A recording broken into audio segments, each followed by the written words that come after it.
Every day I wake up waiting out the door. Nintendo news I can't ignore. Hovering my finger on refresh, repeat. Searching for the leak, my heart's gotta beat.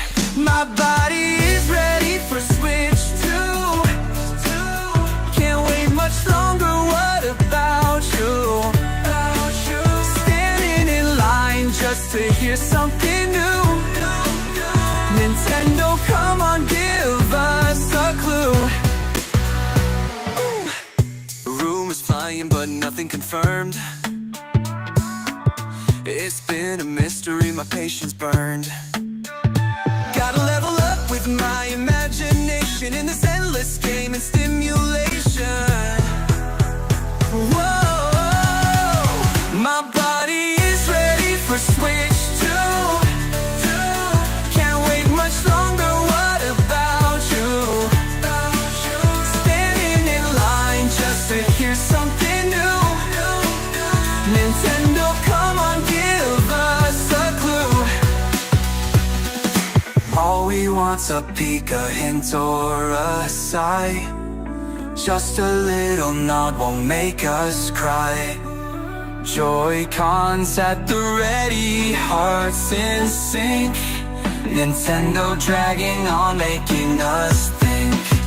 We've been resetting time and time again.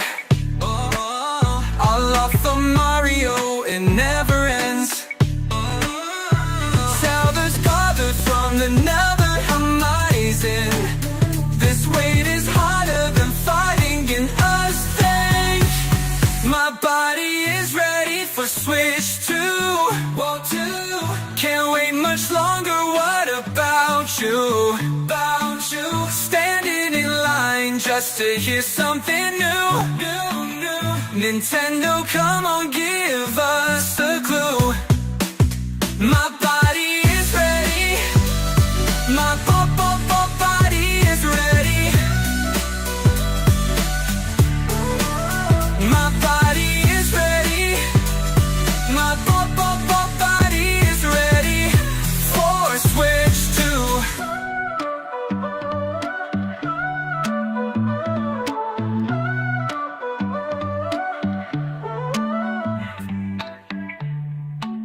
My body is red. My body is red for Switch 2.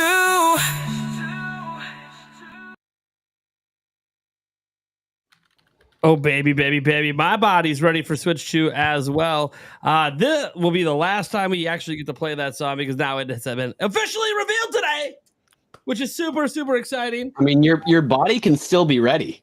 Well, the body can always be ready, but that song is about waiting for Nintendo to do something. Well, they did something. So we're all good. Shout out to Mike Odyssey for that song. Maybe he drops another banger later to get us ready for the actual release of the system. I don't know. We'll see what happens. But oh man, I am so excited for today's show. This is episode 39. I call it a bonus episode because it's 2 episodes in 1 week, but it's a full podcast. It's ain't like a little half-hour shindig just trying to get a conversation. Nah, we're here doing the full shebang. So how you guys doing? We have a 9-pack for you guys today, potentially a 10-pack later on Just Restart. You just texted me. He's probably going to pop in a little bit later in the stream. So he'll be here as well. But that's okay. We have a lot to go over because Nintendo Switch 2 is real. It is the name, more importantly than anything. And we now know a lot more about it because things have been confirmed. We got to see a game, a first-party Nintendo game for it, which I laugh at the internet when they're like, oh, they did a trailer with a 13-year-old game. Okay, let me tell you something. Nothing we saw in that trailer is for Mario Kart 8. I'm just gonna throw that out there. Nothing like that map doesn't exist in Mario Kart 8. The 24 spots for racing definitely didn't exist in Mario Kart 8. Fat donkey would like to have a word with you. The Donkey Kong.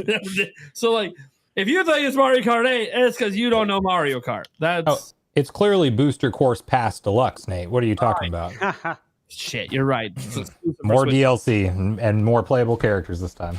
You know, right. Damn. Anyways, we're going to start the show, going around introducing everyone. Let's start at our bottom over here at N64. Josh, how's it going, buddy?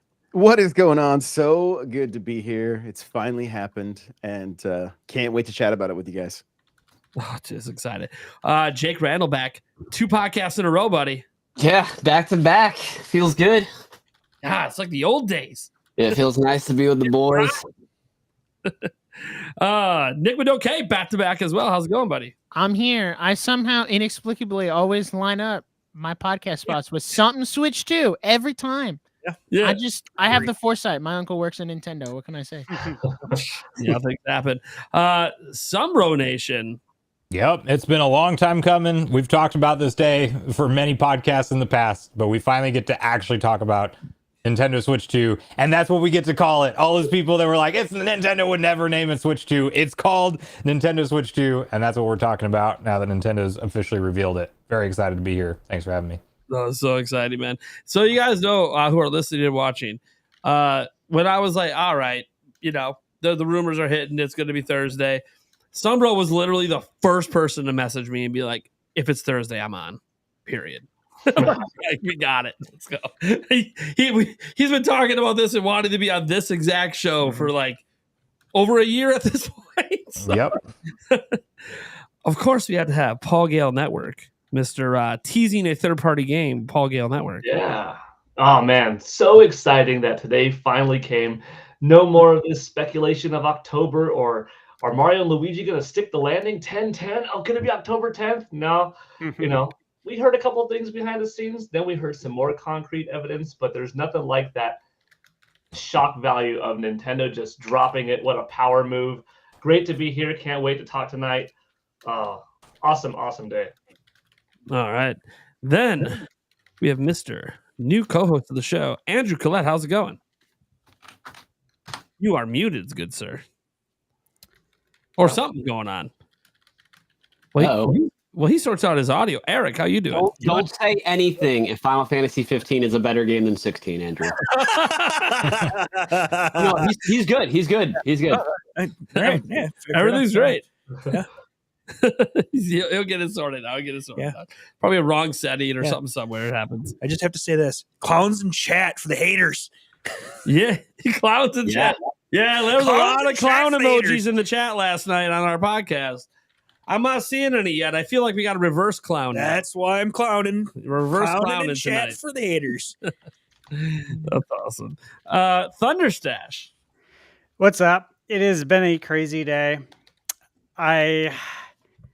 After the podcast last night, I was just very excited. It did feel a little bit like Christmas Eve as a kid, right? And so I was playing my Retroid Pocket. I was like, just, going through it, trying to just kind of fall asleep, right? I ended up playing it till like 2 a.m, which is good because I have to review it and I need to give that quality time with it.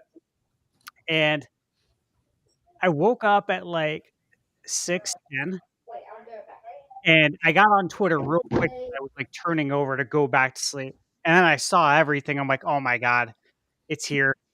And I was literally, like you guys, I've been on social media like all day.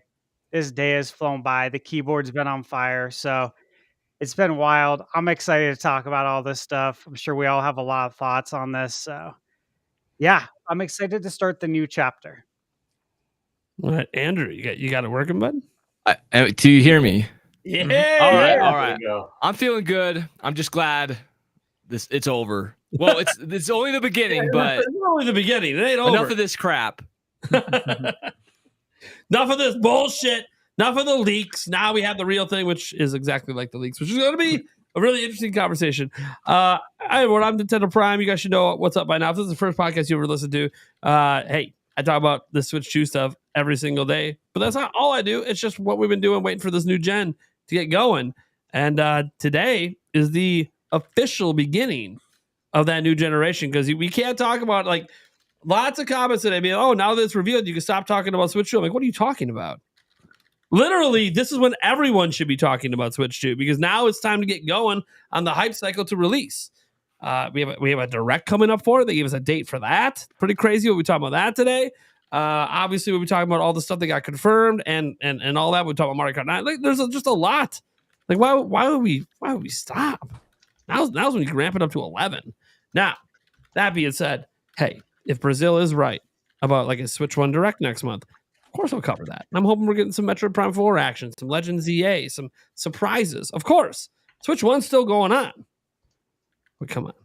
Switch 2's where it's at. We know. You want to know how I know? I did some math today. Across all the social accounts in all the different countries, there's already over 100 million views of the Switch 2 trailer. Awesome. Wow. So for like anyone who thinks, oh, they didn't do enough to sell this, the fuck you're talking about? 100 million views, and it's only Mario Kart 9. I don't think. Do you guys know how big Mario Kart is? I don't know. It's kind of a big deal. I think people realize it's a new one. So we're gonna get into that. All right, first we gotta get to our topic roulette. Here's the thing. We got 4 topics. They're all Switch 2, obviously related to stuff happening today. A little bit in the future. We got pre-orders, price, supply. We got a lot of stuff to go over. So, our first topic has to be what the first topic is. We can't get to the other ones without it. But who wants to take that first topic? Because it's pretty obvious what we have to start with. No, I'm gonna take the last topic. You're gonna take the last topic, okay? Sure, why not? I guess Eric can take the first one. Okay, cool. It is the easiest one because, kind of easy. There's a trailer that at least plays. Yeah. So, what's the first topic, Eric? Something has been revealed. I don't know what the heck it is, but Switch 2. Something's revealed today. Something called Switch 2. All right, might be a big thing. Want to cue up that trailer? I'll cue it up in a second, but we gotta get through the topic roulette. Fair enough. Now that we got that out of the way, the other good call. topics can be done in any order. Good call. Andrew, which one would you like to take? I'll take Mario Kart 9. Hell yeah! And since I know Stash wants that last one, I guess I'll just come in and take the pre-ordering price and supply stuff because it just makes sense to take that. And I got a feeling Jake's gonna have quite a bit to say on that topic. I was going to go with supply. I'm the numbers guy. Our pre-order expert. Yeah, it's literally a Jake Randall topic right there. He's been all over it, man. I found out about the Best Buy stuff because Jake Randall said something. So did I. Just saying. All right. And no, folks, you can't actually pre-order it yet. If that's what you're thinking, you can just sign up to be notified at Best Buy. You can't actually pre-order it yet. For now. And then by that, they'll notify you after it sells out. That's exactly what I thought when I put my email in. I was like, they're gonna email me and it'll be gone. Yep. Yeah, that's the way it goes. All right, Eric. Cue the trailer. What the hell are we talking about today? All right. We're going to go over our initial thoughts of the trailer, leaving the Mario Kart 9 stuff for the second topic. We're going to talk about how next handheld Jeepers appears to have leaked all of the things and was 100% correct. So here are other things that they have discussed that haven't been proven yet. Yep, we'll go over those in a bit. Yep. He quoted 9 today, suggesting that Mario Kart is called Mario Kart 9. Micro SD Express is supported. Might have to be confirmed by GameStop. Also having listings for that on the first Switch 2. Claimed that there's themes, but might not be a launch for a game with 9 in it. Hello, Mario Kart. Hall effect sticks and hinted Doc has a fan. Exact wording on 4K30 is that he officially doesn't know, but was told about it possibly being baseline some games would target. All right. So let's just get to the just this initial impressions of what we're seeing on screen right now. Like we'll save the Mario Kart stuff for the Mario Kart topic, but what are we doing here, guys? How are you feeling right now? We're seeing this. I'd like to say we're seeing it for the first time, just the first time officially. I mean, I have a lot, like right there, obviously the fact that they go inside those little grip things and the mouse functionality is not confirmed, but heavily implied. Yeah. Teasing that. I don't know if you guys saw, but when they push the buttons, they look like not mushy, but like the Super Nintendo or PlayStation style buttons. They don't look like they click like the Switch 1 buttons. Like the Switch 1 buttons are very tactile. They make a little noise. But like the Super Nintendo buttons or like, PlayStation, Xbox, they still like are satisfying to press, but they're like softer, I guess. And these ones look like they're more like that, which would be a huge upgrade in my opinion. I don't like that we don't have a D-pad by default and the Joy-Cons that come with it. I get they have to do like you can use it as a controller, but still think it kind of sucks. It looks like they do not have Hall effect on the joysticks. I'm pretty familiar with joysticks that use those, and they do not look like it. It looks like they just added like the color part is like a dome maybe that's to try to help prevent drift. I mean, they might have done other things that we don't know about. Nothing's confirmed, but those are just like some concerns I have. They're all like a little nitpicky and stuff that we don't quite know yet, but overall I'm super excited about it. And I like the mouse feature. Like, knowing Nintendo, it's probably not going to be used in a ton of games, but I'm sure they'll create at least one game, if not a couple, that take advantage of it in a really cool way. So I'm excited for that. Like, are they going to bring back Mario Paint, or are they going to take, one of their IPs and do something brand new with that? There's a lot of stuff to be excited for. I like that the trailer confirmed Joy-Con drift, but not the kind of Joy-Con drift that you're used to, but drifting the Joy-Con around. And I could see, like, coming off of Jake's statement about them using it, I was just experimenting throughout the day when I wasn't typing online and answering questions and just enjoying the fun of, like, we've thought a lot about RTSs and first-person shooters and camera control movement, but then I started experimenting, like, dang, Mario Kart, I could hold my left hand and my Joy-Con in my left hand off to the side, controlling the way I normally do. And with my right hand down like this is a drifting motion going left and right. That could be the power drift as you make your way around, just like this. And you'd have your either gas would be your ZR or the A button on your thumb. But just imagine, instead of toggling the left analog stick left and right, how you do the drift now, just a little bit of a motion left and right. So wait, Paul, hear me out. Aiming the green shells with the mouse and include while doing all the stuff that you just said. Like, you could actually target hitting the shells. Yeah, like where you're throwing the shells. It could have a little bit of a point, so that, like, depending on where your back part is or your front part is, release a shell, hit in that direction.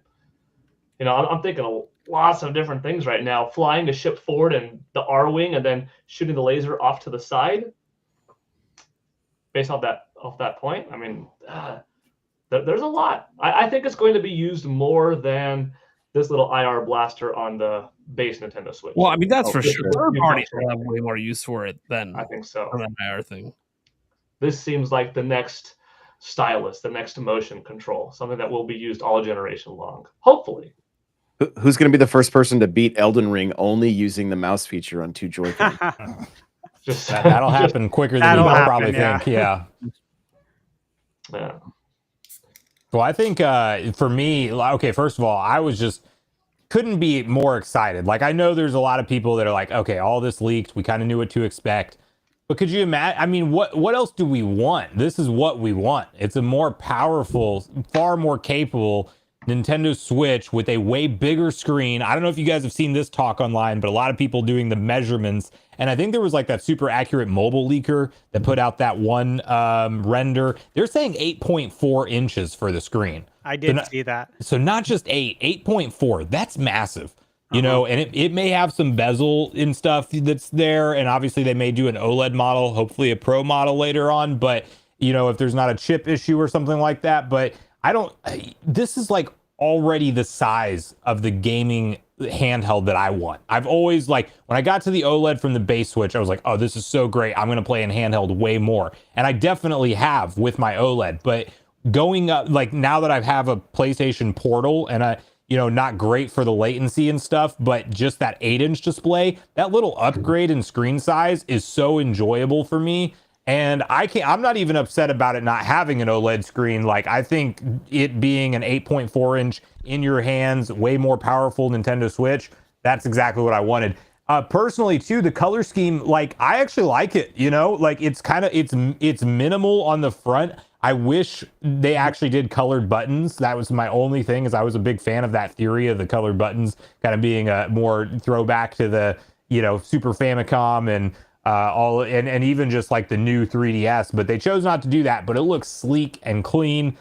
I'm good with the logo. I'm good with the name. Nintendo's not getting weird or wacky and calling it Nintendo Switch Attach or something stupid like that, where Nintendo, like maybe some people think it's like an optional accessory. It's very clear what this is, and Nintendo nailed it on the marketing and the messaging. The views back that up.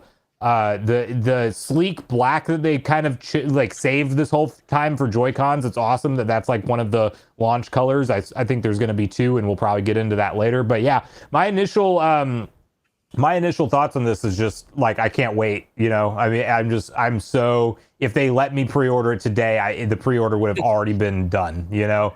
And I know we may talk about, I'm sure we'll probably talk about price point at some point, but to the point, and I hope it's not higher than $399, but if this is $449 or $500, I would still happily purchase it. Yeah. I mean, obviously I want to see more games. You know, Mario Kart 9 obviously looks really great. We'll get to that later, but you know, that's the thing. We have a direct. We know a direct is coming. They announced the direct. That was really cool. We know when the next major Switch 2 thing is. Yeah, it's a few months away. That's okay. Because it does sound like third parties will be able to announce things. That's what Jason Schreier kind of pointed out. We'll get to that in a little bit. But I do. So, like, obviously, you know, my initial reaction to this was one, Nate the Hate's got to be feeling great today. Yeah. Yeah. He's got to be feeling fantastic today. And I will say, shout out to some of the internet.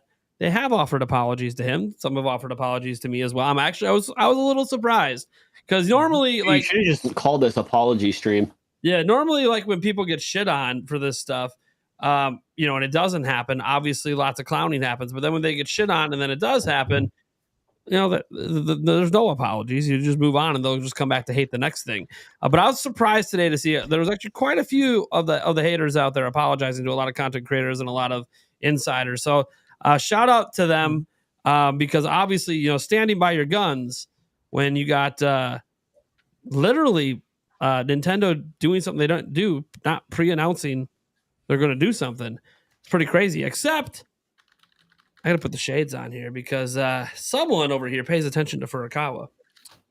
And Furukawa has now announced 3 pieces of hardware, none of them pre-announced ahead of time. Switch Lite, Switch OLED, both were shadow drops. And now Switch 2. This should now just be the expectation under Furukawa. If there's going to be a new revision, a new piece of hardware, he ain't going to let you know ahead of time. He's just going to drop that thing. And Don't forget Alarmo. May. You can argue. Yeah, Alarmo. Yeah, Alarmo too, see?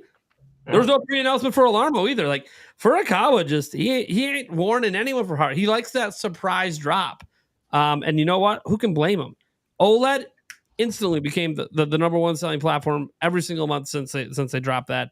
And now 100 million, like, no pre-announcement, 100 million plus views across all socials. I like the Switch didn't even get that. Switch didn't get that back in the day. So what was crazy is it only had 25,000 views in the first 30 minutes. Yeah, that is what's so wild about it. Yeah, like we can hit those numbers. Yeah, you know what I mean? And that's what. But then it was like a snowball, just exponentially just blew up. The view counter was probably broken on it, don't you think? Because somebody tweeted out like that it had more likes than it had views. Yeah, it had like 110,000 likes and 10,000 views. It I know that the public view count is different than what you see on your dashboard or whatever, but still, it couldn't have been that much. The Nintendo Japan tweet with the video, I know it had like 1.5 million views like 3 hours later, and now it's like almost to 40 million. Yeah, exactly. It blew up throughout the day. It's word of mouth. That's what's happening. As people wake up, go about their day, word of mouth, it starts to spread. And that's what Nintendo was relying on. No pre-announcement, just word of mouth marketing. And let me think about this. It's a 2-minute trailer that basically, if we, like set aside the leaks, because, you know, 100 million people probably didn't see all the leaks, right? So I look at this and I go, okay, what did they show? Something that just looks like a bigger Switch, right? But it's got a 2 in it. And that has 100 million views. Why? That Nintendo Switch 2 branding, man. It's it. That's it. They literally labeled it Nintendo Switch 2 in all the titles everywhere. Before you even watched it, you knew it was called Nintendo Switch 2. Because that branding's so clear to mass consumers. It's such an obvious, very clear branding that just keeps working for every tech company out there. Nintendo figured it out. Yeah, guys, I know some of you guys hate it. You wish it was Super Switch or even Switch U or whatever, new Nintendo Switch, whatever branding you wish it was, or maybe even drop the Switch branding altogether. Furukawa ain't messing around. He sees everyone else is successful if they stop confusing people. Just ask Xbox; they're experts at that. So, like, the Xbox branding's been all over the place. So I'm really glad that, especially since that's what this is, right? It's a bigger, more powerful Switch that has some extra new features, right? With the mouse stuff. And I like what they did in general. Like, now that it's all confirmed, like the colors, like I like that subtleness to the colors underneath the sticks and on the side rails. Like, it's one of those things that when I glance at it, you could just tell, that looks different than a Switch. But it is a Switch, but it's like familiar, but you instantly recognize there's something different about that. And I like that. I think they did something smart with that. Obviously, the logo on the back, logo on the front of the dock, that's pretty typical. That's what they did with Switch. So, honestly, I'm just, really excited that it's all official now. Like, no one can say we're just talking bullshit anymore. It's real. All those leaks, not just next handheld. Think about all of the manufacturing leaks that we had. Like, go all the way back to September when we had the first CAD renders come in. This is what it was. Like, to a T. Like, what they're showing on screen right now. We didn't have the colors, but we had the extra button. We had the USB-C on top. We had the release buttons on the back. Even there's like a microphone slit on here. That was in the renders.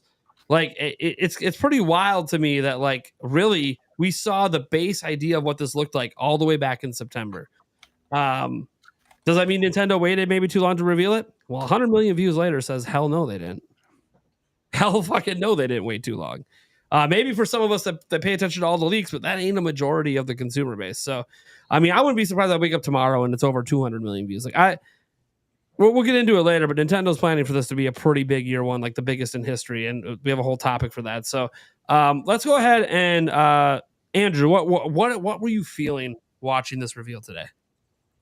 I literally watched it right in my bed, right when I woke up, and my editor actually. What was that? What were you wearing? I'll DM you a pic. I don't want to get explicit. All day. Can I get on that list? Just remind me. I might forget to send it to you. But yeah, I won't forget. I actually felt pretty silly watching this because I don't know what it was. I just thought I was going to see something new, but everything I saw except Mario Kart, I was like, whoa, this is exactly what I've seen on the internet already. And that's pretty crazy. I do think it's interesting they changed the title. When I first saw it, it was an update from Nintendo. Then they switched it to Nintendo Switch 2 in the title. Just kind of like a little reminder that there's people just working in the background in the marketing company, just like us. Like, I do the same with my videos. Like, I'm changing the titles sometimes. They're doing the same thing. But yeah, as the day has been going on, I'm getting more excited. At first, I was just like, man, I've already seen this. But just as the confirmation has settled and all the cool things about it are true, I'm just really excited about it. And also the marketing is working. I went to a family reunion for Thanksgiving last year, and on my mom's side, I have over 70 first cousins, and all the ones I talked to, none of them even knew the Switch 2 was coming out. I had one call. Actually, it was a friend, so not related to that. But I'm just saying the marketing's working for this thing, because I've had people reach out to me today that never even knew about this, like us hardcore Nintendo fans, but people are now knowing about it. So they're doing something right. Yeah. My mom sent me a text today at like 1:00 and said, hey, is there like a new Switch that got announced today? I'm like, how did you hear about it? I didn't tell you anything. How the hell did you hear it? So like it's getting around. Mm-hmm. It's getting around. I'm pretty stoked about how viral this marketing is going and how it's actually working really, really well. Nick with no K, what are you thinking over there? So I'm gonna be real. I thought Nintendo was gonna drop this a little later in the day. So I very casually like walked into work this morning, like was putting my stuff down, getting ready to start the day, and all of a sudden my phone starts blowing up, and all my friends on Discord are like, "They dropped the trailer! The trailer's here!" And I was like, "Okay, hold on." So I put all my stuff down, put my headphones on, pulled it up. Sure enough, there it was. And I was like, "Dang, all right." And even though I've been like caught up on the leaks and stuff and have like seen everything, I've watched all the videos, I know like all that stuff, I was still like smiling from ear to ear watching this trailer of like, it's all real. Like this is legit now. It's not, hey, here's this rumor for the Switch 2. Like it's no, here's the thing. It's got the little mouse functionality, which I don't know if anybody else noticed this. If you look in the trailer, there's like a very specific like 2-second segment where the Joy-Cons, when they're on the side in the mouse mode, look like mice. Yeah. Like just the way that trigger curves with the button right underneath that looks like an eye, and you got the strap that looks like a tail. Like it's kind of like the dog face controller for the Switch 1 where you put the Joy-Cons together. So all in all, I'm just excited because it means like now we can start getting games and we can start like actually having fun with it. The one thing that's bothered me is, and maybe this is just because I've been on the internet all day, is people always find something to complain about. Like there's always somebody complaining about something. Like, oh, that little thing on the side looks like it's gonna be too easy to break. Oh, the Mario Kart doesn't look that good. Like it's the same as Switch. Ooh, oh, it's just bigger. Why is it just a bigger Switch? Why is it called Switch? Shut up, man. Let people be happy. Bro, I'm going back and forth with someone on Twitter right now who's like, well, the Mario Kart's not in 4K. And I'm like, bro, this is a pre-rendered trailer with footage that's probably not final. Also, I saw that a lot today too, Nick. 3 seconds of gameplay. Like, let's calm down. This is not representative of what it's going to look like in our hands. Not All full that screen. social media Like- compression too, baby. That's the world today, man. That's the world today. I'm just like, quit complaining. Be happy. Find, And the find trailer was something only else. released in 1080p. It's not like we would have known if it was 4K. The same people complaining online about this thing are the same ones were saying it wasn't going to happen and that we were all clowns just 24 hours before. They just needed they're something to shifting complain the about. thing. Yeah, they're shifting what they're upset about. This trailer's not meant to showcase gameplay footage either, you know? Yeah, like they're having an entire direct that we're going to see Nintendo showcase the best of what they got right now and all the features and answer all the questions. I expect it to be a pretty damn beefy direct. So Stash, how are you feeling this morning, man? Well, again, I was very tired. Yeah, I got maybe three and a half hours of sleep. Yeah. Rolled over, saw it, and immediately I was just glued on my phone, refreshing Twitter, seeing if there's anything else, seeing all the comments, and kind of like Paul said, I was just kind of living in the moment. I'm like, okay, I'm probably not going to get back into Indiana Jones today for review, and that's okay because you live for moments like this as just as lifelong gamers. I think any console launches, console reveals, they're just so much fun, and you just gotta enjoy it. But especially with Nintendo, as far as the trailer, were there any surprises for me? I would say no.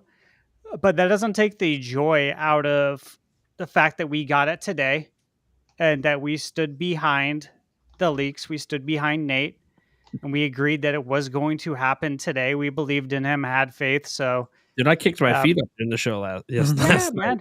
I wasn't even worried at all, man. Neither was I. Yeah. So hats off to him there. I'm happy for that because I saw a lot of negativity last night after the podcast. Directed towards Nate. I'm just like, oh my God. And again, like you said, Nick, that is the world unfortunately, that's the world we live in now. So, ignore it as best as you can because ain't going to get any better, Pry. Yeah. Now, I think Nintendo did an excellent job in a minimalist fashion illustrating that this is bigger and better without saying anything. Yeah, no words. Exactly. So impressive, man. Like, I'm like, you guys did such a good job here. This is nothing like the Wii U days, thankfully. Even what's showing right now as far as like the backwards compatibility. I think that's kind of been discussed too on the internet today. And there were some concerning tweets out there. A lot of people really worried about what that means. And does that mean I'm not going to be able to play, like Mario Wonder on there. It's like, no, of course not, dude. Come Didn't on, they show man. Mario Wonder on the cartridge? Wasn't that the one they used as an example of backwards compatibility? Yeah, it was so weird, the questions that were being asked, but again, there's a list out there, right? I think we were tagged in that earlier today of games that most likely are not going to be compatible. It's not a lot of games. It's like And the even- Labo stuff, really. Yeah, and even I think like they're just saying not compatible for people that buy a Switch 2 and don't have a Switch 1 or traded their Switch 1 in and then maybe pick up that Switch 1 game. Like it won't work, like Ring Fit, right? Like because Yeah. the new Joy-Cons won't fit into Ring Fit, or Labo, or obviously like 1-2 Switch, or everybody's 1-2 Switch, and like that's fine. But also, I think technically the games will still work as long as you sync up the old Joy-Con. I think so too. Man. So But they still have to say, hey, just so you're aware, not all games are compatible because you have to buy extra stuff to play it. exactly. So yeah, I don't think there's a real cause for concern there. Outside of that, guys, I'm just happy that it's over as far as the ball's rolling now. We begin a new chapter. I'm very happy they gave us a release or a scheduled date for the direct. Yeah, Really thankful for that. I was like, okay, so we're not like it's not a cliffhanger now for us. We know when the next ball drops. We know what we can expect from it, right? And so that's very exciting for me, is that we have something to look forward to. It's going to happen sooner than we think. Time's going to fly by. So again, overall, really excited. I'll get my thoughts on Mario Kart when we get into that bit. Eric, it's your topic, man. Well, how are you feeling? And you were watching my live stream reaction, dude. How were you feeling? I mean, I might have brought some extra hype. I don't know. Yeah, no, I got caught way off guard because, like Nick, I just was walking into work and I sat down and pulled up my computer and was like, oh yeah, I knew everybody was streaming, so I was like, screw it, I'll just pop in, and all of a sudden they're partway through the freaking reveal trailer. I'm like, what the? Wait, they did it now? What the hell? I was hoping for another like at least an hour to get into work and then watch it, but no, I watched through you and then jumped up. I don't know if I said it, but I saw you on my stream, Eric. Oh, I saw it. Yep. Okay. Yeah.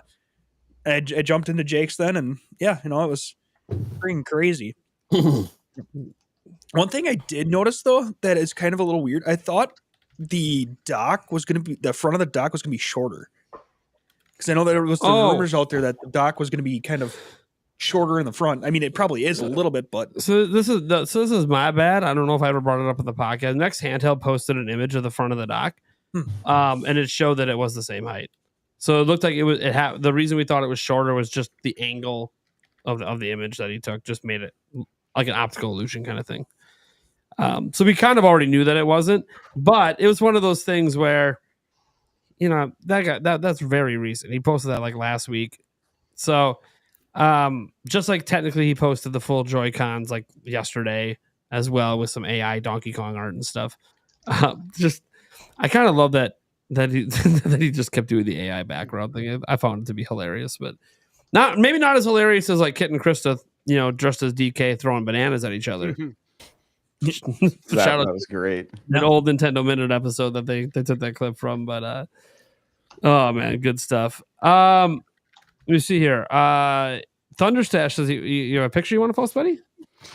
Yeah, it's not Nintendo, but I want to show you guys this. So just look at the colors, right? The blue and the coral. Yeah. Because when I saw this, I immediately thought of another product. Oh shit. And just tell me, like, is this not identical? That's funny. Because I remember I got this iPhone right here because when I first saw the pictures, it looked orange, and orange is the Phoenix Suns color. So I was like, yeah, I'm all over that. But then when I got it, it was like this coral. But as soon as I saw those colors, I'm like, dude, that is dead on. If you think about it, it's almost like an homage to the original Switch with the neon red, neon blue. Yeah. Like that's it's a little subtle, but sometimes less is more. Right. I like big, wild, fantastic N64 colored controllers. I mean, you see my Mario suit. I love that. But sometimes just a plain black suit with a nice Triforce medallion that you'd have, or a nice pin, that brings all the attention to that. And here you have this nice black matte system and just these two colors that are subtle that you instantly look different and really cool and elegant, you know? It's good. Yeah. But they could have put the colors on like the ABXY or on like the arrow, the D-pad, but they did. They said, no, we're gonna keep those like very clean and just a touch of color. One thing I like about that touch of color thing too is it keeps with the theme of the original Switch, especially the black one or the dark gray, whatever they had at launch, where Nintendo is trying to really hard to make this be like, this is a hip, cool adult system. Yeah. Like, we want this to be something adults want to buy and feel good having and don't feel like it's a toy. And so sticking with like the subtleness of the colors, it makes it different, but it doesn't make it like Fisher Price. You know, you don't feel like you're playing with a toy, even though it is a toy. And Nintendo of the past under Iwata would always advertise like, hey, our video game systems and our video game, they're toys. For I was like, no, we're sleek, we're keeping it professional, and we're dropping Mario Kart because everyone loves it. Do you guys remember? I kind of think it looks ugly. You hate it? I don't hate it. I don't mind it. I don't think it's like horrible, but it's kind of plain and it kind of blends in. It kind of is like Nintendo is trying to look like all the gaming like handhelds that copied the Switch. And I like Nintendo because they're different. And I don't hate it. Especially if you're going to play it like in public or something, I much prefer a low profile system. Yeah. But I was hoping for like, Sumbro said at the beginning of the stream, like the color buttons, some like crazy stuff. The Switch 1 had 2 different variants at launch. And it would have been cool if we had this and a fun option too. Maybe they will, but I can't remember if the Switch 1 trailer showed both colorways in the same trailer, or if they only showed one and then they showed the other one later. But there might be maybe they do a couple, but I don't know. I was just hoping for more inspired Joy-Cons in general for this system. I don't like I do like single colors, right?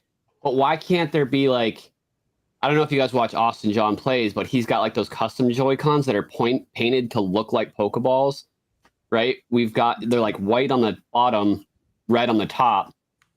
And then we got the Zelda special edition ones. And I don't necessarily need like special editions, but I just want like contrasting colors. Like PlayStation does it too, and it drives me crazy. They make their controllers all one color. Like I want different colored buttons than the controller. You know what I mean? It is wild that color button theory, instant death. Color button theory for all those games that had all the SNES colored buttons. Nah, throw that in the trash. What is interesting though, is because when we talk about all this, right? One thing that like this is the first thing that came to mind is because I'm covering all the leaks and rumors. Is I'm like, oh my gosh, next handheld is like legit. He showed us everything, and it all got confirmed today. Not everything he said, but everything he showed got confirmed today. So that to me was wild because he did say a lot of things that we don't have confirmed yet, and I think now we have to pay a lot more attention to.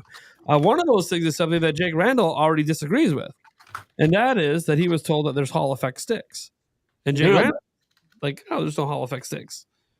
Wait, what are you talking about?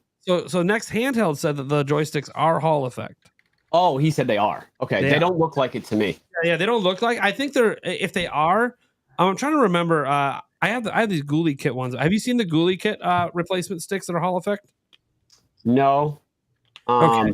Because they're a lot more low. They might be what a lot of handheld use though, so I might have inadvertently seen them and not known. Yeah, because they made them for Steam Deck as well, and others, but like they're much more lower profile. So it's weird because like the Hall effect ones usually aren't like super low profile, but Ghoulie Kit made some. Now Nintendo had a patent for Hall effect sticks as well. Whether or not that's what these are, obviously we can't know. I mean, no one's really know until we take it apart or do proper testing on them to see if they react like Hall effect does. But like, yeah, you're right. And like when I first saw it, I was like, oh, I don't know if that's Hall effect. That looks a little more standard, but who knows? he said that he was told by the engineer that claimed he was talking to an engineer that it has Hall effect sticks. Okay. I mean, That's a huge win because I literally had like over 10 Joy-Cons and they all like 10 pairs that all got drift. Oh, that's bad. It's man. crazy. Yeah. So like obviously like really big deal there to just I can't dismiss anything he said at this point because he nailed everything. So he's obviously not lying. Like he's not a liar. He showed real images of Switch 2. So Makes you feel better. Yeah, it makes you feel a bit better about the things he's saying. Like, oh, Hall effect. Was he the one that said it was being revealed on the 17th? No. That was the PS5 Pro guy who got busted and admitted that he's completely fake and just made everything up and got lucky. To be fair, he got pretty close again. Moisty Charlie. He's got good guesses. That guy needs to go to the casino and Yeah, he needs to roulette. go all in on black or red, and he'll just know which one to put it in on. I don't know when to hit in blackjack. He's counting the cards before he even had time to get a count. So that's cool to think about that there could be Hall effect sticks. At least next handheld teases January 17th as the reveal date. So next handheld, all he said is that he heard it was in January. He didn't know the day. He said that extensively on Reddit. That he didn't actually know the day. All right. This is a screenshot of Reddit, and Nate the Hate replied to it. Yeah, sure. That's absolutely, yeah. I'm not saying that he never said it. I'm saying that there's more conversations where he went on and said that this is just stuff he's hearing from third party. All right. You're more well-versed. I'll take your word. Yeah. He's next handheld, he's walked back a few things he said. I'll just leave it at that. Okay. But these are the things that haven't been watched back yet. He did hint or heavily suggest that there is a fan in the dock. Shipping documents or the shipping data tends to support that there might be a fan in the dock, but again, we haven't seen the dock taken apart. We don't know.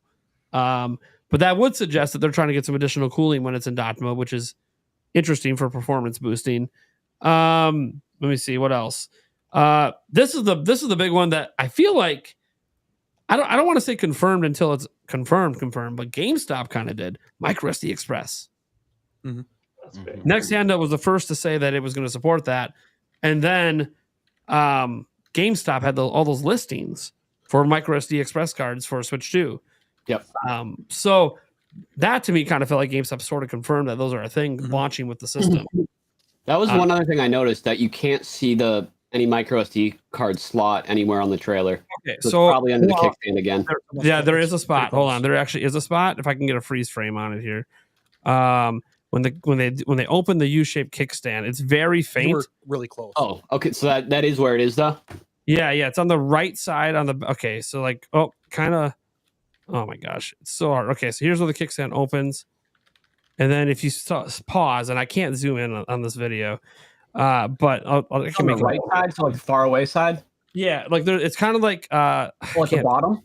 Yeah, you see like there's kind of like there's like a very faint notch sort of thing over here on the right.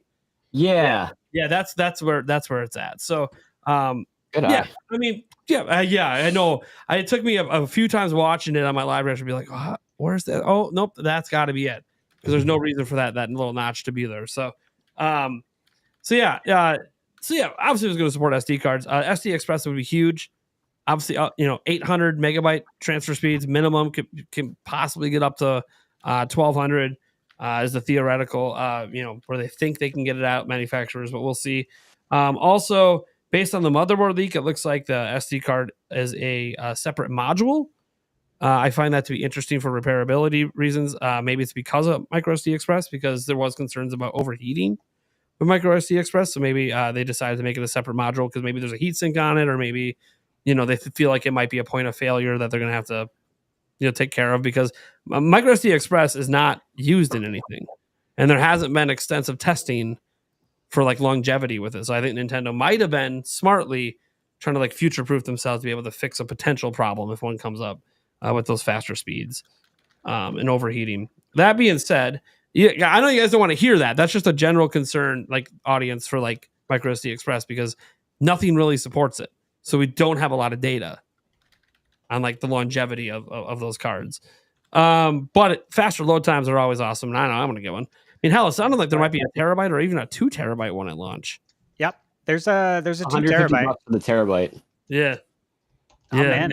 I'm in for that. That's actually not that bad for brand new, like a brand new Express standard. Well, especially since some of us, like myself, spent $250 250 on the OG 1 terabyte. Yeah. for the PS5 Oh yeah, that's right. for the That official. Yeah, M- those M2 are SSD. solid state drives. These are literally SD cards. Yeah. Yeah, but Well, obviously they're the new ones, which How are much did they more charge than 4 for- times faster. So they didn't have. I think they're like up to 8 times faster, but they're still nowhere. They're not on SSD speeds. No, they're not on SSD speeds. But the I'm trying to remember when Switch came out, there wasn't 1 terabyte micro SD cards, but then they came out while Switch was on the market. I remember them being actually very pricey when they first came out. Yeah, they Well, were. it's funny now because the SSDs are actually under $100 for 1 terabyte. That happens over time. Like even like the micro SD ones for 1 terabyte, you can find them frequently on sale for 100. Like, but that's just No, what they're the regular prices like 100 now. They're on sale for like Cool. 60 to 70. Yeah, it's awesome. I love it. So yeah, that I think that's just really good news. Obviously, future proofing, allowing itself to have that, because here's the thing: a lot of modern AAA games, they do like those fast load times. And while you're not going to be able to match what PS5 is doing, that's okay. Like you can't be aiming to do that unless you're going to literally support M.2, and you're going to need better heat sinks and more power draw for that. So I kind of feel like this was like a nice happy medium for them to support the latest standards in microSD Express, get those faster speeds, at least make it so it feels like Switch today, where load times are a little bit slower on the micro SD versus the internal. Well, the internal got faster, so then make the micro SD get faster, so then you can kind of maintain that same sort of gap instead of it feeling like, oh my god, it's so massive. I'm waiting 2 minutes for a game to load off the SD versus like 30 seconds off the internal. So I feel like this was definitely a good decision. Yeah. And by the way, micro SD Express is compatible as like normal micro SD cards too. You can put it in any micro SD card slot. It'll just run at those speeds because the slot has to support the speeds. So we don't have to put Fortnite on internal So- now. Is that what we're hearing? Yeah. Are we going to talk about? Do we think that they edited out the C on the C button to reveal it later? Yeah. Or do you think it's just a blank 100%. button? Edit it. There's no way they're leaving a blank button. It's gonna I just wanted to make sure we talk about that too. And Nexantel today, when somebody asked him about the C button, said it's a C button. And it was just in his leaked picture that he posted with Donkey Kong AI in the background, which I absolutely loved. That's crazy. I'm pretty sure Wolfden made a video like calling it out that the C button isn't real today. Yeah. So yeah. what do they think it is? A blank button? He might be a bigger channel, but he's not in the weeds as much as we are with leaks. I promise I you mean, that. yeah, just logically speaking, they're not going to put a blank button on there. Well, some people waste of space. were saying it's another sensor, like an IR sensor. The Yeah. button? Yeah. No, Yeah, I don't think they're gonna have an IR laser pointed at humans, absolutely not. pointing their eyes at the screen. I don't see that being a smart. I don't think that being a smart decision. Yeah, I want to get IR blasted in the eye. That sounds like a smart idea. You know what I just Somebody clip, noticed? somebody clip what Nate just said for me. Laser light pointers, like I just want to get one of those right in the cornea. This is really small, but I just noticed this as I'm watching this video of the Joy-Con. The new Joy-Cons don't have the little like light ring around the home button. No more light. Like the Switch has a little like it'll Oh, you're right. Yeah, light no, up, We but did that one Adventure doesn't have used it. If I'm not mistaken. I only- used it for like the only time I ever saw it was Mm. when you could set like a workout time in Yeah. Ring Fit, and Oh, your Switch would ding at you, and that's how it lit up. It could At have been used E3 more. At E3, But- Nintendo behind the scenes had it on at all times while playing Luigi's Mansion 3 because their booth was all spooky and set up like a mansion. I was like, how do you have that on at all times? I think it's cool, but game-wise, like you said, just Ring Fit. Yeah, like it was a carryover from Wii U because they had it as well, but they used it for like notifications. Like it would. And it was go also off on whenever the like, Wii U was on, was it not? What? Like, wasn't it blue whenever the gamepad was on? Like, it was just on? Yeah, maybe I can't remember now, but I know when it Yeah, used to no, I'm pretty sure it was always blue. yeah, when it was on the charging thing, I know it used to like flash at you, and because like they would advertise things on the Wii U gamepad. Every time there was like a new ad, it would like flash at you, so you pick up your pad and you can see whatever they're advertising. It just felt underutilized on Switch, so maybe that they decided, you know what, it's just not. We're not going to do anything with it. We're just going to dump it. Which is whatever. I guess if you want notifications, that's what Alarmo is for, right? Hey, mine gets here tomorrow. There you go. I'm gonna backtrack us a little bit because I woke up this morning, was like, there's no tweet, and then like I was making coffee or whatever, and I looked down at my phone and I had a YouTube notification and it said an update from Nintendo, and I was like, oh man, somebody really did, like, this is some good troll work right here, you know. And so I'm watching it and I'm like, this is like, I'm checking the channel, it's got millions of subs, I'm like, this is real. And then the emails started coming in from their business wire, and I was like, oh, okay, this is real. Then finally the tweet went out. So I saw the YouTube video before anything else, and was just like, you know, from that point on, it was just videos all day long. Like, I haven't really left my chair here, and I just couldn't believe it. I was so stoked that it was finally, because I was feeling for everybody. I'm like, what? Like, everybody was anticipating this. So I even put out a picture of one of the leaked screws just to try to lighten the mood a little bit on Twitter, because it was just like, it seemed like it was pretty fierce out there. So I was just really, really glad to see. And then when I saw Mario Kart, of course, I lost my mind. And we'll talk more about that later. But overall, I really love the design. And I don't know if you guys remember, but back in the very early days of the Switch, do you remember leaked pictures of Joy-Con that looked just like this as far as the color? And it was a supposed dev kit that was like these matte black that went out to different devs. I always wanted to find those Joy-Con. I loved that color. I'm not a huge fan of the accent colors on this one. I wish they just get a Sharpie. You'll be good. So yeah, just Sharpie. Yeah, color them whatever you want. Yeah, well, and if there is a Mario Kart SKU, you know what I'm going to be picking up. Oh yeah, we're gonna get to that later because, yeah, man, it sounds like. Yeah, I don't want to get off topic, but here's a little thought. I was double checking because I'm pretty sure I was right, and yeah, I am. The original Nintendo Switch that was shown off in that 2.5-minute trailer back on October 20th, 2016, we only saw the gray Joy-Con pair. The next time we saw Nintendo Switch in a public setting was on Jimmy Fallon when Reggie brought it over and they played December 7th. Thank you for looking that up, Paul. That was also still just gray. It wasn't until, you're welcome, until January 13th that they officially unveiled blue and red. And then let's go. Color button theory lives on.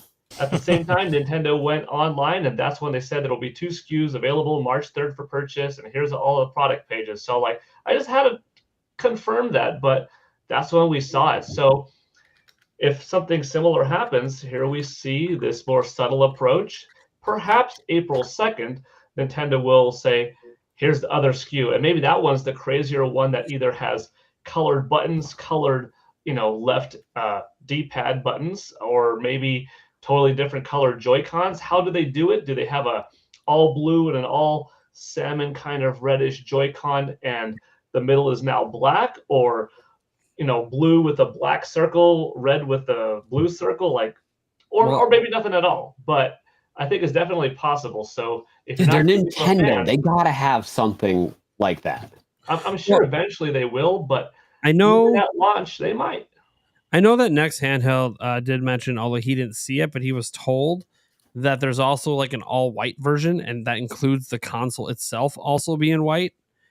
Now I don't know if there's color because he didn't see it in person, so he doesn't know if there's colors or anything that go with that white. But that would also be really interesting because that's even different than the OLED, because the OLED was just a Joy-Con, not the whole console. And I know a lot of people like those white, white PCs and white sleek phones. And I hate white handhelds though. Yeah, I know. Yeah. I know that's something I'm hands. gonna get that so dirty, Getting all sweaty. Yeah. But that is one thing that he said he claimed he heard, although he didn't see it. Obviously, the big thing was that he claimed that there was a system themed after a game with the number 9 in it, and then he kind of confirmed today that game is Mario Kart.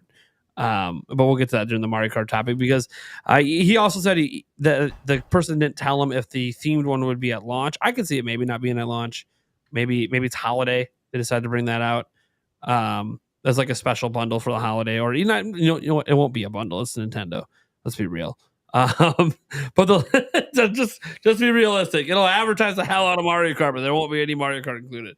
You're gonna get your 3 months of NSO online, and you're gonna like it. No. They'll do a Mario Kart bundle, but it'll be Mario Kart 8 Deluxe with the booster course pack. Not giving you Mario Kart 9. They'll be like, hey, you can buy this, and for all your friends who still have Switch 1 and Mario Kart 8, you can play with them. But if you want the new one, you gotta pay extra. You already know Mario Kart 8 like 70 million other people? Well, you got another copy. I think the rumor came from Special Nick, but there was price point rumor going around earlier today, and it was like $449 and $499 is what he was hearing, and his speculation was, and this may not be accurate, but I guess this source told him June for the release date, and since that seems to be probably what's going to happen, he thought, okay, maybe it is the case that this source is accurate, and he told me $449, and he also told me $499, and he thinks that the $499 would be with Mario Kart 9 included, and the $449 would be the base console without Mario Kart 9. It's got like a terabyte What's crazy is that Best Buy $349.99 leak going around. Yeah. You can do it right now. They haven't taken it down. So if you go to Google and you type in Nintendo Switch 2 Best Buy, it literally shows you Nintendo Switch 2, and it has the price is $349. And when you click it, I was like, maybe it'll take me to the Switch OLED or something, right? Nope, it takes you to the Nintendo Switch 2 pre-order page. But see, something weird happened with that. It was like the like people thought, what was it? It was like a French retailer, a French Amazon site that if you Googled Nintendo Switch 2, it had a release date or something tied to it, and it was like in the it was in the Google text, so people thought it was like legit something going around. Then somebody found out Google was pulling that from the release date of like a totally different game. Sure. And so like I feel like that's a similar thing with Best Buy. I wish it was $349, but I feel like it's probably pulling that number from somewhere else and putting it under, which was the last console. Correct. Right. Yeah, it's hard to know because obviously no pricing information was announced today. I think it's going to be at least $399, and I think $399 is the most likely one. We'll get to that in a later topic. There was the only other thing to bring up, I guess, for this one is I do think it's interesting that Next Handheld said that his exact wording was he doesn't know, if it'll support 4K 60, which it seems like, that's just gonna be up to the developers, right? But that 4K 30 would be like a common target. And I think that makes sense. If people are actually trying to upscale the 4K, that you would probably target that. I think games that want 60 FPS will probably target 1440p or under for upscaling. But who knows? In handheld, that doesn't even matter because you only go to 1080p anyways. But talking about the TVs and stuff like that. And I think perfect before we get into this first topic, Andres Rinstad here. Hey, yo, we were just about to end the panel here. Yeah, we got quite the panel. So before we end this first topic, perfect. What are your thoughts on this reveal, baby? First off, I would like to apologize because I meant to do a little bit of a raid, and I typed Nintendo Prime into like the redirect feature, and the only thing that came up was Thunderstaff's version. So Thunderstaff. I mean, either way, everyone's here. They're just in a different place. Yeah. Hey, thank you, man. Yeah. So yeah, but anyway, what's up? Thanks for having me. What do I think of the reveal? I think it's a good enough start. Like, to be honest with you, I think they could have had a much better reveal. I think Nintendo was definitely holding back.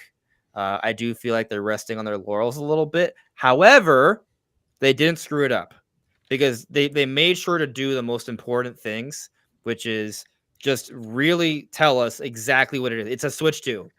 That part is so blatantly obvious.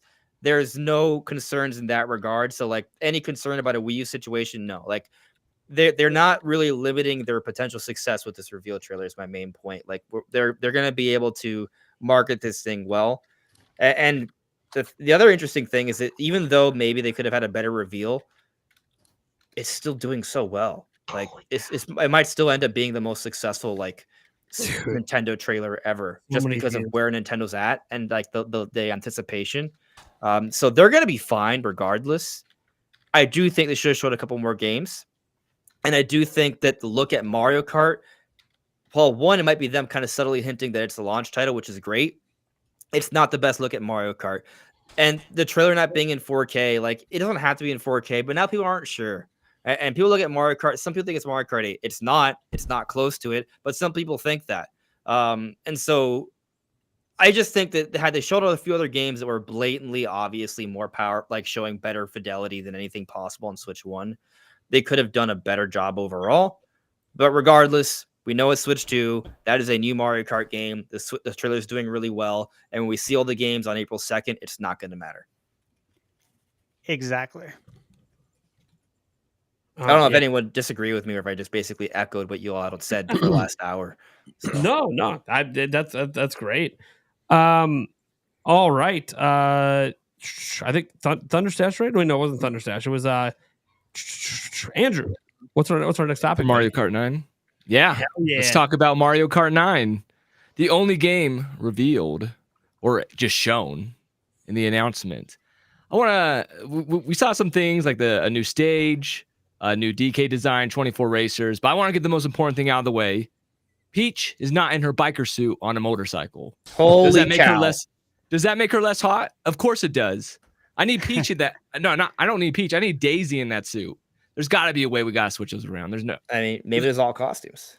Maybe. She's But just I'm not holding my breath. I mean, there's Rosalina, so that was about. That's true. That is You true. got Pauline as well. Yeah. I just know that's everyone's biggest concern. So I'm And just wanting to Birdo. get that out of the My way. biggest concern Birdo, is hey. I don't care about Toadette. any voice actor. except I want Jack Black in Mario Kart 9 as Bowser. No. I don't want any of the other ones. I don't care. I just want Jack Black. Not voicing Peaches. Bowser, but just actually Jack Black in the cart, right? Dude, that's Did a you great mean Jack idea. Black as Bowser or just Jack Now Black? we're talking. Well, Jack I mean, Black if you as can make Steve. these, you might be able I mean, they to put pull it off. Mercedes Benz in there. They could go put Jack Black. It would be hilarious if you win with Bowser and he just starts singing Peaches. Ooh, that would be good. That'd be great. That would be awesome. Yeah, well, if he's doing it, then everyone would have some sort of new, unique, like really cool victory thing. So, Donkey Kong, though. Got that new He's model. looking cute. Yeah. Straight out of the movie. Yeah. basically. Did he you guys looks notice like the he facial hasn't slept in expressions? years. Now, if they went through all that effort to make Donkey Kong's model new, that tells me they're making a 3D Donkey Kong. I on the side. totally agree. They gotta be. Totally agree. Yes. Speculation drop. There was already a lot of smoke for something new Donkey Kong. The theme park? Come on.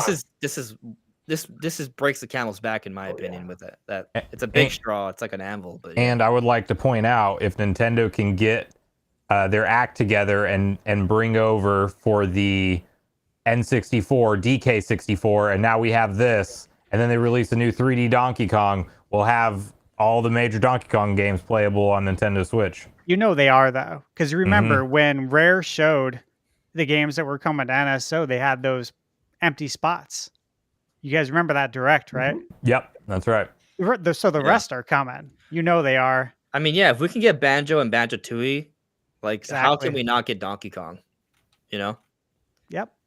Expect it. There's other rare games that are pretty rare. Conquer. Yeah. Yeah. Well, a car would be crazy. That Conquer's probably the least likely, but I still kind of believe it. I mean, we have a 17 plus app, so I feel like anything's possible Right, now. Exactly. You know? There's Yeah, a place totally. for it. Also, gotta mention Diddy Kong Racing. Mm-hmm. Yes. I don't know if we count that as Donkey Kong, but like It's in the family, so yeah, Oh, yeah. it needs. And that's oh man, they still haven't done a kart racer game that has a story adventure mode like that, man. Like, it's That's talk what I'm about a hoping single for Mario player. Kart. Well, yeah, that's a great segue because that's literally one of the things that they could add to this Mario Kart to make it such another level when it comes to the single player experience. Because some people don't hop into the online play in Mario Kart games, and it's kind of like you don't want to just race by yourself. Like if you're not hopping in online, and it gets kind of old racing against the CPUs for a while, there's another player out there that wants to go through some kind of adventure story driven thing on their own to go experience all the stages, I feel like. Yeah. I mean, so like I did a trailer analysis for whatever. I guess it's not a trailer, but a frame analysis of Mario Kart for Switch 2 today. And like that's my video tomorrow. When I was looking at it though, like I noticed like, all right, so like I feel like one of the biggest points I brought up in that video is like you see that they're passing the beginning, right? Which means that it's not the beginning of the race, right? And so it's a lap. Like they're going into at least lap 2, maybe 3, right? And so you see the beginning area, and then in that second shot, you can tell that they just go around the turn because there's still the diner. There's like this spiral-like structure, so it's the same segment basically, just a couple seconds later. And when they're going off into the distance, you don't see where it loops back. We don't see where it loops back. There's boost pads extending way off into the distance, and there's a dirt road that like that crosses through it midway, and there's things both to the left and right. And so like I'm left thinking like, okay, like how big is this track? By the way, like assuming Lakitu doesn't just pick you up, you can just drive off into the desert. So that's a whole other thing. Not to mention in the first part where we see the beginning, to the side, like behind the ticket center, there is another road. And so I don't know if you can go there as well, but if you look at the footage, there are multiple roads and paths. We don't see where the race ends, but we do see it goes far off into the distance, and we don't see the evidence of it looping back. But we do know it's past lap 1 because we see them not starting, going through that start finish line. In other words, another section of of like the arrow signs.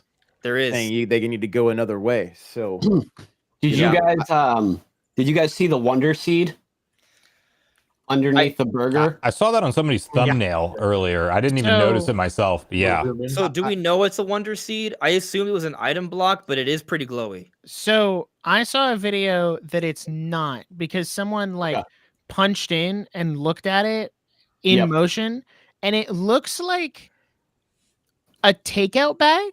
It does, with like the little Mario eyes on it. Oh, it is. It is at the diner. But then not a diner, but a shack. I also saw someone speculate that it might be some kind of like fuel addition, because all of the carts have this little like what looks like a fuel tank on it.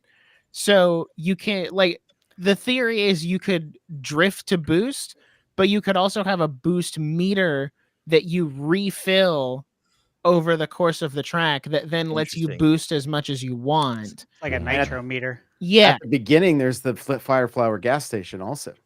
So if that's like a pit area that you like, almost like an F-Zero kind of thing where you go over to fill up your gas or your turbo, essentially. We saw 2 pit stops and 1 turn. Mm-hmm. Just to put that into perspective. But, there might be a lot of pit stops. It looks like it has the eyes though. Like the Wonder Seed eyes. What would that be if it's like a bag? Well, the thing is, though, the seeds never did anything. The flowers did. We should bring up some images of this stuff. Oh, yeah, the Wonder Flowers transform the stage. Do you want to share it, Jake? Yeah. While he's pulling that up, though, to Andre's point, there's a share screen button at the right below us. But to Andre's point about the size, I talked about it in my video going over it. Like, I wonder if we're gonna see like a Gran Turismo Forza kind of thing where it's like we're in a world almost, and then there's multiple tracks, because it seemed vast. It seemed really, really vast, and I'm wondering if like there's track A to this Mario Bros circuit and track B, or if we really are going to be like just like if we're going to be doing 5-minute races or something, because it seems like a big world. It does also seem like, based on the width of the track, that they're very much designing for 200cc, which makes me very happy. Oh, let's go. For sure. Yeah. I honestly, I look at that. I really don't know it. I mean, I think it could just be a gold item block. But do you see the 2 eyes? Those are maybe eyes. I see what you're looking at, and I can agree that they might be eyes. I'm not convinced they are eyes, But but like, they if you might look be at eyes. those 2 eyes compared to the Wonder Seed eyes, So, counterpoint, and I could be mistaken, but I believe that yellow Wonder Seed you're looking at is not like the color of all Wonder Seeds. That's just like a particular. I think they're different. right? colors. And this could also just be a particular one. Maybe. If And I'm not that's why they mistaken, like, chose it, because it does look like it could be an item block or something. could be. I'll tell you that if it is a Wonder Seed, that's crazy, because like you look at like the map, right? Like you see like there's like giant rock mushrooms in the background. Like if it's like Mario Wonder where everything just comes alive, like it's a desert. Like why is one of the beginning levels of Mario Kart a desert?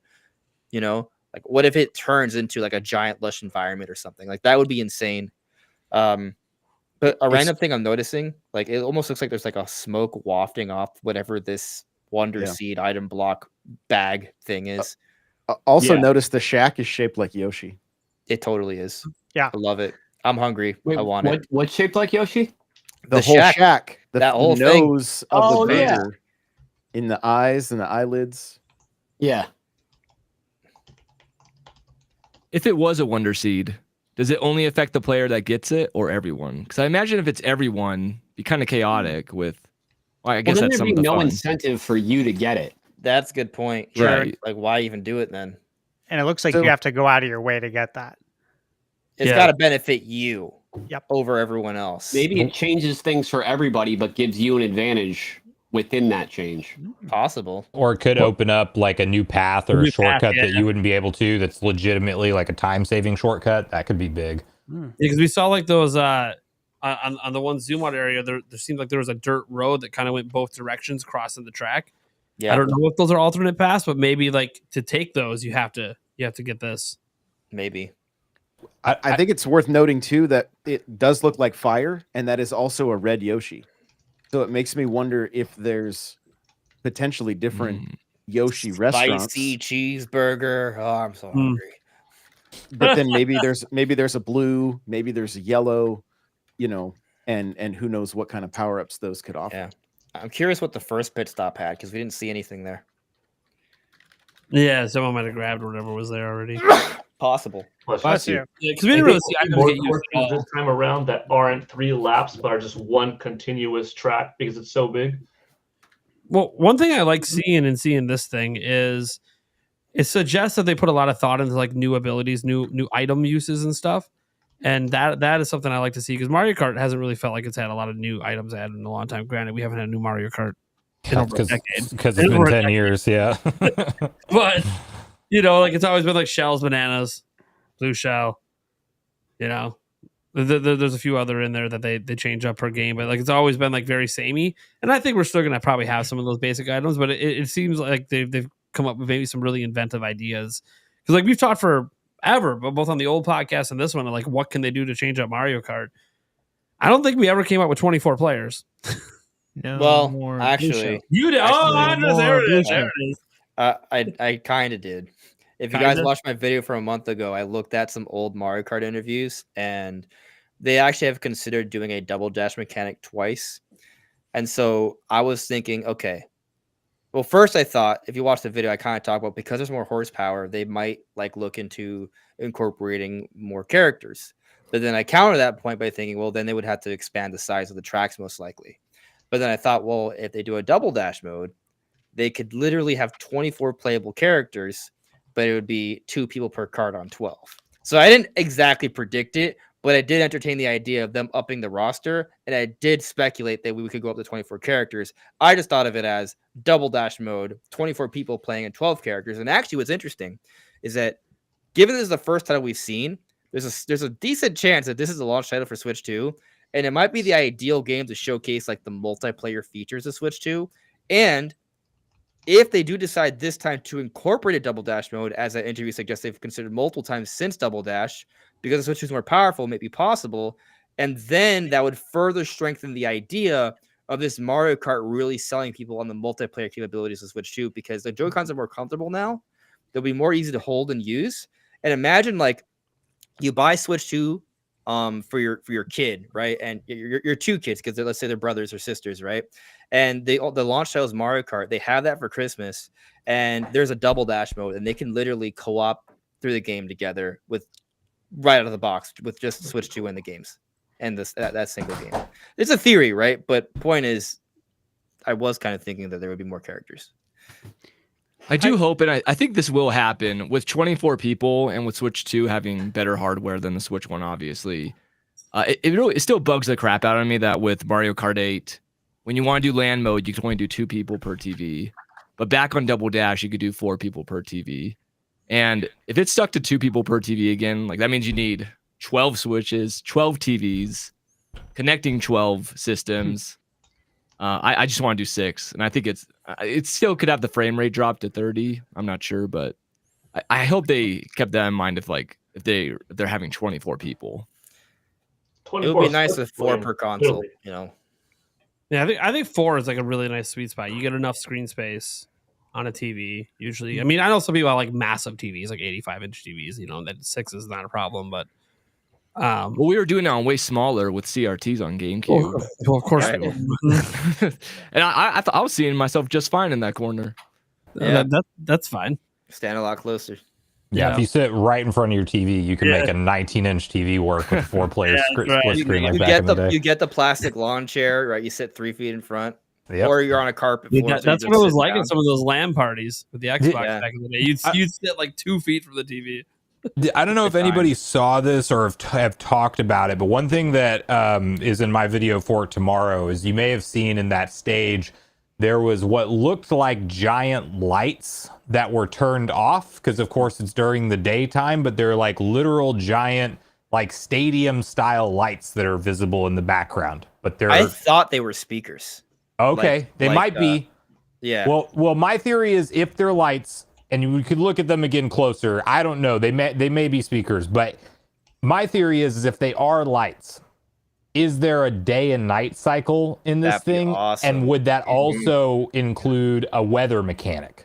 Because I think that would be one of the coolest things if we had rain, day, night, you know, like just and you know, they probably won't go as far as to change all of the you know, mechanics but if it was somehow slippier or more slippery when it was raining, you know, that would be crazy. I don't think they'll go that in depth. A lot of like racing sims do, you know. Yes. That's like the thing in all racing games now. Okay. So they're right there, right? Right there, yeah. It's a tough call. There's 3 of them though, so go back just a little bit. What if it's both? Right. Yeah. It's hard to tell. I can see the speakers idea as well, but I don't know. When I saw those, I immediately thought like right up over the top. So if you come right after, go one more frame and pause again, and right there. God, it's so hard to pause. Yeah, right. The compression makes this really hard to tell. Yeah. I thought of those as big stadium lights, but they could be speakers also. I can see that. I would love it if they had some kind of day-night cycle. I mean, the thing is, regardless of what it is, there could still be a day-night cycle. True. Yeah. When I saw those and I was like, you know, if whenever I thought they were stadium style lights, I was like, there's no reason those should be there unless if there is a nighttime. You know what I mean? Is there any chance we can get an uncompressed version of this trailer? In 4K? No. That'd be nice. You know, I've been waiting for it to hit. It hasn't. I was looking at the press website. It hasn't hit there yet. That's usually where you can get the uncompressed version for local use. So I'm assuming it'll hit there eventually. One question I have, like we're seeing Rosalina on screen right now, and she's got skis and treads. Yep. Right. Saw that. And then Daisy is on like a trike that looks like a jet ski that looks very aquatic. I feel like these were very intentional choices. But what I wonder is the anti-grav going away? Because what are you going to do with that ski and that tread? And if you look at like Daisy's vehicle, it's just an axle. They don't really show anything that would, like, if you look at a lot of the designs for Mario Kart 8, a lot of it had the wheels going sideways kind of planned out. But in this one, if you look, like Mario's shocks and everything, they seem to be more of the prominent feature of the kart than like, does it have the ability to still go anti-grav? I mean, obviously we've only seen one track, but it didn't seem like it was something that was very prominent this time around like it was last time. There is a big structure in the back that looks a little bit Mario Kart 80, where you might want to have zero gravity. It also doesn't look super like vertical though, right? So I mean, you could, if you have enough speed, you shouldn't fall off without any sort of special anti-gravity. It's not upside down, right? Like, so right. Yeah, I'm kind of leaning towards that there is no anti-gravity, to be honest. But if that's the case, what do they do with all of the old, like we won't be able to revisit certain tracks? Then we won't. Or we do. I'm okay if we don't, because that would just mean there's a hell of a lot more new tracks. I And agree. maybe that's one of the things in this game where they're actually, the real focus is, because Mario Kart 8 Deluxe like relied so heavily on revisiting old tracks. Mm-hmm. And maybe like one of the big things with this one is that like it's majority all new, and that's what helps make it feel so damn fresh. I mean, I would love that. Like, start down. off with 32 totally new tracks. Because normally it's 16 new, 16 remade. Just do 32 all new, and then have just DLC of new, and maybe eventually remake them. But the other thing is that like Mario Kart Deluxe is, you can still play on your Switch too. It's backwards compatible. They might even release like a 4K patch. Yep. Maybe. Or maybe carts do a Xenoblade Chronicles X, and they have this shifting mechanic where they're like the mechs that they go from on floor to tank to plane, and then the carts just morph to what they need to be. They sprout wings and they fly instead of anti-gravity. They get a little propeller and they go underwater. Kind of like a Diddy Kong Racing, where, well, Diddy Kong Racing was distinct, but they will just be adaptable to the environment if it's old tracks. Just an idea. Do you think they do a longer booster course pass this time around? Kind of like how Smash had a like consistently long, whereas the booster course for 8 Deluxe kind of felt tacked on at the end, because it's like, it's been so many years. Let's finally do some DLC. Like, do you think when this comes out, they say either at launch or right before in April or whatever, or slightly after, they're like, all right, booster course pass, here's the first 4 waves, and then when that's up, they're like, here's another 4, and then another 4. 100%. Keep it going. 100. I think especially if this is the launch game, which I think right now is the popular leading theory because it's the first game they showed for it. If that's the case, I think they have like a 6-year plan of constant content updates, because they know that this is a evergreen the entire length of the system. Yeah, we want to get as hyped as we did for every Smash character every time there's a direct when they say there's something new for Mario Kart. Agreed. And we could, especially if it's all new stuff. Mm-hmm. Like, as far as we're now, here's the thing: like, this hasn't been talked about much, but like, they kind of stopped Mario Kart Tour. There could be a new Mario Kart phone app too that ties into all this. I'm not saying people want that, but I'm saying it's probably going to exist because Tour was really popular on phone. So It was popular. So, and maybe they had to end it because they wanted to make something that actually worked more seamlessly with the new Switch Mario Kart, since Tour was obviously and Mario Kart 8 Deluxe were never really built to work together. How big are we thinking the track sizes? How many tracks we're going to get? Because if you look back on the Wii U when Mario Kart 8 first came out, it looks so... It kind of looks like a ripoff of a game now, but I think it's going to be at least as much as Mario Kart 8 Deluxe on Switch came with at first. But I would say 48's a given. Well, yeah, that's the number. Well, Mario Kart 8 initially launched with 32, and then it had 16 DLC tracks and became 48. Oh, was it there? Okay. Well, Mario Kart, so just so we're clear, on Wii U, right? On Mario Kart Deluxe launched with the 48 because it included the DLC. Right, yeah, And I'm then- thinking it's going to be the same as Mario Kart 8 Deluxe. But yeah, Yeah, before the DLC, so 48. right. And I then think build 48's our a good way number. towards Yeah. A bigger number. Yeah, I think 48's a good baseline. 48 new tracks would be a lot. Maybe there's 16 remade tracks and Yeah. 32 new. So there's at least more new than usual. I'd expect some classics in there. I think they will ultimately work towards making this like with all the old tracks playable as well, though. Like I think that would be the long roadmap of like, you know, say 4 years of updates or whatever with booster course pass waves. Like eventually we will end up with the most new tracks because it has the most new out of the gate, but we'll also get like the collection of all the, you know, they'll turn it into Mario Kart Ultimate whenever it's all said and done. Yeah, I think each cup's going to have old tracks sprinkled in. Right. Speaking of Mario Kart Ultimate, what franchises do you think they'll add characters from with this one? Yeah, I'm glad you mentioned that, Jake, because we've talked about it a lot on the podcast, but I think this will always remain Mario Kart in name, but this is turning into Nintendo Kart, especially with how many track spots you have now. Well, even the very beginning, they added Donkey Kong. Yep. Right? Now we've gotten Link, Zelda. They added Animal Crossing with Splatoon. Isabel. What was that? Yeah, the Mii Splatoon have as well. other things like Yeah, exactly. Here's my Fox question. Cloud Does and this stuff. does it ever get opened up to third parties in the way that Smash does? No. Yeah. Not with I this agree. art style, I feel. No. I will say this. Master Chief and a warthog. Let's go, baby. Come The on. only thing I Andres is leaving the door open to it. The only thing I can think of is maybe Sonic. And I know And Sonic he would be a great fit. But, like, he he has has his own in a racing lot game. of work Yeah, he has art his own racing. styles. That's I got a true. They question did for you guys. participate in This the year. Olympics together. Let's see if you guys know the answer, right? There actually has been one third party, at least that I can think of. There's actually been at least one third party character in Mario Kart. Do you guys know who it is? Pac-Man. Okay. Pac-Man in the Pac-Man? arcade. Yeah, Ah. in the Arcade, arcade. baby. Yeah. So I mean, that was because Namco made that, right? They were Yeah. behind that version in And- arcade. And Namco has, their own studio just for Switch. That's right. So I mean, what if they did help out? wouldn't be surprised if they do. I think we could say that if it goes to third party, we could expect Pac-Man would be in it since he's already been in it. And because of that relationship. And Miss Pac-Man. I have a theory. Yeah.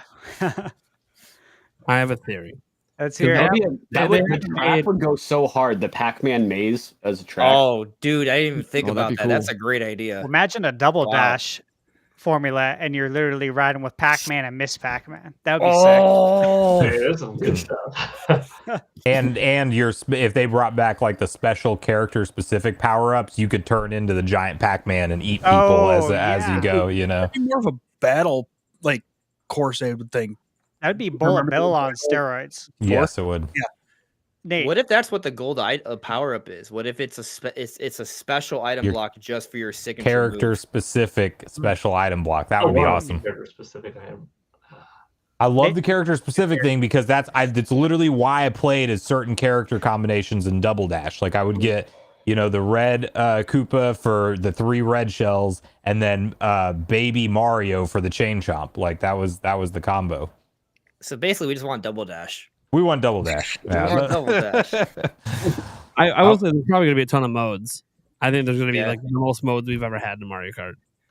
Especially for Yeah. online. I could see them going Yeah. crazy with tournaments and all these different, like New huge type of battle mode for sure. I hope they do like a battle royale elimination Yes. style race too, We were talking about that in my live stream. Like that, I think a lot of people want that. Like a battle royale thing. Like what if it's like a race to the middle? Like it's already a racing game, right? Like that would be crazy. And you could set traps and screw people over. Yep. Oh man. that'd be cool. Yeah. Well, I was going to ask Eric, but he walked away. So, Paul Gale, how are we feeling about Mario Kart, man? Excellent. Without knowing what Nintendo's big game was going to be, I was thinking 3D Mario or Mario Kart. Nothing quite like a 3D Mario to have. Just one of my favorite franchises ever, so it's a very easy one for me to go to. I love seeing the next step every time in gameplay and graphics and everything, and especially now that we had the biggest, most fleshed out Mario 3D experience ever in terms of visuals and depth, being the Super Mario Brothers movie. That was what I thought we could see today, or Mario Kart. But I think Mario Kart's a good decision because it is the most popular game of the last generation, where you've got 60 million people out of 150 million people that own it, that no matter what time you got the game, you've been waiting for a while. You've become a fan of it. So it's a very strong fandom, and then showing that, like, hey, this is a new Nintendo Switch. Whether or not some people were very clear, like, this is a new Mario Kart game, besides the point, but I think we acknowledge, we could see it. We could tell that, 24 carts going at the same time, that's going to be a lot. It also makes me think that the starting roster is going to be huge because, if you have 24 at once, that's not the whole roster constantly being shown. So what is it? Is it going to be 36 as a base? Will other Nintendo characters, as you've all have discussed already, be showing up from the get-go or added later on? Like, this could be the first Mario Kart game where from the start, Link is already there and he's not added later. And that would just be really cool because, it's still Mario Kart, but with friends. I think the game looks good. I rewatched and slowed down the best that I could and zoomed in on things like the rubber on the tires, looking at the asphalt, looking at little animations of Mario's face squishing down and looking, and it definitely looks like it's got good lighting, good texture work. DK's new inclusion, his new facial features and stuff like that is just also really neat. Andres, you weren't here earlier when I suggested that maybe the Joy-Con mice could be used in Mario Kart in a unique way where, you're controlling the cart steering left and right, and this Joy-Con is down for drifting. And then you can wiggle back and forth to do the drift instead of going left and right. Very interesting way to do it. Did you notice that the Joy-Con strap makes it look like a tail for the mice? Totally looks like a mouse tail. Yeah. I wonder if they've got something clever sounding wise, like, the Joy-Con. Like, they won't call it a Joy-Con mouse, would they? Mouse-Con? No, they're not going to do something like Mice cons. I had a funny thing, like, they could call it the Con Air because it's wireless. Joy-Con Air. I don't know, just playing on words and thinking things. But yeah, Mario Kart looks sweet. I think we're going to have a lot of big modes. Definitely something that's unexpected. I'm not saying like 24 player split screen. I mean, I joked about that earlier. I don't think that's going to happen, but maybe we will have more than a 4-player split screen. There could be something unique that we don't know. Obviously, I can't wait to see more. This has got to be one of the games that they have at that, April 11th ish Nintendo playtest session. Can't wait to see what else is there. But yeah, I'm big on this, and it's got to be a launch game at this point. So, Free Metro had did a super chat that I think is really interesting for an idea here. So, like Mario Kart City Trail mode, kind of like they had in Kirby Air Ride, with an open area and mini game events. That would be cool. It would be cool. I second this or third it, whatever it takes. Let's make it happen. That's actually really cool, dude. I haven't even thought about that in so long. Man, Kirby would look really good in this art style, driving one of the carts. Just saying. Yeah, Kirby's a shoe-in pick. Yeah, why he definitely needs to show up this time. Yeah, I feel and his worlds, like to drive in his worlds would be so cool. Blast. Yes. Oh, what if that's what they do? So, okay, 48 tracks, right? 32 are Mario Kart. The other 16, those are other Nintendo Universe tracks. Yeah, like they did that with Zelda. What if did we it got with an F-Zero? entire Yeah. Zelda Cup instead of just the one track? That would be cool.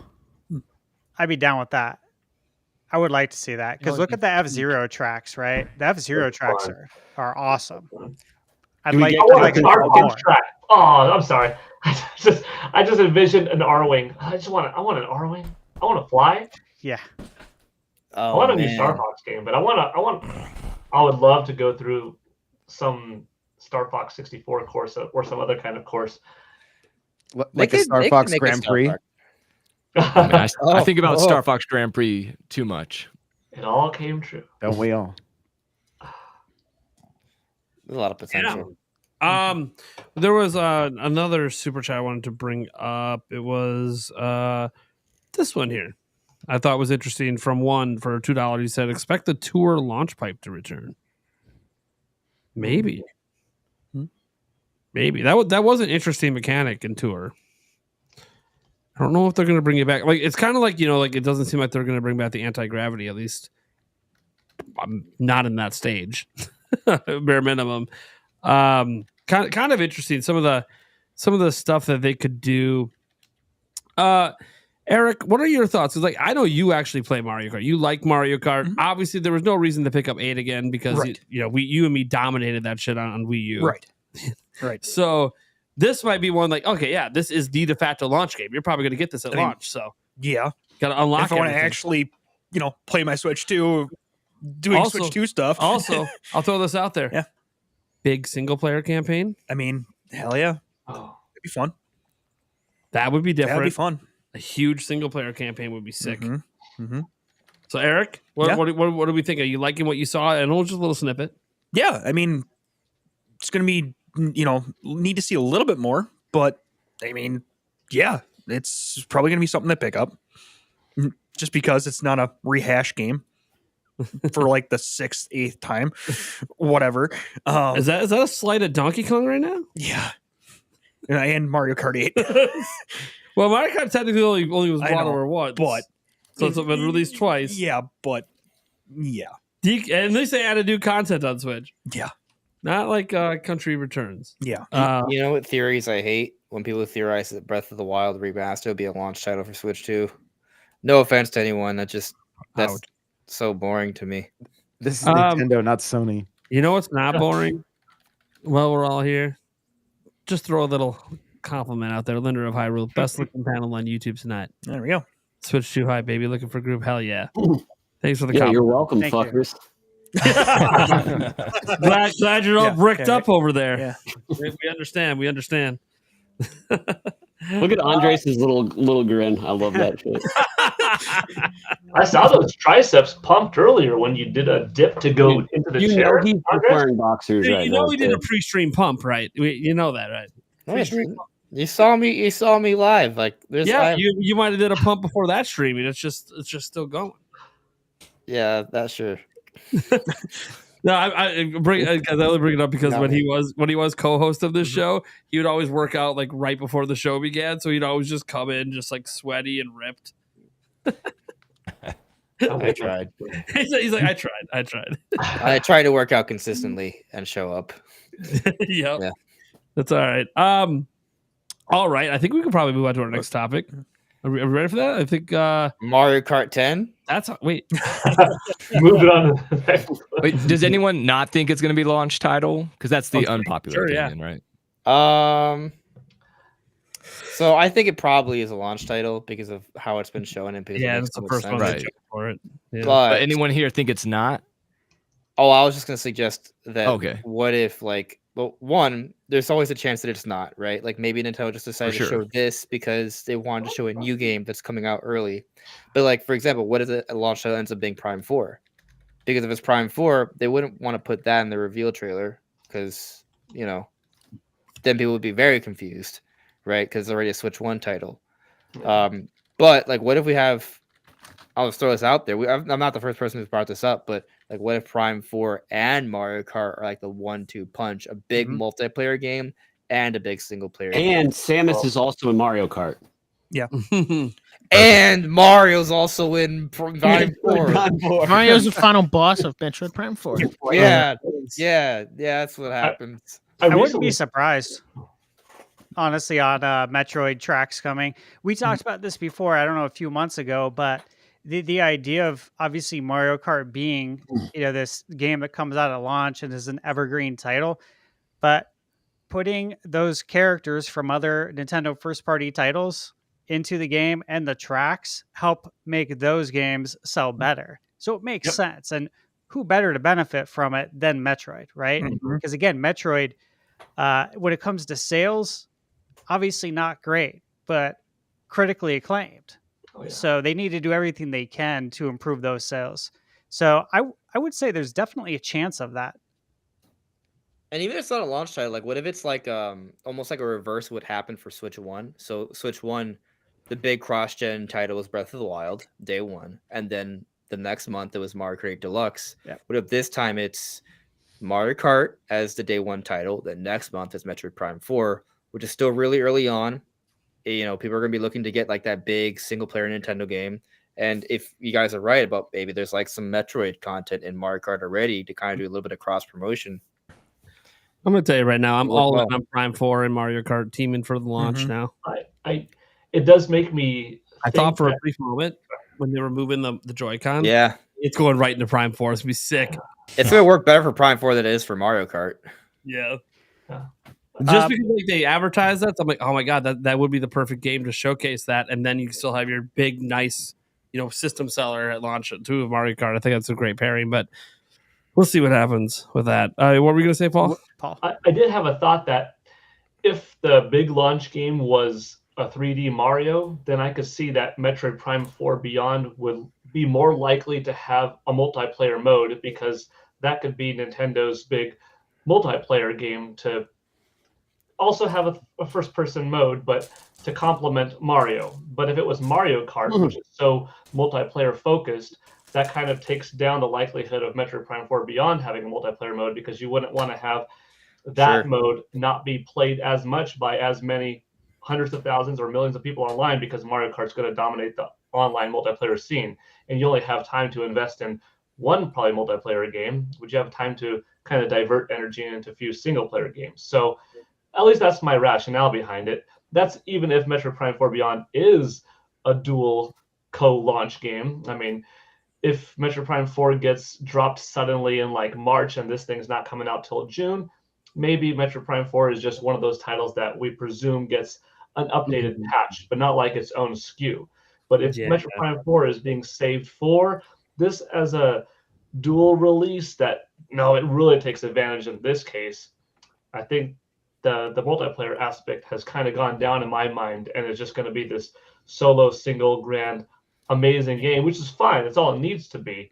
But we were talking on podcasts before of, dang, that would be a way to potentially get Metroid Prime or the Metroid series to new heights, and that's having this awesome, ambitious Splatoon-like multiplayer mode. I'm not talking about the gameplay perspective of painting things, but just something that was an ongoing Nintendo's Fortnite, Nintendo's other T-rated Splatoon, which would be a side mode in Metroid. But it could still happen, maybe.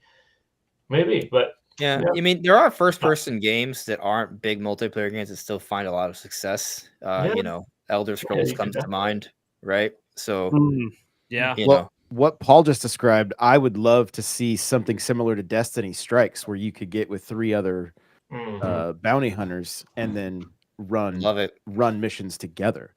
Like, I think that would be fantastic. The other thing that you guys have got me thinking is, since like we have to know that just because the Joy-Con can have a mouse functionality, we know that Nintendo's going to be selling a special edition Metroid Prime mouse, because that's going to be one of the ways they're promoting this game, to play it mouse and Joy-Con, if you will, or mouse and keyboard. And then Mario Maker's probably going to have a mouse as well. Like, it's not just going to be get a pro controller for this game, it's going to be get a pro mouse also. we're going to get Metroid Pinball, where you pull Let's back go. and boop, and you let go. I like it. I'm telling you, these Joy-Cons are going to do a lot. While we're on the Metroid Prime 4 for a moment, just a brief question, because obviously we have rumors of a Switch 1 Direct coming next month. Prime 4 there. Yeah, did you see Prime 2 and 3? my math? I kind of feel, I mean, maybe, but I also kind of feel like maybe we just get like a Direct Mini. And if it's a Direct Mini, then, Prime 4 is not there. You think it's going to be like a third-party Direct? Well, that's a whole other consideration. Like a partner showcase, right? I think it's definitely a possibility. For sure. I think it's maybe even like the most likely outcome. But there probably is still going to be a few more Switch 1 games. The ones that are rumored are Fire Emblem Remake, Metroid Prime 2 and 3 Remastered, and Kirby Planet Robot. Those are all remasters. Well, I guess Fire Emblem would be a remake, but there's no totally brand new games there, right? that's not the kind of lineup you have for a big general direct, especially maybe 5-6 weeks away from the big Switch 2 direct.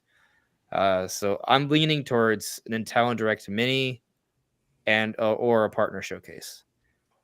All they have to do is throw Wind Waker HD in that mix of games you mentioned, and then they have just enough for a mainline direct, and it's the final Switch 1 focused direct. I agree. I think they'll do a mainline in February just to build out some Switch 1 support, and 1 or 2 of the games might be later off, and we know it's still going to be a Switch 1 game, but like they communicate like the date for it or whatever, and then when we get that Switch 2 direct, it's all the Switch 2 stuff, and they're not talking about Switch 1 games. And I do think Prime 4 getting an updated trailer and the release date could be a great show closer for a February mainline direct if they hold one. I agree with you. I just want to say I think they have to do this in February. Like they have to give us what games are going to be releasing from first party. Because they did a tweet about here's what we have coming in 2025, and that was one of the games they advertised. Yeah, so we have Xenoblade March 20th, but what do we have after that? Is there anything on the calendar? No, I mean, correct me if I'm wrong, right? Prime 4 Legends of Zelda are just blanket 2025. They need to detail that out because you got to do that before Switch 2. ZA's probably detail that on the Pokemon Day. Yeah, February. I mean, the Nintendo first party release calendar, you got to detail out what's coming out for Switch 1 because once Switch 2 cycle begins, it's going to be forgotten. Like you want to get that out the door first. I mean, so I'm on the belief that Prime 4 is a cross-gen title, though. So, like, that kind of, like, it skews my perspective. Like, I could see them saying, hey, here's Prime 2 and 3. Stay tuned for Prime 4 news later. And we get that in the Switch 2 Direct. Sure. Yeah. I'm expecting Prime 2 and 3 at the February Direct. 100%. I even put it in my most anticipated games of 2025 video. Everyone's like, that's not on the release calendar. I'm like, it'll be there. It'll be there. It'll be there. I know it's not, but it'll be there. Somewhere. February, it's before Prime 4 comes out, whatever it is. If the DLSS is everything that we think it's going to be also, then they can showcase any of these games again in April with what they're going to look like on the new Switch as well. Okay. Yeah. How do you guys feel about Mario Kart's graphics? I know, we kind of already talked about Mario Kart, but I feel like we didn't talk too much about the visuals because there's definitely like a big talking point. The only thing I really see with the graphics, because like it's so compressed and hard to really make much of it. Like I get when people say, oh, it doesn't look better than Mario Kart 8. I'm like, well, the way they presented it, no. But also, that draw distance is way longer. Maps huge. Maps are huge. More characters. The facial players? expressions. The Yeah. facial expressions were cool. Yeah. Yeah. Donkey Kong does this. It looks like Mario's holding his breath, like he's just full of anxiety while he's racing. They each have a unique, like a drifting facial expression. Yeah. What it doesn't look like is the Rosalina Luma Mario Kart trailer that was for Super Smash Brothers for Wii U. You remember when we got teased? Yeah, Like, what is this, a new Kirby game? What is this? I'm like, no, it's but like that level of Mario Kart visuals is what I hope to eventually play. This wasn't that, but this does look like a bigger, more grand, more scoped out, probably best new Mario Kart game ever, with good enough of a graphical jump, but probably more in terms of fun factor and new that they couldn't do before. Remember, like a long time Nintendo philosophy has been we only make new hardware when we've run out of abilities to we've run out of hardware power to satisfy our new visions, our new software ideas.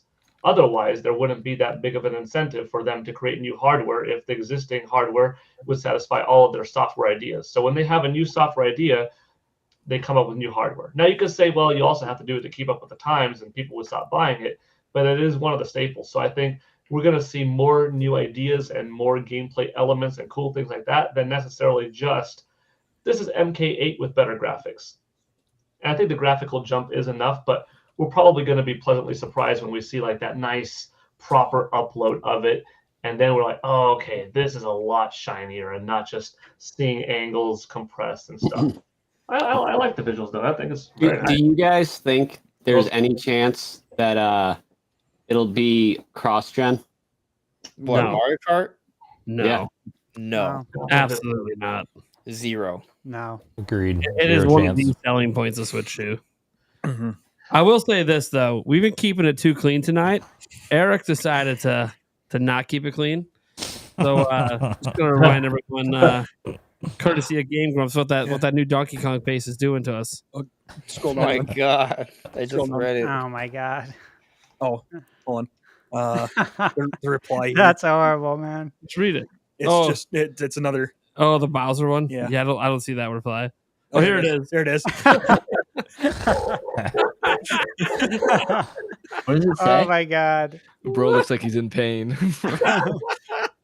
Man, they're doing some things with those Yeah. expressions, but Yeah. hey, just remember.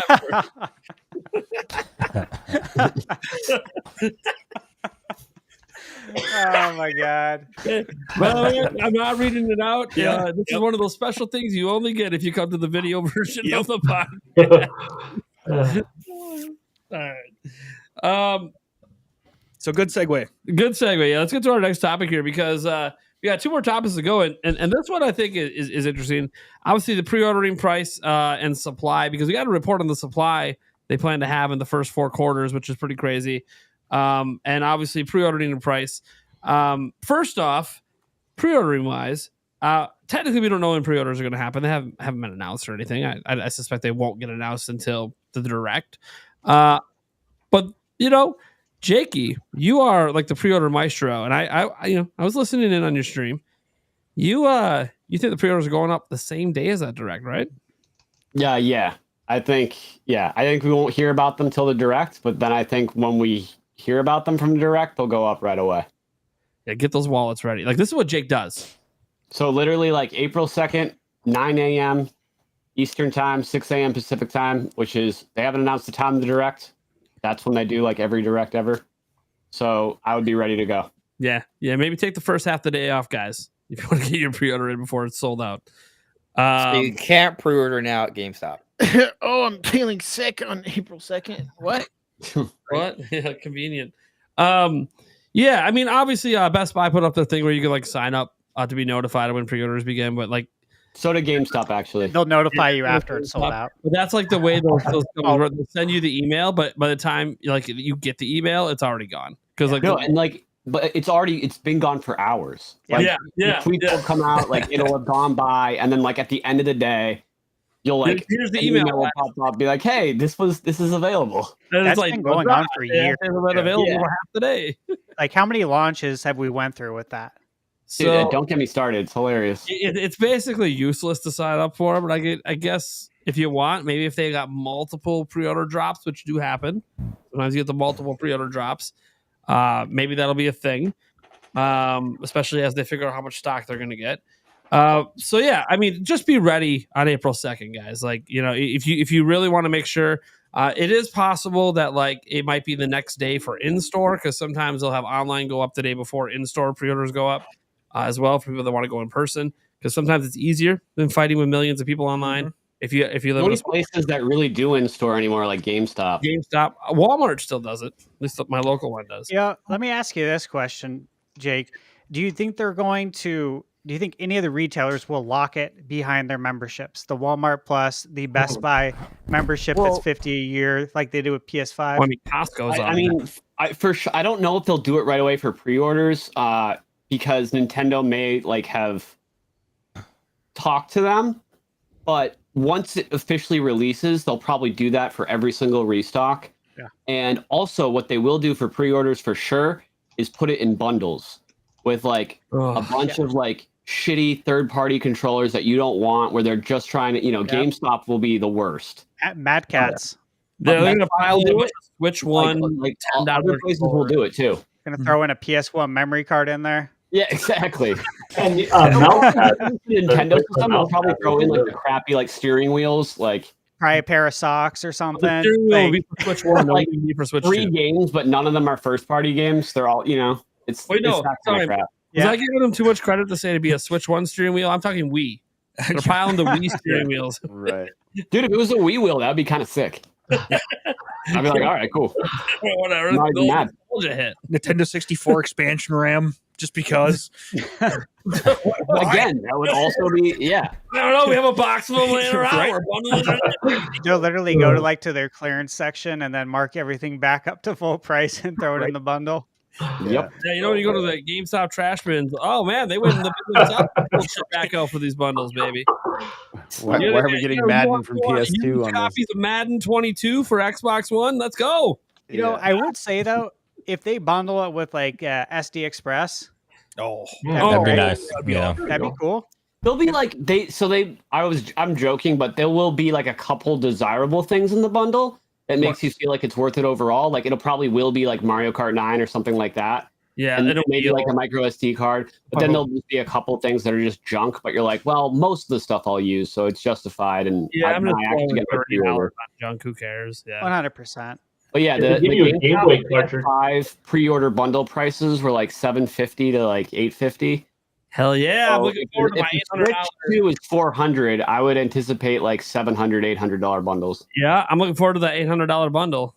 Hell yeah! Fuck.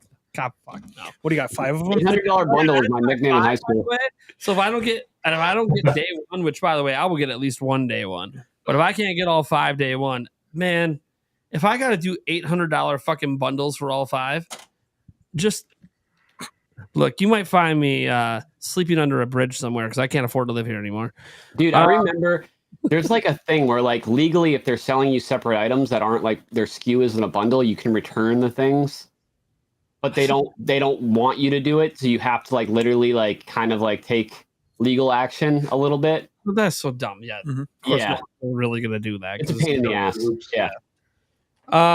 So there you guys go. Just be prepared that day. Obviously, it might not be that day. They might announce a week from then. I don't know, but just expect to be ready with your wallets. Be ready to pay up front. Be ready. You don't know where you're going to get your pre-order in. Like if it's at GameStop, it's only a down payment. Other places, it's all the money. If it's Amazon, they won't even charge you till they I don't ship think it. GameStop is even a down payment. It used to be $50 down. Did they change that? Oh, I thought all their You might be right. pre-orders were down because, like, I went and did Mario and It was Luigi, like $5, and I thought consoles were 50. and it was like $10. Which, if I can do in person at GameStop, that's my better Well, I bet. prefer in person, yeah. Because then But like, I I can, know I'm not going to get all 5 in person. Like I'm going because then to. I can pay down too. Like I don't have to dish out $450 I'll or be whatever. I'll be waiting overnight at GameStop to get an in-person pre-order as I'm watching Jake Randall's live stream. Trying to bam, pre-orders in.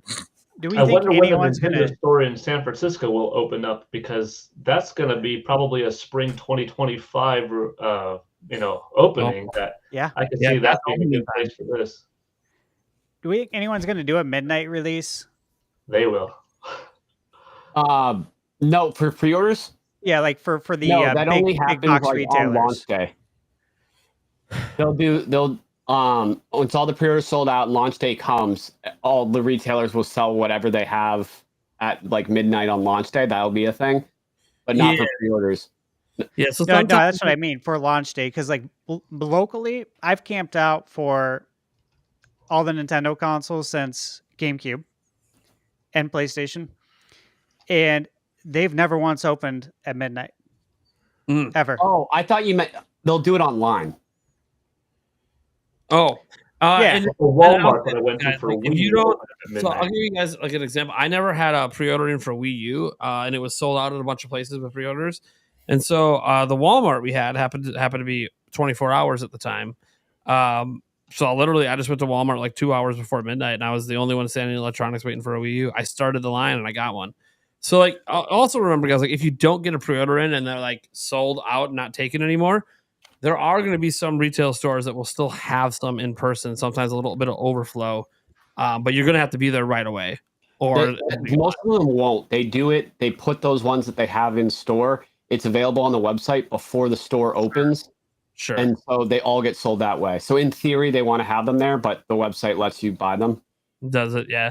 And again, I don't even know if 24-hour Walmart's still a thing since COVID. 'Cause ours isn't 24 hours. anymore. Not around mine where I used to be live. in- Yeah, not anymore. where I live either. Yeah. I think I remember I pre-ordered the Switch twice at 2 different GameStops, just in case one of those GameStops screwed up. There are some retailers that don't take anything down though for the pre-orders, Sure.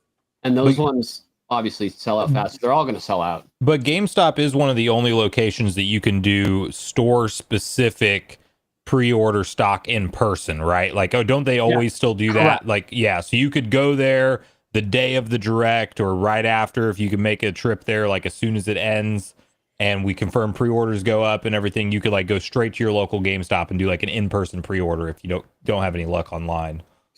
Yeah, I know for when the pre-orders went up for at least at my GameStop for the Xbox Series X.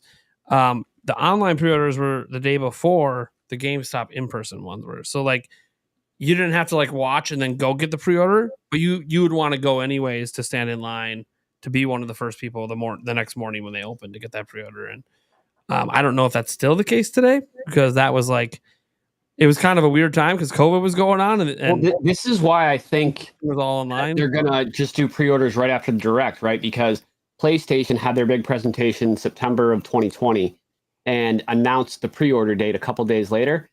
And Walmart just released the pre-orders as soon as like the presentation was over, and then all the other retailers followed. That's right. So Nintendo's just like, let's just plan on that. But like, you're not going to have a chance to go in the store and pre-order. I mean, GameStop opens like typically late, like 10 a.m., 11 a.m. Mine opens time. at 12. So I would say mine get up opens at at 12, 9 a.m. yeah. Eastern, 6 a.m. Pacific. Try to get an online order, but like go to your GameStop and like be either like camped out there and just do it on your phone there, or just wait. There's probably going to be a massive line, even though it won't get announced. But like that kind of, I would hope it doesn't get announced if you're going that route, because then there's less people that are going to wait there. Sure. Well, we'll have to see what happens. I mean, that's the thing. It's kind of chaos sometimes with these pre-orders. It's kind of a mess. That's why we need Just go camp the New York store. Who's with me? That's why we need channels like Jake Randall. He helps de-mess the mess. It's always still a mess, but hey, secure the bag. Secure the bag, baby. Secure the bag. So obviously some other things on this topic. The price point. Obviously we know about that $349 Best Buy one, which is probably just pulling an old listing. Obviously we heard about Nick from Xbox Era, whose source is kind of saying like, oh, it could be like $450, $500. The price is all over the place because I don't think anyone really knows. I think it. So if you look at Nintendo's history, they've never gone more than $50 higher than the highest price of the previous system. It's never happened. So that would be like $399 if you're going to go off the OLED. Which I feel like that's what a lot of people are sort of consensus at. Like, do a lot of you guys expect it to be like a $399? Well, especially because it's an LCD screen. I think that makes it a lot more likely that $399 is the price. Sure, absolutely. Does anyone else like agree or disagree? I agree that $399 is the price. I don't think Nintendo wants it's so close to that PS5 base console or even a digital console $450 if they go there. I just think they want to be lower than that, That's I mean, you could argue Series S is still going to be the I cheapest. don't think you're worried about Series S. But I don't think so either because nobody's buying Xbox right now because everything's an Xbox apparently. Yeah. But they don't want people to be like, why should I get this when this is the same price? You and can just someone buy a says, Roku. Yeah, it needs to be, and I even don't think that Nintendo wants the clunkiness. I know they have it for the OLED at $349, but I think like for a brand new generational console, I think they want it to be a clean number, like $399. That $400 price point. I feel like that feels right. So I hope that's what it is. I think that'll do great numbers if that's what they launch it at. I expect 400 and a price drop. Huge difference, like mentally, between $399 and $449. Yeah. There is. Because with taxes, that's bumping you to $500. I don't pay taxes in my state. Oh, very nice. Well, that's fortunate. Live free or die. That's my state's motto. But I mean, literally, that will be, if I'm purchasing something $449, that's bumping me up to $500 with taxes. And Thunderstash, what you were just saying, I agree. I think they're gonna finally do a round of price drops whenever the Switch 2 comes out. I think they have to widen that gap. Yeah, because it would be weird to have an OLED sitting at $349 right next to a $399 Switch 2. Very weird. I mean, don't you think it should happen before, like with some, like a window of time? I don't think it happens the day Switch 2 comes out. I feel like it should be announced beforehand. Maybe it's Like in announced February? I think maybe that February Direct, Nintendo Selects comes the back. Pre-orders go up. Yeah. The February Direct could really be. Well, actually, I don't know if that's the best idea because do they want to sell Well, they a might bunch of also want those to try and hit that takeaway financial sales, target. Sorry. maybe they want to keep the price maybe lowered a little bit, but keep it kind of high. You know, That's kind of what I think. And then Black Friday is when we're going to see Switch One have a good price cut. yeah, that After makes the launch sense. is passed. I mean, we saw it. I mean, last holiday, didn't they cut OLED by like 75? They at one did. point? They did, but they Best didn't make Buy and Target. I They didn't think. keep it, obviously, but Mm-mm. Yeah, they didn't make like a huge announcement, like a huge PR statement about it. Because remember, the months leading up to that, I was showing you guys that you could pick up a Switch Lite for like $160. Yeah. And it was shipped and sold by Walmart. Yeah. But they weren't advertising that. This price drop, though, this time around was not from Nintendo, because on Nintendo's Black Friday deals, they didn't discount their consoles. It was like retail specific. So maybe they made the margins better for the retailers or whatever to allow them to do it. But it was like Target and Best Buy that did it for like $279 for the OLED. Yeah. I mean, like it's gonna happen to somebody. It happens every time. New system comes out, old system gets discounted. I just think they're probably going to drop it relatively soon because it would give them a better chance of hitting their financial targets, which they're probably not going to hit regardless. Yeah. Try to Yeah. get one final push in sales. I could see them dropping in February. And maybe to your point, it's not like a big drop. Maybe it's a $50 drop, because at that point, OLED only being $300 is a little bit more palatable. That $100 gap when they announced the price. Mm-hmm. I think that's all they need. I think if they get the OLED to $299 and the Switch 2 is $399, I think that's a perfect place for them to land. I think Switch like Lite's one- going to be $99. Oh, it's the, That would be great. Yeah. And Well, that's that's what's going to what help the, it hit the that 3DS sales is. target. I remember even like 2 years ago, they were selling them refurbished for $99. You could get a new 2DS. Yeah, I could see, $100 like, for And that. they sold out, and people were selling them for twice that. Yeah, of course they were. Maybe they just start dropping them by $50 every year. So like maybe come February they drop it by 50, and then next year drop it by another 50 as they become less and less relevant. That's how you beat the record, though.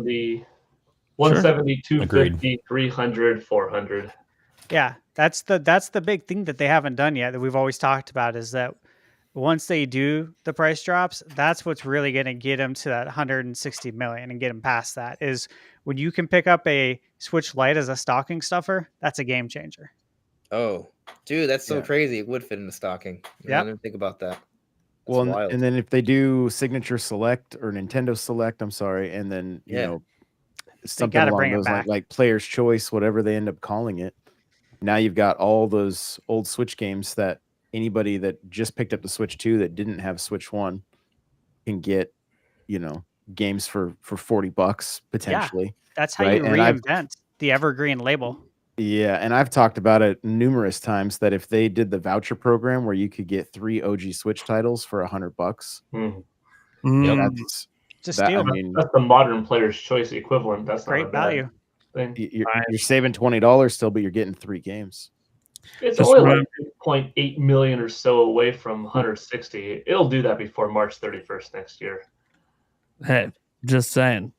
According to Bobby, secure the bag sold on Switch 2 being my first pre-ordered console. Nice. There it is. Nice. Heck Do you yes. guys think that Super Bowl commercial is ruled out now that we know the system won't be coming out until decently after April 2nd? Because it worked for Nintendo Switch back in 2017, but that's because Nintendo Switch was coming out 2.5 weeks after the Super Bowl, so it was worth Nintendo's $5 million spot. Now, February, it is like, hey, there's a big new thing coming, but not until 4 months from now. Is it worth it or not? What do you think? I think it's unlikely, but not because of the time. I think Switch is coming out in June. That seems like the most likely time. Feel free to disagree. But I think the real reason is just because where Nintendo's at with their marketing plan. I had an optimism that with the initial reveal, they would come out a little bit bigger, right, with a few more games, and they're not really doing that. And to your point, that like the big presentation's not until April 2nd. Like if that was maybe a little bit closer, I then would have been more into the idea. But at this stage, like they can't put together anything close to what they did for the Switch 1 Super Bowl trailer because they haven't shown anything yet. So I think it's just not going to happen. Yeah. I think they're still doing it. Okay. And I think the big thing is because they already revealed Mario Kart. And they're just going to focus on, hey, Switch 2 is coming. Here's more footage of Mario Kart. Here's some fun stuff with Sabrina Carpenter, like the rumor. Here's a fun little thing with her playing Mario Kart on the new Switch. See you more news April 2nd. That's the way they hit the mass audience. Hope you're right. Yeah, huge 40 It wouldn't second be like a long one. spot. It'd be like a 30-second to a minute. It wouldn't be like a really long commercial, A but 30-second commercial now, I just looked it up, is a little over 7 million now. yeah, it And, is. Peanuts for Nintendo. If they want to, there's nothing financially that is the reason Yeah, that they're not. financial wise, they I probably know. If they want $1 to. billion company. Yeah. I they see mean, the benefit. Still I wild. hope you're right. I mean, that would be cool. I think I don't think they show anything but Mario. Like if they do it, it's still just gonna be Mario Kart. I don't think they're Yeah. showing. That's like the only thing they can do.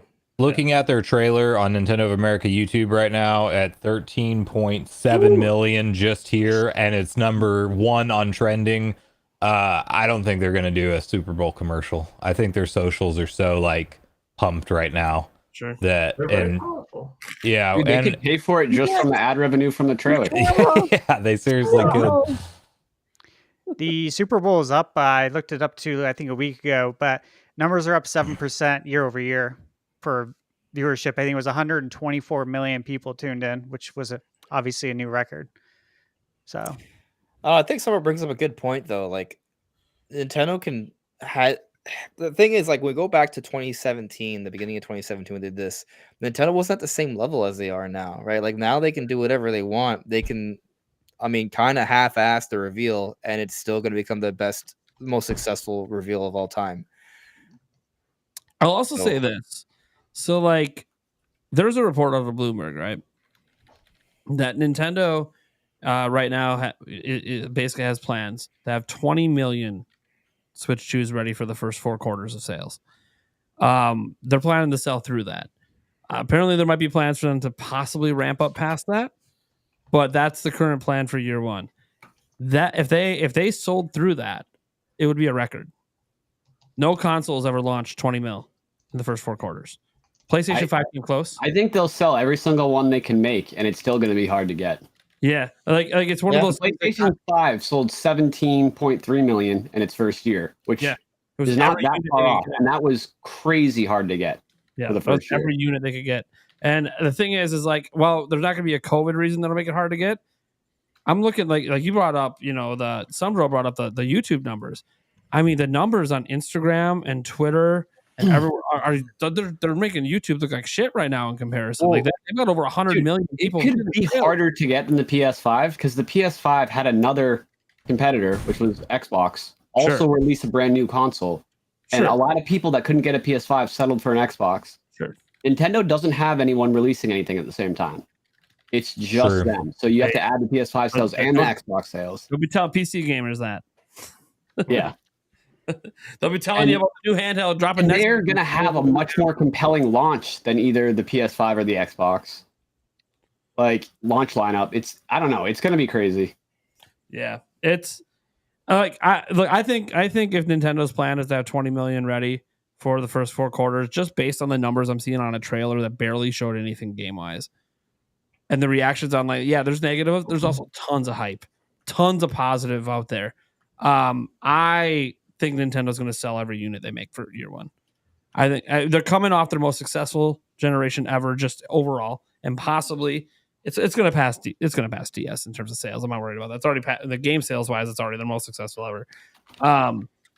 I think people, for all the naysayers I always see out there that are mad, it's called Nintendo Switch 2. Just watch them sell 20 million in the first calendar year, and they're going to look like geniuses. It's interesting because it's almost like because they become so successful, they can now easily become even more successful because since there's such a great amount of people that enjoyed Switch, they'll be like, all right, I'll get another one, right? Yeah, the roadmap's there. Like it's almost too easy for them. Like they don't have to go try some crazy experimental stuff anymore. And here's the other thing though, right? Like there is the whole the FOMO thing, right? Like like if you have like that core fan base that's gonna buy it the year 1, year 2, and then everyone's gonna see that momentum and be like, yo, everyone's getting this. We gotta get it too. And then nuts. It kind of, they sell 20 million in one calendar year. That's like almost already beating GameCube. Like you're that's really the close. power of Metroid Prime 4. That's the power of Metroid Prime 4. It's only Metroid Prime. That's not too far off from my own anticipated number. I mean, I said last fall that I could see them making as many as 22.5 million, which is a little bit more ambitious than their 20, but that's what I thought they could manufacture and sell was 22.5.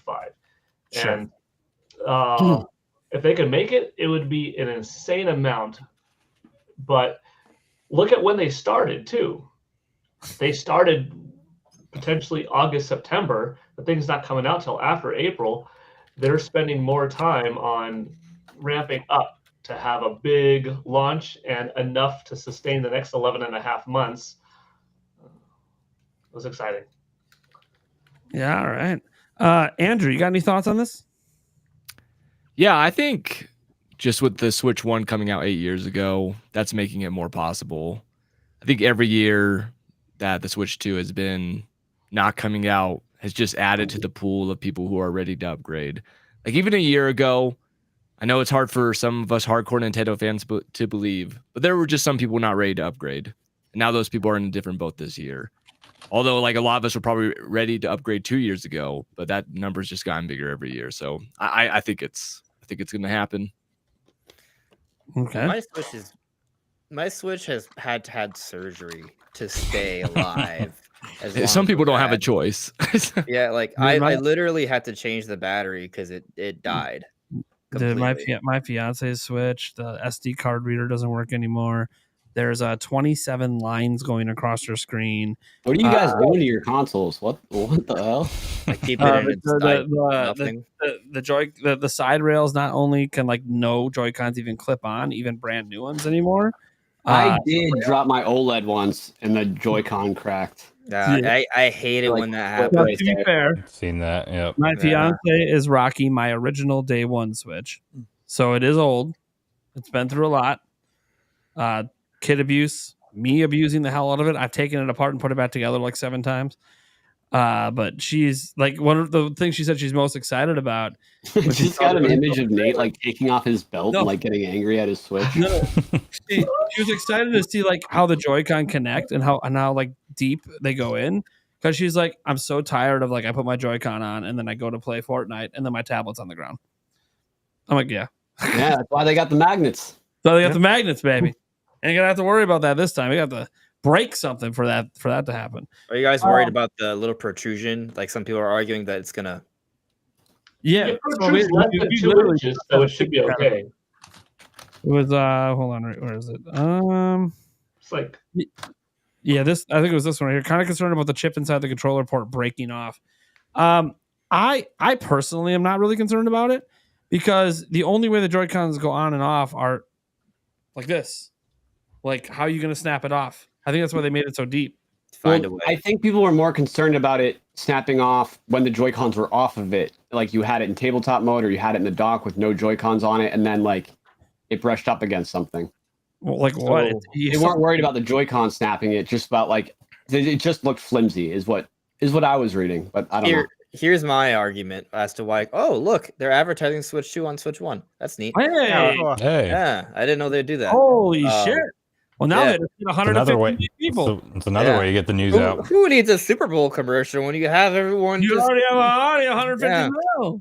But what I was going to bring up though, right, is that I think like when you hold it like this, right, you can apply pressure, you know, and that could conceivably maybe cause damage over time. We're not going to know how it's going to age. What they're doing is better ages. than what they currently are doing. Yeah. Right. Here's something that I think should be said. Because we have waited so long, this has been a historic wait, right? They better make sure that those consoles work day one. There are no issues. We don't have any red light of death scandals or anything. Like there should be none of that. Like this should be one of the advantages of having waited so long, that literally everything has been tested, quality assurance. Like they've made sure this works better than more so than ever before. And if that's not the case, Nintendo totally screwed up, which is possible, but I we'll see. no paperclip hack. Dude, I love that hack. That was funny. Yeah, they really need to control their piracy situation out of the gate because I'm pretty sure they're done with like their main line AAA Zelda that they've been working on for 6 years in development, leaking online entirely.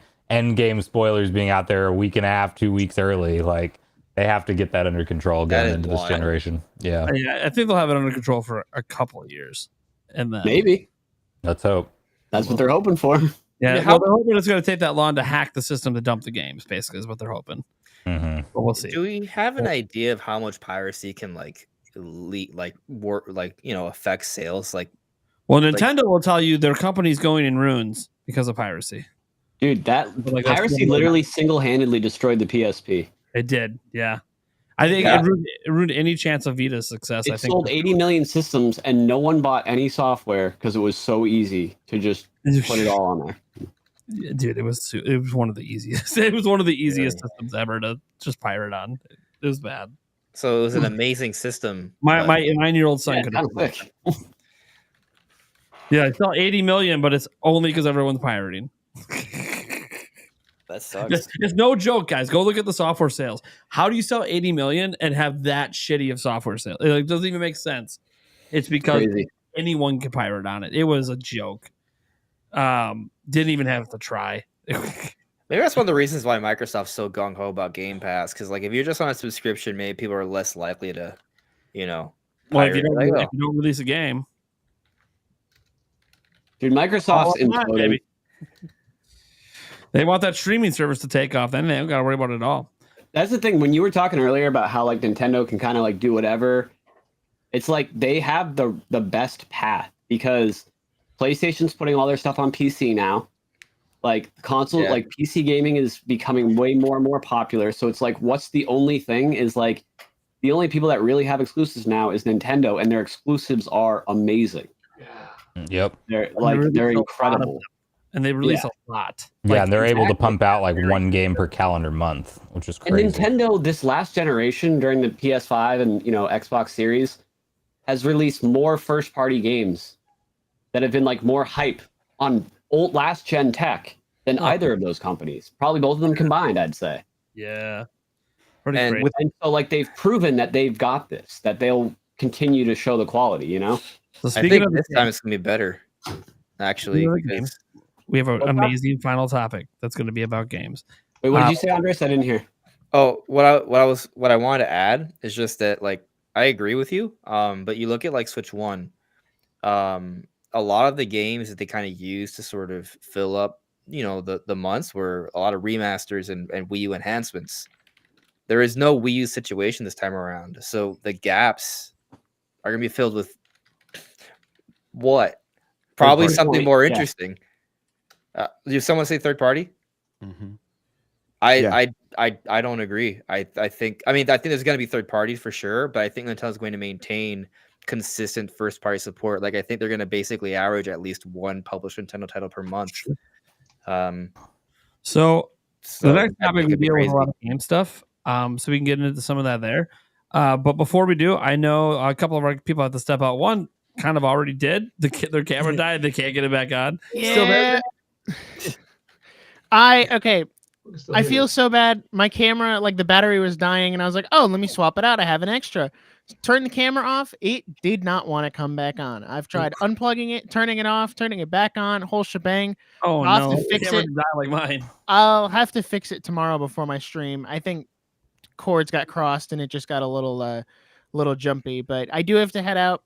Always great to come on and talk actually about Switch 2 for real. So hopefully more great stuff to come. I will give myself a brief plug here. I make anime videos on YouTube at Nick with no K. I stream video games sometimes. I think I'm actually going to move it all over to YouTube instead of Twitch. So we'll also be on Nick with no K. And then I'm on Twitter at Nerdiest Nick, tweeting about stuff and things. So that's all I've got. Thanks for having me on, and I will see you guys later. Bye, Nick. Good night. See you later, man. See you later, Nick. And then, unfortunately, before we even get to the direct topic, Sombro Nation.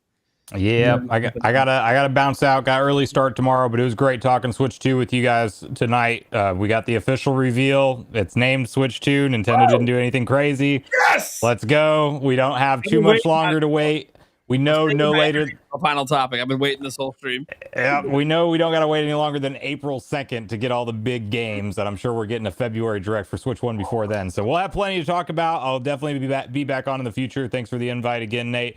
Sunburn Nation on everything on YouTube, mainly 6 videos a week, all Nintendo themed. We're going to have lots to talk about. So many different video ideas now that the Switch 2 era has begun. So yeah, good stuff to come. Come check out my content. And yeah, Nate, thanks for having me on again. And you guys have a great rest of your night. See you, How man. we going, son, bro? Nice to you. All right. So Stash. Now the Brady bunch is going to end. Stash called this topic at the very beginning. Can I Stash- say one quick thing? One quick thing, What's that? right? Because I You just said it. I think I disagree. Josh, you're the one that suggested third party, right? And I I disagreed, and we just moved on. Yeah. It felt rude, so I just was like, "Yo, Oh, no, you're shade. good. No shade." I don't disagree with you. I think Nintendo. Yeah. I think they're going to run into the problem where they're going to have to figure out where to put everybody and where to We put gotta it. stop being so nice. Look, we So- all know when we get to the after show conversation, when we end the live stream, Josh is gonna be like, Andres, you're such a fucking dick. Right? Right. Yeah. I already have it tweeted out, or Man, it's in the draft. Such you're an asshole. Can't Yeah. believe this guy. Actually, deleting it now because I apologized. Yeah. No, but I really do think. I think they're going to be just kind of to piggyback on this whole thing.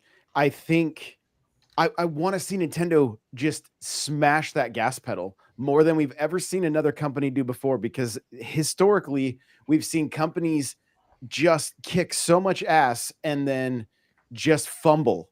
Right, from PS2 to PS3 was like, what happened here? From Xbox 360 to Xbox One was like, what are we doing? Like, they wanted to flex all those brand muscles, and then they just shot themselves in the foot. I think PS4 to PS5 was relatively successful for Sony and a good showing, but I want to see Nintendo knock that out of the park and just like.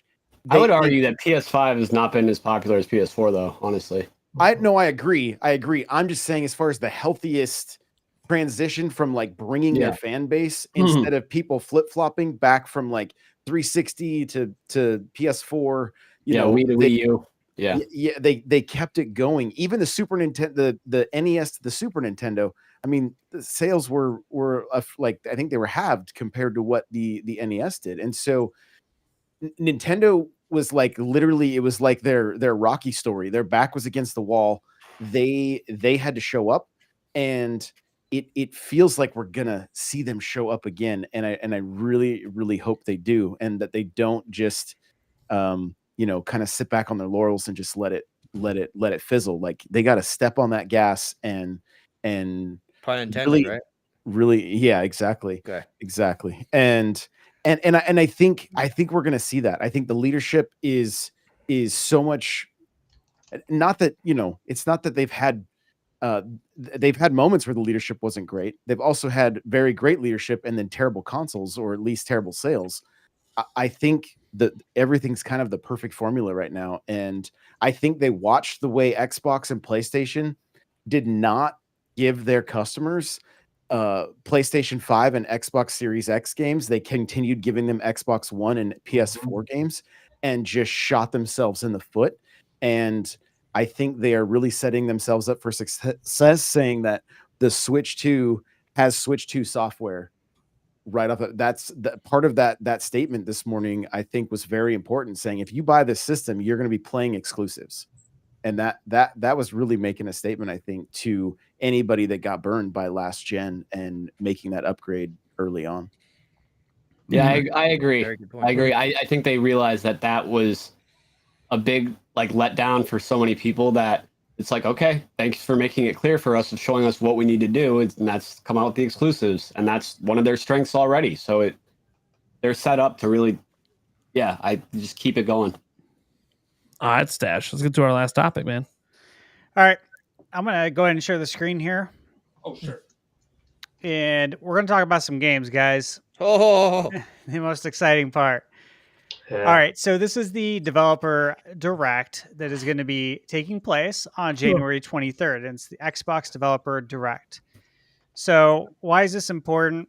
Well, first off, PH Brazil had noted that out of everything that he knows coming to Switch 2, Microsoft. And again, we've talked about this so many times on the podcast, but they have the sheer most amount of third-party titles coming to Switch 2. So this is really exciting for us because watching this Xbox Direct is really, it's going to give us a peek into what games are most likely coming to Switch 2. And so I bring up this webpage to kind of show you guys what the focus is going to be. And if you do see right here, I'll go ahead and kind of zoom in on this for you guys. But most interestingly is the question mark here. So 3 of the developers have already been revealed, but we don't know who the 4th is going to be. All we know is that it's like a legendary, was it Japanese development team? Is that correct, guys? Is that what you guys heard as well? I remember hearing that. Yeah. Yeah, it sounds vaguely familiar. Yeah, I heard it's going to be a legendary developer from Japan, which, as you guys know, Xbox has been trying for decades to, win over that market. And I don't think this is going to change anything, but still, that's what we're expecting here. So it's on January 23rd, 10 a.m. Pacific, 1 p.m. Eastern. The games that are going to be shown is the first one is South of Midnight, which this game does look very interesting. The other one is Claire Obscure Expedition 33. And again, that's another one that just looks really good. I had that on my video for the most anticipated games of 2025. It's one I'm looking forward to. Then we have Doom the Dark Ages, which, again, this is a game that we've talked about many times on this channel that we think is really shoo-in to come to the Switch 2. What do you guys think? Are you going to be tuning in to this? Let me ask you that. Are you excited for the Xbox Direct? This is a partner showcase. Exactly. That's how I'm looking at it too, man. Yeah. Will they have a also on Nintendo Switch 2 logo? Is that where we're going to see it for the first? Well, I don't know. To be honest, I kind feel of. like it's haven't they mentioned Nintendo or teased Nintendo in the past on the Xbox presentations? I feel like it's happened like once or twice. So I kind of think so. And Microsoft doesn't even view Nintendo as a threat, right? They're just like, hey, no, they're a friend. They're not afraid to do the Minecraft sharing is better with the red and the green color and all that kind of stuff. So they might even think it might help them. Mentioning Switch 2 might cause a little bit more of a trend, right? So it would be good. Especially they want to sell software, so that's going to help. I also think this is by design that this is happening after the reveal. Yep. Yeah. Mm-hmm. So do I. I'm very excited. What do you think about it, Andrew? 0 out of 10 interested. 0 out of 10? 0 out of 10. Well, I'm just not in these kind of games, and I feel like every developer direct I've seen, I mean, they got some cool stuff, but I'm like, they just don't. What about don't that cater secret to game, the though? About which game? The secret game, though. What is there? What would it need to be to get you interested? The secret one. What would it need to be? Yeah. Shoot, I got no idea. I mean, I feel like anytime they do a big reveal, it's like, oh, that's not coming on Switch for at least a few years, if it's even coming to Switch. But what if they were like, hey, coming to Switch 2? Well, what is it? Well, we don't know. It's a secret. What is We don't know. I would speculate it's Square Enix. that? I think that kind of falls more in the kind of audience that my people are like. So Legendary Japanese developer. Mm-hmm.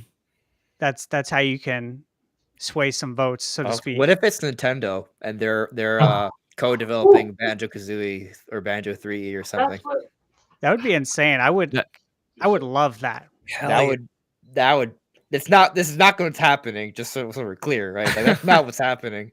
But if that happened, we'd all be on cloud 9.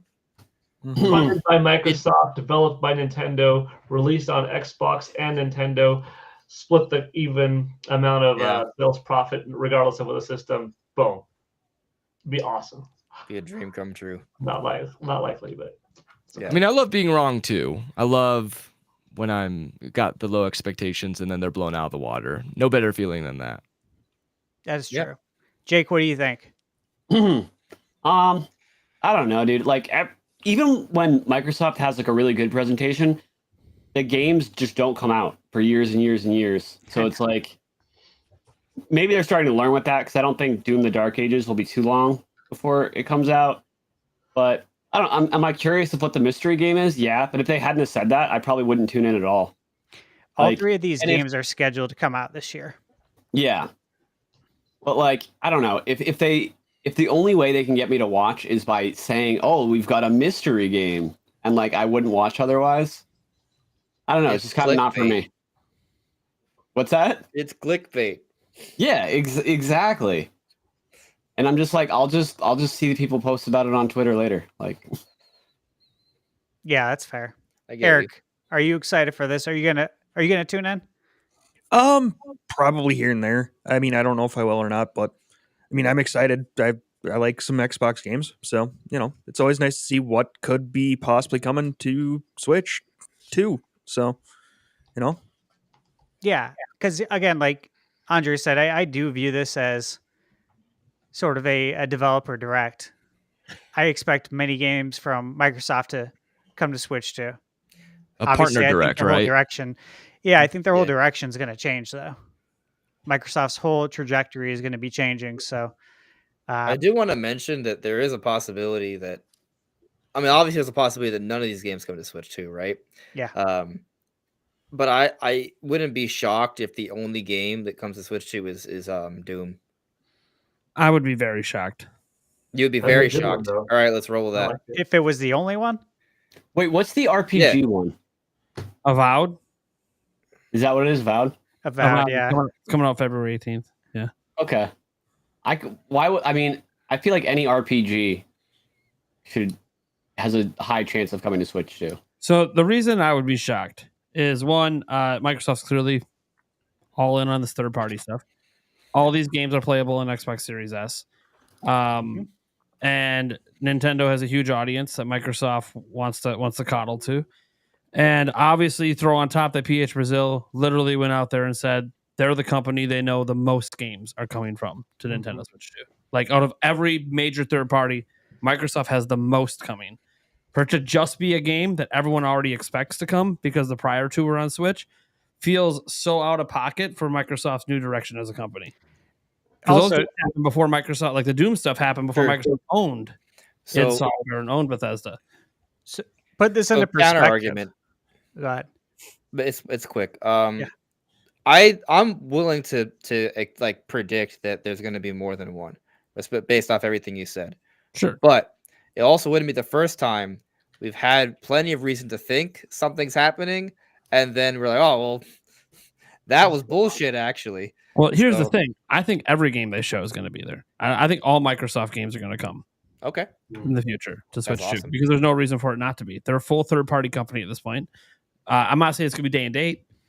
I'm not promising that, especially during year one. Maybe 3 years down the road, maybe.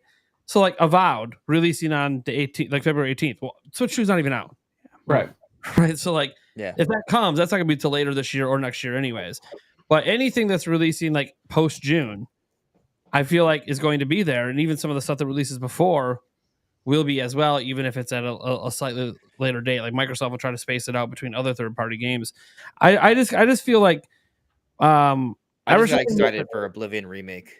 Yeah, that's the But thing. like, but Nate, don't you think Yes. that the appeal of some PS5 and Xbox Series X games is that they cannot run like on the Switch? Like they're What too about much. the- Like what- it takes that much power. but And this if is they let every single game they make come to Switch 2, Yeah. they're basically saying we are not like exerting power past the Switch 2. Like I get that it's going to be not the same frame rate, not the same like fidelity, but they're still able to run a version of their game without an SSD, right? Like well. I Here's don't the know. thing. Well, Here's Series where- S they've already done that. I'm with not Series talking S. about Sony. We're talking about Microsoft. They release their games on PC and have it run on really shitty laptops. They release their games on Xbox Series S. Well, Which- Sony does the same thing with that, but Sure. Well, yeah. Sony's. I'm trying to stay away from the Sony part because I don't think Sony's really bringing much of anything to Nintendo. I know we had the Lego Horizon thing. That's fine. That's a Lego game. I don't think we're going to see a Horizon game, like an actual one, come over. If it does, cool. But I just don't think Sony's ready to do that with what is the market leader. Like Sony, they know it's a big reason people buy a PlayStation. So I feel like Microsoft's different. They're kind of giving up on selling Xboxes. They don't really, I agree with that. I'm about to say that. but the point is, they make their games run on Series S, and Switch 2 is going to be within shouting distance of Series S. There's no reason not to bring it over. There's just no reason, unless you just don't like sales. That's my point too. But I think the 100%. Series S is the same Sales. issue. Like, I think that's hurting Microsoft too, because they do have to make all their games play on I that. think that, but they're still doing it anyways. That's my point. Like, they're still doing Right. it. There's no reason not to bring it to Switch 2. It's like, Until it gets to a certain point. Like, I don't know. well, it depends. Will they Microsoft discontinue might one be day going, or stop supporting it? like, I get what you're trying to say. I think that they care about selling games because Microsoft, after they spent $70 billion, now the reports came out in 2021. They were thinking of selling off Xbox. Yep. They were going to be done. And then I personally think the "This is an Xbox" campaign is horrible, but they feel like they have to do it because their plan is to make the Xbox Series S a cloud gaming device too, so they can start taking full advantage of the Series X. Yeah, I think there's a cloud gaming push, but right now, that's not where the money's being made. The money's being made in game sales, not even being made with Game Pass. It's being made with game sales, and the game sales are on PC, PS5, and Switch, and now eventually Switch 2. Yep. So they got to put their games where the game sales are happening. And I don't think Microsoft is going to, and obviously PH Brazil, he has his own sources for his own stuff, but I just go that, look, we just talked about how Switch is going to sell every fucking unit they can get. Switch 2 is going to sell 20 million in year one, right? 20 million. Microsoft's going to want to be there with everything because they're going to want to make money. They have They're to. gonna make one. They're bleeding out from Game Pass. Yeah. It's already been well documented. Yeah. I mean, we're even seeing stores start yanking physical copies of Xbox games, just not even having sections for them because they're not even selling. So, like, yeah, PS5 is going to help. Like, Halo is going to probably sell pretty well on PS5, I think. I think it will. Master Chief Collection, it's rumored to come to both. I think that's going to sell very well on PS5. I think a lot of Xbox games will, like, especially with these third-party games. You know, like the next Elder Scrolls game, yeah, it's going to sell really well on PlayStation 5. Why wouldn't it? They've always had the Elder Scrolls games. But I just kind of think Microsoft, they've done this about face. They're a third-party studio. They are now a AAA third-party studio, and I think they're going to go where the sales are at, which is PlayStation and Nintendo. They're not the biggest third-party software developer. Well, yeah, you can argue they are the biggest, yeah. They are. I mean, Yeah. they're hands down. By How many sheer companies they bought? Yeah, it's like, oh, they're going to release a bunch of games this year. I'm like, well, yeah, because they bought all the studios that release games. Yeah, there are so many companies now. Like, that's the thing. They're going Yeah. to make so much money releasing all of their games now Yeah. on every platform. I think they want Switch 2 to come up maybe more than any other company because they don't getting their games to run on Switch is pretty difficult. But like Switch 2 is probably just so much more attainable for them since they already are making it for lower end hardware. So yeah, but Jake, I get what you're saying. Like down the road, like say 4 or 5 years, maybe they just cut that off. They start to go more cloud. Well, I think the next gen is coming out in 3 years. Sure, I think the next. Do you think they're going to drop a traditional Xbox? Do you think it's going to be like a handheld? I don't know what the hell they're doing next. Phil Spencer next gen. mentioned that they were working on Handheld. handheld. They're going Yeah. handheld. I And think if they go Switch 2 handheld Pro is PC, coming out next year. I think Switch 2 will be just fine if they're going handheld. I'm kidding. Yeah, they're going handheld for sure. Yeah. So if they're doing that, yeah, it'll be more powerful, obviously, today than the Switch 2, but I think Nintendo will be just fine. But who knows? It's also going to know the sales. Like, if they release Master Chief Collection on Switch 2 and it sells like 5 million copies, they're like, well, fuck yeah, we're releasing the next Halo on Switch 2. What are we doing? Oh, what if that's a launch title? Yeah, there's going to be some major third-party launch titles. Well, I if wonder- Metroid Prime Yeah. 4 is not day one, then it kind of makes sense to have Yeah, like a it's a good sci-fi question. first-person shooter there, and Sure. Halo would be pretty cool. I mean, Yeah. that we haven't seen Halo on a Nintendo console before. Like that would send a message. Yeah, and it would also give Phil Spencer his wet dream of Master Chief maybe getting into Smash. Maybe. Yeah. You know what? Put that at launch, and then you have a big enough window until Call of Duty comes out in November. Dude. You'll be hilarious. Oh man, I A love lot it. of people shit on Phil Spencer right now. He's just staying because like now there's a person above him on the gaming side at Xbox. Like he doesn't run the primary Xbox stuff anymore. What's funny is I wonder if he's just staying on just to achieve the wet dream of as soon as Master Chief's announced for Smash, we hear about Phil Spencer retiring. That would be awesome. he He wanted to buy Nintendo. He couldn't do it, so he's like, "Well, I just want to get our major IP into their game." We'll see. He walks off into the sunset like Reggie. You know what I was going to mention about PH Brazil, Mhm. stating that it's the most amount of third-party titles he's seen for any platform. Again, yesterday we were talking about 5 games coming from Square Enix, and then we know of at least a half a dozen coming from Ubisoft. So that means it's more than that. Yeah. So I just wanted to throw that out there. Yeah, and That's by a- the way, that's it a could be lot. older games too, like Master Chief Collections of older. If they do like Rare Replay, which would make a ton of sense. Like that's also older. It does, but they're on Could be your NSO. bunker. Some of them are, not all the games. Most, I mean, the worthwhile ones. like, but there are some games that were never on. Like, you know, there. What about like Star Fox Adventures, right? But Thunderstash, I'm going to say this: don't Cameo. underestimate how badly Nintendo fans want to own their games. I don't. I am that. I I embody was it. going to say though, like I think Rare Replay would actually still sell a couple million just for people that want to own it. Yeah, I will. Yeah.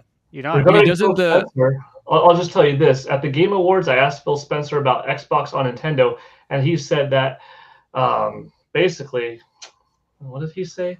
Oh baby, we get some inside knowledge. God damn it! Wow. He always does this. Is it on purpose? He probably actually did talk to Phil Spencer, but he's not going to actually. Someone clip this and then send it to like a lip reader. that's what I was Yeah, thinking. you know what? right? Let's get some AI 100%. reader and AI his voice in to see what's going on. Paul, we can't hear you. Yeah, I Tell think me he's trying no. to say that this is an And basically, Xbox. that's how they're going to strategize. Yeah, that the Nintendo Switch 2 is an Xbox. Yeah, he was talking about how they already worked in with Nintendo the Xbox controllers running on Switch 2. I love it, Paul. Thank you. That was beautiful. But I'm just like, I mean, I will say, Paul, on the subject of third party, quick. When's that trailer dropping? You said there's a trailer for a game. We don't know what game. Is after Thursday. So So Friday. that made me totally like. I mean, Nate, you and I heard something probably similar a couple of weeks ago about the 16th, Yes. but Yeah. we didn't share the date. No. I didn't know with 100% certainty, but I was like, I'm pretty sure. And then once another third-party source said, we're going to be showing our game, it's done, edited together after Thursday, I was like, Oh shit. it's happening. I didn't know if it would be Friday. I don't know if it would be teased Wednesday night and shown Thursday morning, or just shadow drop Thursday morning. In I which hope that that's trailer's what tomorrow. happened. Man. I want to see a Um, third party game running on Switch 2 right now, baby. But I want to see it. I don't know. I don't know what after Thursday means. But I was like, the reason why Look, they even if chose it's just to you say can replay Thursday me, night, baby. I want to see it. That's why. I want to see. I don't care if it's the indie game. Hades 2. Just show. Is it Silk Song? Is it Silk Song? That would tear the internet down. Right. With Silk Song. No, real quick though, talking. Oh, it's Silk Song. Team Cherry. Okay. Anyways. I know we need it. We need it. When's it going to finally drop? I think there's a very big reason that Halo moved to Unreal 5, right? Because now they can put the next game. Isn't it crazy to imagine that technically Unreal 5 runs on Switch with Fortnite? Exactly. That isn't like it. I would say it runs well. Fortnite runs like You trash. might almost say it's unreal. Right. Yeah. So much better on Right. Switch 2. Unreal Engine is a very flexible engine.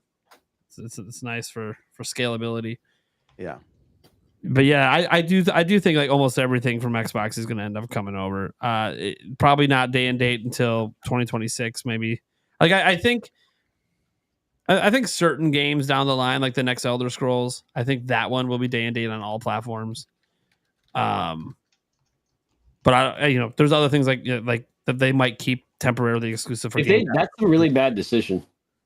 I would stop including stuff with Game Pass, and even if you just let that be on Xbox only for a month, that would get you so much money before you announced it for the other consoles. Well, the thing is, I thought Call People of Duty would be willing to pay that to just not wait a month.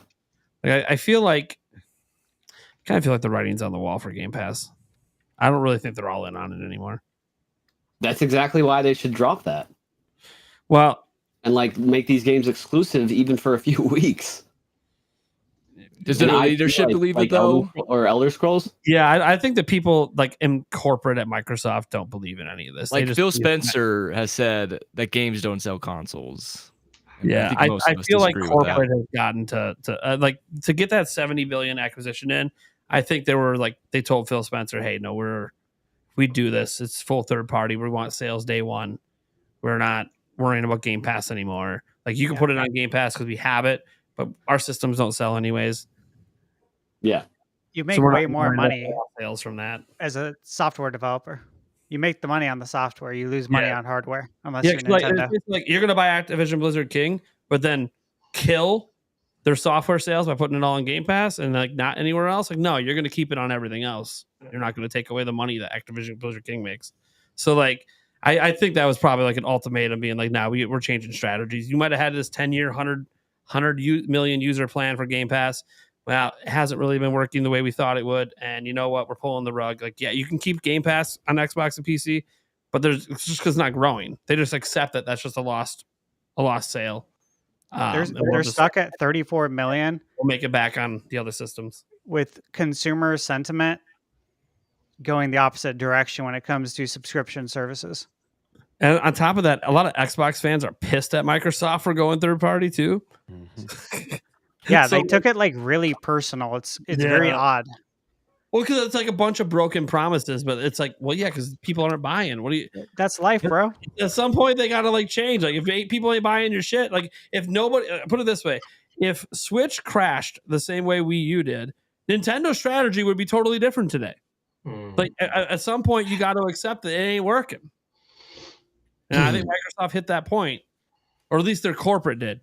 Their corporate hit that point where they're like, "Hey, if we're gonna start spending all this money to buy shit, like we got to make money. Like we can't just be showing up red sheets every quarter. Like we gotta get that paper coming in." Well, and it's had an effect on the industry because now look at everything that Sony has canceled because they really aren't competing with anything. I mean, they've been canceling live Service live service games over and over and over again. Like nothing's sticking, and they don't have. It's not like they're scrambling to try to compete with Microsoft. Yeah. They're just waiting for their games over there now, and Nintendo is doing Nintendo, and they're gonna. I think Nintendo's gonna eat their lunch come this next generation, and it's gonna be a good thing because I think it's gonna put the fire back to Sony and get them putting out the stuff that we know they're capable of. Yeah, I agree. Nintendo's on top right now, and they've got all the momentum going into Switch 2. Sony did what they always do, got comfortable, and Microsoft is just falling to pieces. Yeah, That's where we're at right now. it happens every time, right, Jake? It is what it is. Yep. And the Every thing other is, generation. We'll know if Nintendo got comfortable if they go away from their one game every month strategy.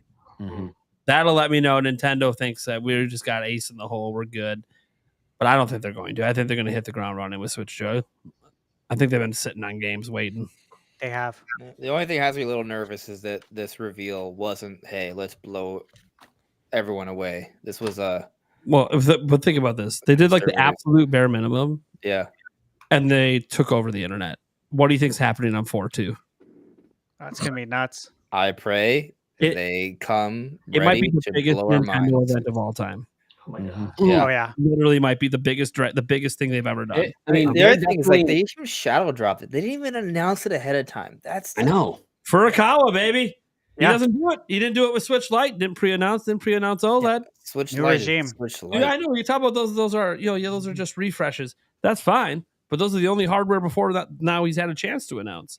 Dude, I think that they're pissed about the leaks and stuff, but only because they've been planning for this moment for years. Like, as soon as the Switch was successful, they knew they didn't want another Wii U situation. Do you So think they have been curating this and crafting this, which is part of why they're so mad at the leaks, also just because they're Nintendo. But like, I think they're gonna crush this. I think they really have like thought about this and overthought it and put in so much more preparation than maybe like any companies put into a video game console release before. I have full faith. Or Furukawa just sitting up in his office like, fuck these fucking leaks, man. 100 million views, dude. I thought we'd get 250 Bro, today. they even obscured the C button. Oh yeah, Yeah. They're like, Oh, they we didn't want us to see it. Yo, Oh, there it is. There it is. That was fun. Fuck you. You got to step out, buddy. they didn't Yeah. want us chatting about it. Yeah. Oh. Or campusing around or engaging in a community look at or connecting or casting any nets. I don't know. When they did that, it was really pushing my buttons. Oh, Oh. he's All fun. right. Well, you guys are punting me away.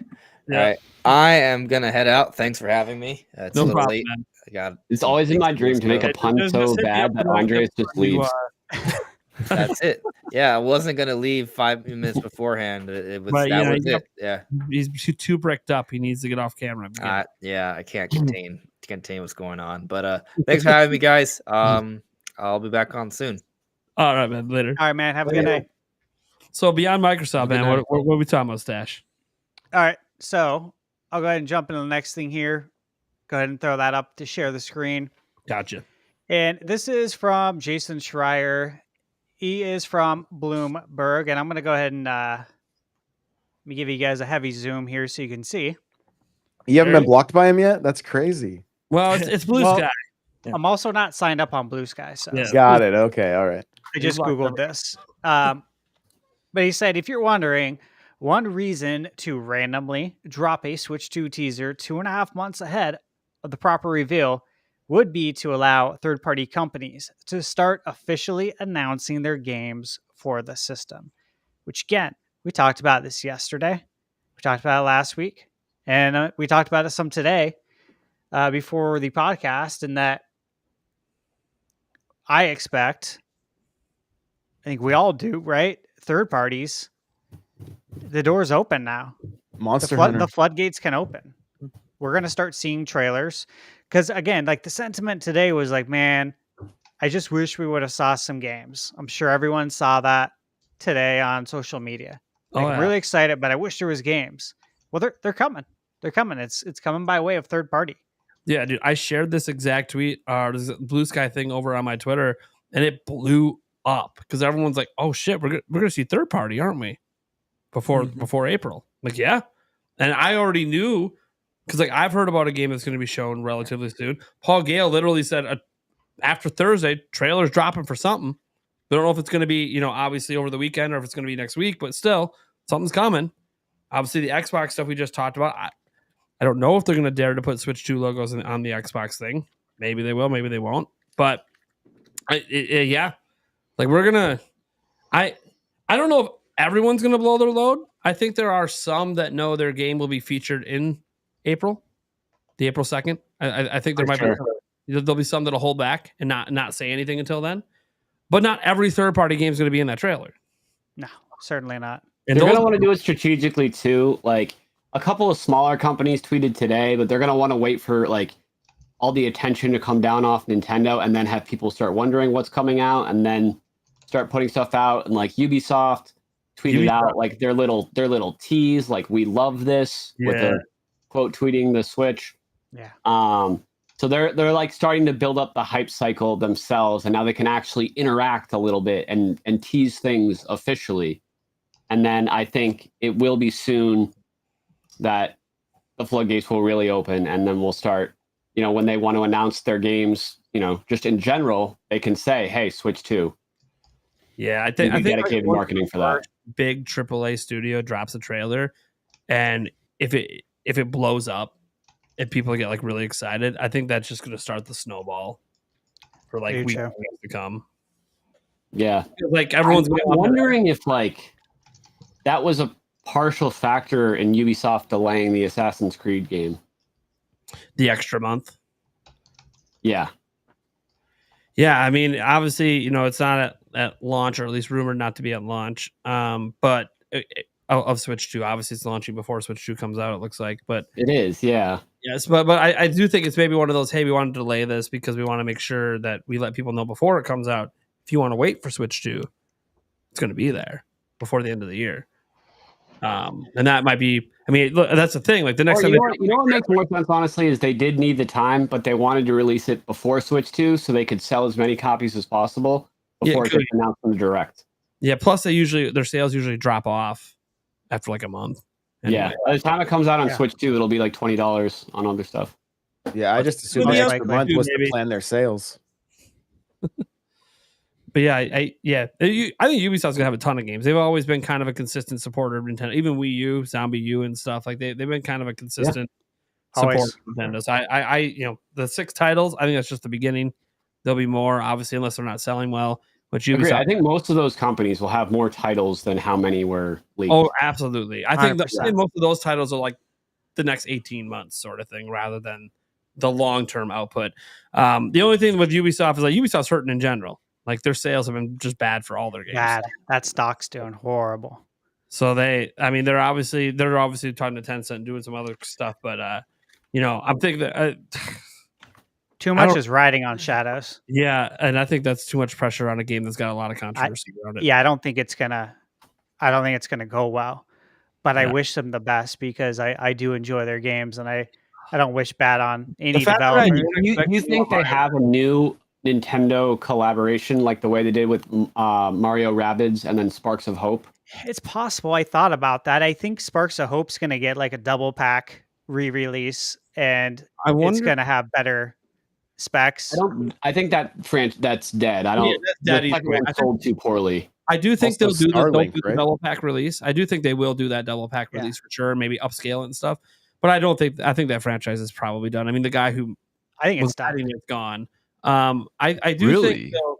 Yeah, David Soliani. Oh man, that's sad to hear. Yeah, Such dude. a good franchise. He's so passionate, and Mhm. But I will say this. I had wondered for a while because we've seen these crossovers, right? We even had like some Star Fox in that Starlink game that they made. It's actually one of the best parts of the game is the Star Fox. It's actually a pretty fun Right. game.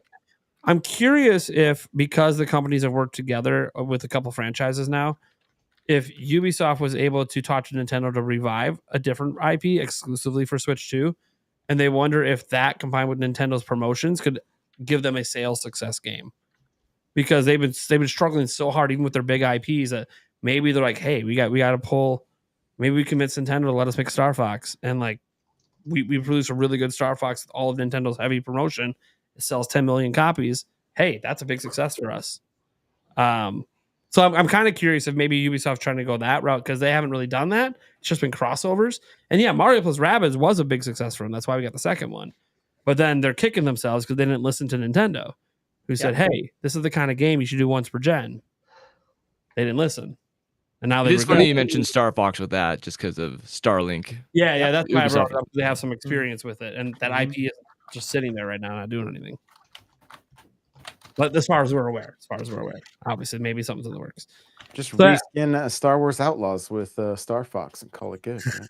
Right? Well, I mean, by the time I kind of feel like Outlaws is probably going to come over, and by the has time to. it does, they've kind of patched a lot of the problems out. But again, like Switch 2 might get the good version of the game at that point. But it's kind of like this has been the issue with Ubisoft is like you keep releasing broken games, man. Yep. Even when they are good, they're broken.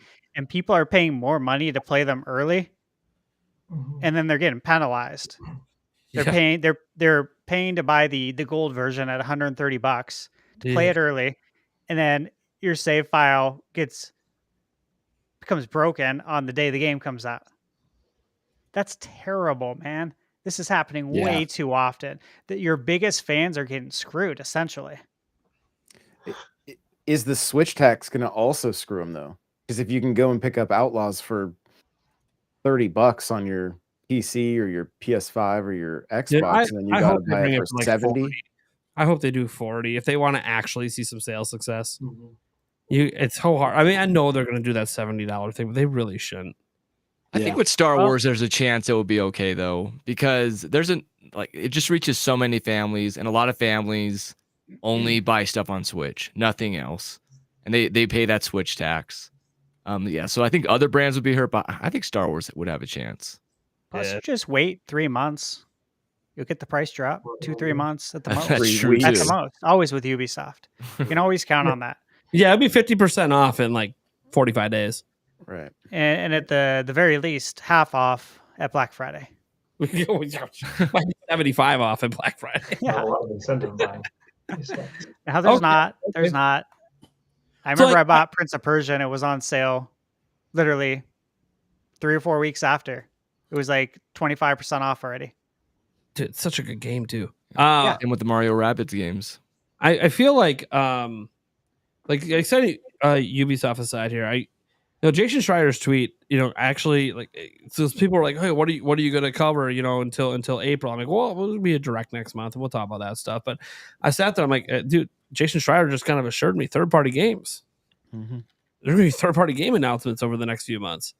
That's probably what I'm gonna be covering and getting really excited about. Like, because the third-party game that's gonna take over isn't just the announcement, it's gonna be that little text in the corner that says running on Switch 2 hardware. That's what's going to get people, because then finally we got to look at a game in full resolution, full whatever, not backed off on a superimposed image on a digital version. Because I don't know if people in the audience know this. They didn't actually show us technically a real Switch 2 today. They showed us renders of a Switch 2. So yeah, the real thing is going to look like that, obviously. But that's I'm just saying that technically we looked at the superimposed image on a fake version of Switch 2 today. So like the first game that comes out that announces for Switch 2 and has that little running on actual hardware, that game's it's gonna be analyzed to hell. Digital Foundry will do a whole episode on it. Like it'll be a real big deal. That Joy-Con part though, Yeah, that was now, real. I can now say I was a part of the Nintendo Switch 2 advertisement. I was wearing a green screen hand and I moved that Joy-Con around. Yes, yeah, that's what I was saying. That was the only part that was real in that whole thing. I have to say, just kidding. But A little mouse with the tail, that was legit. that's just me. That was real. But yeah, that's what I'm excited about over the next few months. Is I think third parties are going to kind of dominate the Switch 2 headlines, and I think Nintendo's cool with that. I think they mind, because they know that their own game announcements kind of overshadow a lot of things. So let the third parties have their time in the sun for a few months, and then we'll have that one big third party that no one thinks they're going to get. That'll be in there. I wouldn't be shocked if, Call of Duty will be probably saved for it. And then Nintendo's going to have their own big shit. Like, we're going to see 3D Mario and shit. We're going to see some big shit. And we're going to go back and be like, God, Nintendo just knows how to make beautiful fucking games no matter the fucking hardware. What is going on?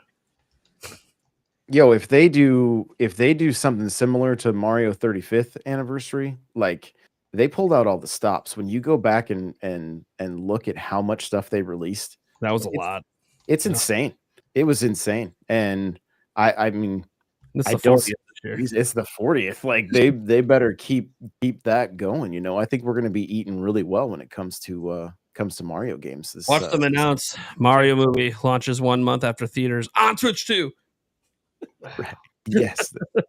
Yeah. For The NSO Steam members. controllers for NSO members cinema. only. You don't even have to Well, buy that would make Mario or Donkey Kong's like new model make a lot more sense for Mario Kart. Sure. I think that model, I mean, I know we haven't got to the direct speculation yet, but I think that new model's in a new DK game. I think it's being used in a DK game. Yeah. Mhm. Or in a Mario movie game. Yeah, well, okay, yeah. I mean, Yeah. Could be. obviously that's on a Mario game, but yeah. That is our next topic, though. So we'll go ahead and segue into that. And that is about the direct. Okay. So we know what's going to happen as we lead into the direct. We're going to have a steady flow, I think, of third-party announcements, games, trailers. This time's going to go by, I think, pretty quickly. I know a lot of people are like, oh, man, it's not till April, but time's going to go by quick because of that. I can quit pumping. But, man, what are we going to see? Like, what are some of your guys' early expectations, your realistic wants, the things you realistically think will be there, and what are some maybe hopes and dreams that you have? And who would like to kick us off? Paul, you seem like you might have some ideas ready there. I'm afraid that I'll talk too long. First of all, great job, Nintendo Prime, on busting out those push-ups. Dude, I'm pumped, man. I gotta get a good See pump that. into my excitement, man. The adrenaline flowing. It's my favorite topic of the night. You know, it's so hard to be anything other than totally unpredictable and overly wild in it because it's a brand new console launch, and it's coming off of the heels of 8 years of stellar releases and a really consistent release schedule, that there's some way that you could temper your expectations with normal Nintendo Directs and say, oh man, I really hope this one's the one that has Metroid Prime 4. Ah, no. And eventually, you know, you hear little things and you're like, this next one's the one. You know what I mean? But like this time, it's a whole new gen that I think you got to throw all caution out the window and be like, dude, we're going to see a full deep dive in that Mario Kart. We're going to get that Xenoblade Chronicles next, or whatever that art is of that woman holding the sword that looks a little medieval times-ish coming from the Monolith Soft team. Like, that could be this brand new, grand, awesome action RPG or RPG thing that maybe it is Xenoblade or Xeno something, or maybe it's just something else. But like, I think that gets shown. 3D Mario gets shown. You know, I was talking recently about Zelda likelihood at launch, or Zelda likelihood within the launch window. Like, let's call it 10 months. You know, if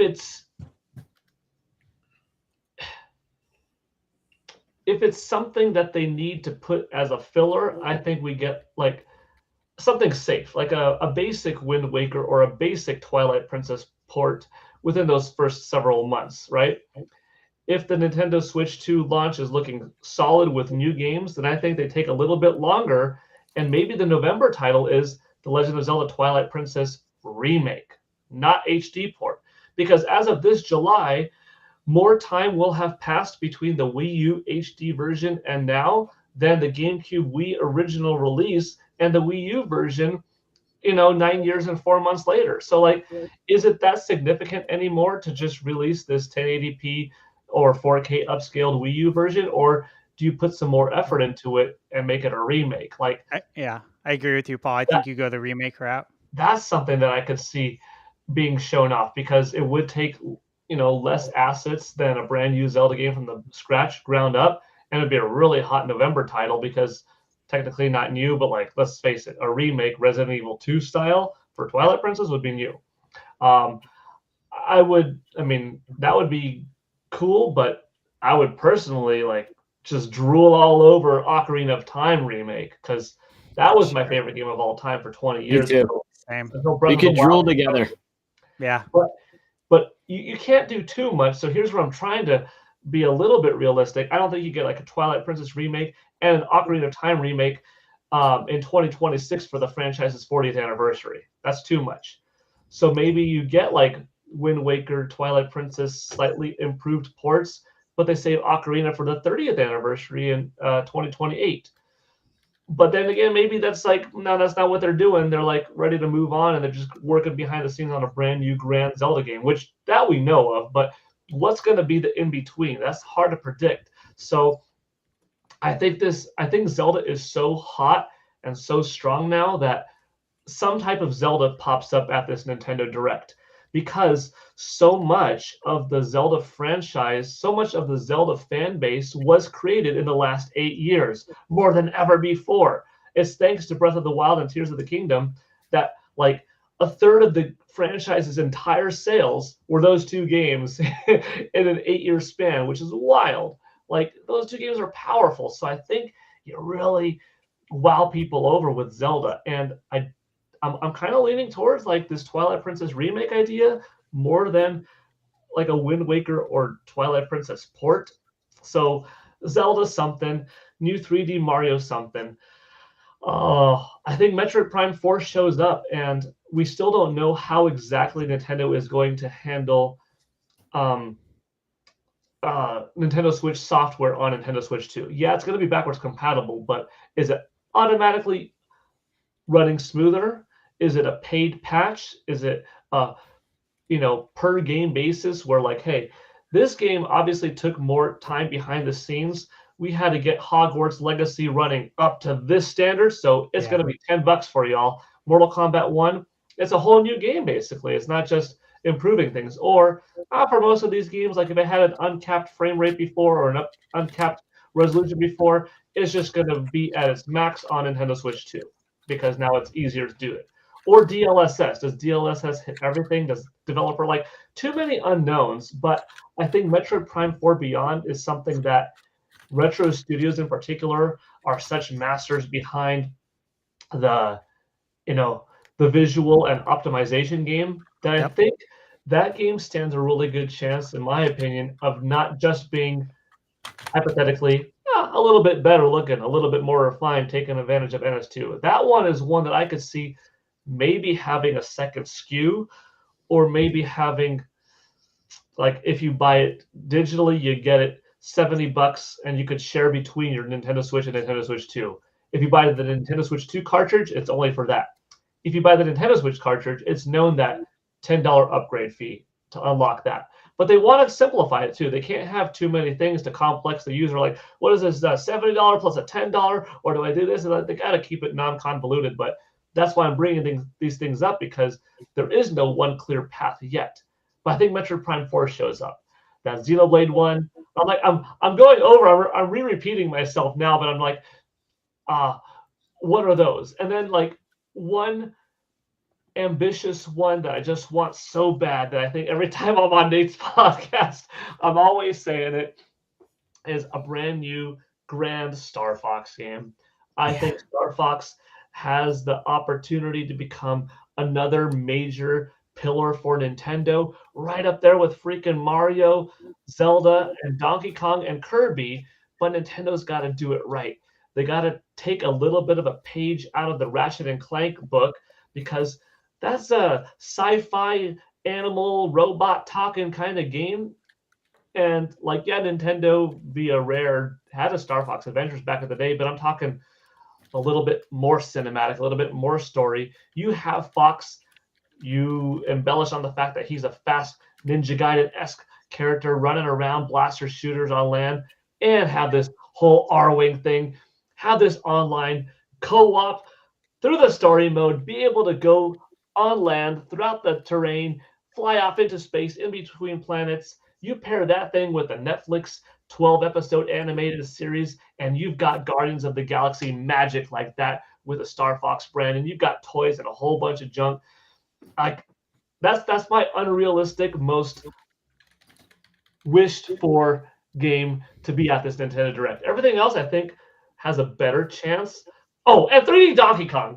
Man, like, if you let me keep talking, I'm not going to stop, because I am so hyped through the roof that I think third parties are going to show up. Maybe some will show up ahead of time on their own, but some third parties will be at this Nintendo Direct, whether it's sizzle reel or the Switch version of blank. I'm like, wow, that looks good. That's not on PS4 or Xbox One. That's on Xbox Series and PS5 and Nintendo Switch 2. That's the power difference, That's this is a next gen console. Oh man, I'm hot. I'm beaten. Like, let me ask you this real quick. Then, do you think we get the price, launch date, and pre-orders? Yeah, I think this April 2nd one, they do the price and the release date, especially if it's going to come out potentially by June 27th. Pokemon ZA.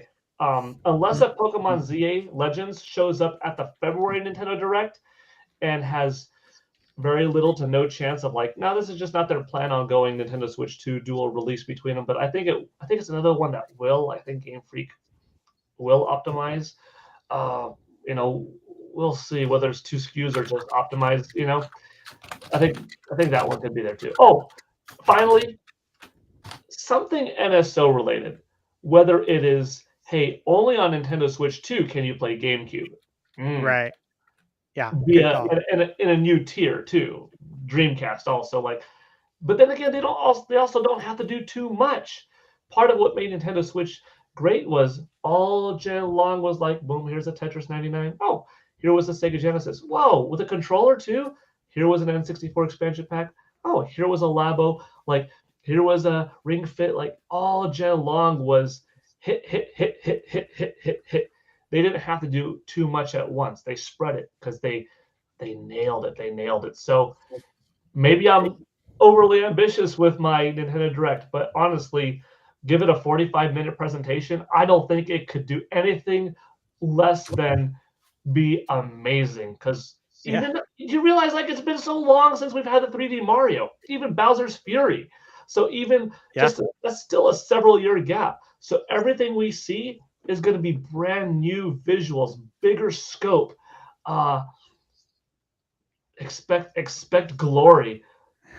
So, All right, I like that, man. I don't know how long that was, but if everyone takes as long as that, we're gonna be I don't here. know. I wasn't looking at the clock. But I enjoyed I it. actually have to go. I just wanted before anyone talks. Sorry. At some point I needed to go, but I like the watching you go in that rant because you're clearly so excited, Paul. So I love seeing that for you. But Josh, we're gonna get you out of the corner right there in the bottom. You're gonna join the rest of the cast. Yay.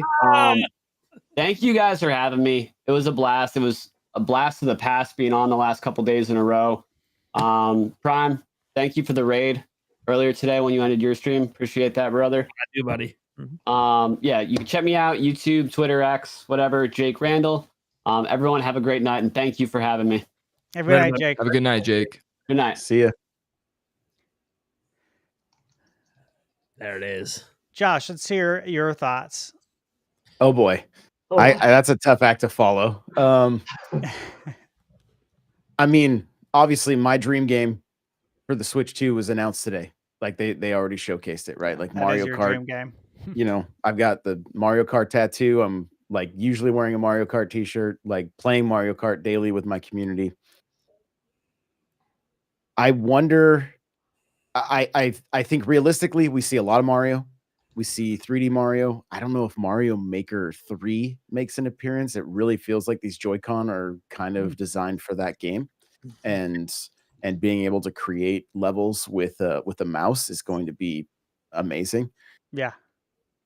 I don't know if we see something Animal Crossing, and if there's, you know, if we look at their most successful games on the Switch, if they're going to want to get those out early and then continue, like almost make them a platform that they continue drip feeding content through, through evergreen. the life, through the life of Switch 2. I just, you know, they can't do it all at this first direct, but right, they want to move that 20 million, right? And there are a lot of different little pockets of Switch communities. Like there are people that just they're all cozy, you know, and Splatoon's got a pretty decent sized following. You got Smash would obviously move the needle. And so, you know, Zelda, like there's so many different games that they can pull from right off the bat to really hit that 20 million mark. That and then at the same time seeing third party, like, you know, we're going to see stuff like Elden Ring and Jedi Survivor and some of the stuff from EA and Madden, and, you know, we can only assume Call of Duty and the Master Chief Collection, like we've talked about. And then we haven't even really talked on like any kind of indies, which again, indies are typically going to be a indie direct. They're not going to always show up at a main line, but if there's something of note, they might end up sprinkling that in as well. So I am just over the moon at the fact that we're already seeing Mario Kart, you know, getting to understand more about that game, like, and what the shtick is this time around. And if it's just 24 players and it's more like carts on the ground, and, you know, the fact that we were kind of all talking about, like, if 24 players, how does that work on the old tracks? Even they have to redesign old tracks to even make that work, I would think, in some cases, because what's going to happen when you get hit with a blue shell in first and you drop to 24th? Like that's going to be classic Mario Kart. Yeah, that's going to be a job though, getting back in those 3 laps on some of those smaller tracks. So it's just going to be such an exciting time to see what they end up showing us. And and I think more than anything, I cannot wait to see how these games look and to see what the system is going to be capable of at launch, and how we're going to see games that look like they're running on a PS4 Pro or a Series S or whatever the case may be, and just kind of be in awe. Like this is Nintendo's opportunity to no longer be the tag along system, but to be the system. And so I think that's going to make this direct incredibly fun, and I can't wait. Excellent. Now, let me ask you: Are we gonna get the price, the release date, and pre-orders on that day? 1,000%, yes. Okay. Yeah. I mean, I mean, granted, they're doing things a lot different. We've known about Switch 2 for how long, right? And then they just out of the blue dropped it today, and then no warning. But I think they're primed and ready for us to start picking this thing up, and that was loud, and He's too primed over there. I think so, a little too primed, I think, and I think we get the price. I think we get pre-orders day of, and I think it's going to be. I also think that we're probably going to be going hands-on at like PAX East, and there's going to be events like that taking place. Yeah, I'm gonna talk about that next too, and yeah. I'm glad you brought that up. But I'm gonna talk about it next because I am interested to hear you guys' thoughts on PAX East because I've never been. I'm totally aware of it, but I do want to pick you guys' brains a little bit on PAX East because maybe I'll go. I don't know. But yeah, okay. So great predictions, and yeah, again, Josh, when I saw Mario Kart today, obviously I'm like, oh, dude, he's gotta be so happy right now. Oh, I was just beyond excited. Yeah, and when I saw it too, I'm like, yeah, it's in the bag. That's the launch title without a doubt. So it was already in that direction, but super cool, exciting stuff. Andrew, what do you got, man? I'm going to talk about a more peculiar part of the Direct. Okay. And every Direct has their anime section. And, it's all up to perceptions, people's opinions, but they're kind of on the lower end, what we've got in the Nintendo Switch 1 Directs. I think the more AAA, the higher end anime games have been waiting for an upgrade. Actually, 5 years ago this month, Genshin Impact announced they were coming to Switch 1. And we haven't heard a word since. I think this is finally the time. And it's still like Genshin Impact's usually either 1, 2, or 3. It varies month to month on gacha games that have the biggest revenue. So even though it seems like old news, it's still relevant. It's kind of like with Pokemon Go. People think that game's dead, but it's still rolling with its core base. And I think some people are waiting to play Genshin Impact on Switch. And I think another Hoyoverse is going to be in that camp, and it's going to be Honkai Star Rail. I don't think Zenless Zone Zero is going to come yet. But yeah, it's going to keep going. I think Infinity Nikki's going to show, Yeah, especially with about that. Yeah, because I believe the Breath of the Wild's ex-director is a producer for that game, so he's got connections. Mm-hmm. Once again, just AAA anime free gacha game, waiting for the right hardware. And then one that's not as exciting because I think we all think it's coming. I think Final Fantasy VII Remake will be in that anime section too. But to get to one more spicier one, I mean, it's not super spicy, but I don't feel like people are talking about it. Mario Baseball, the only Mario sports game that has not come out on Switch.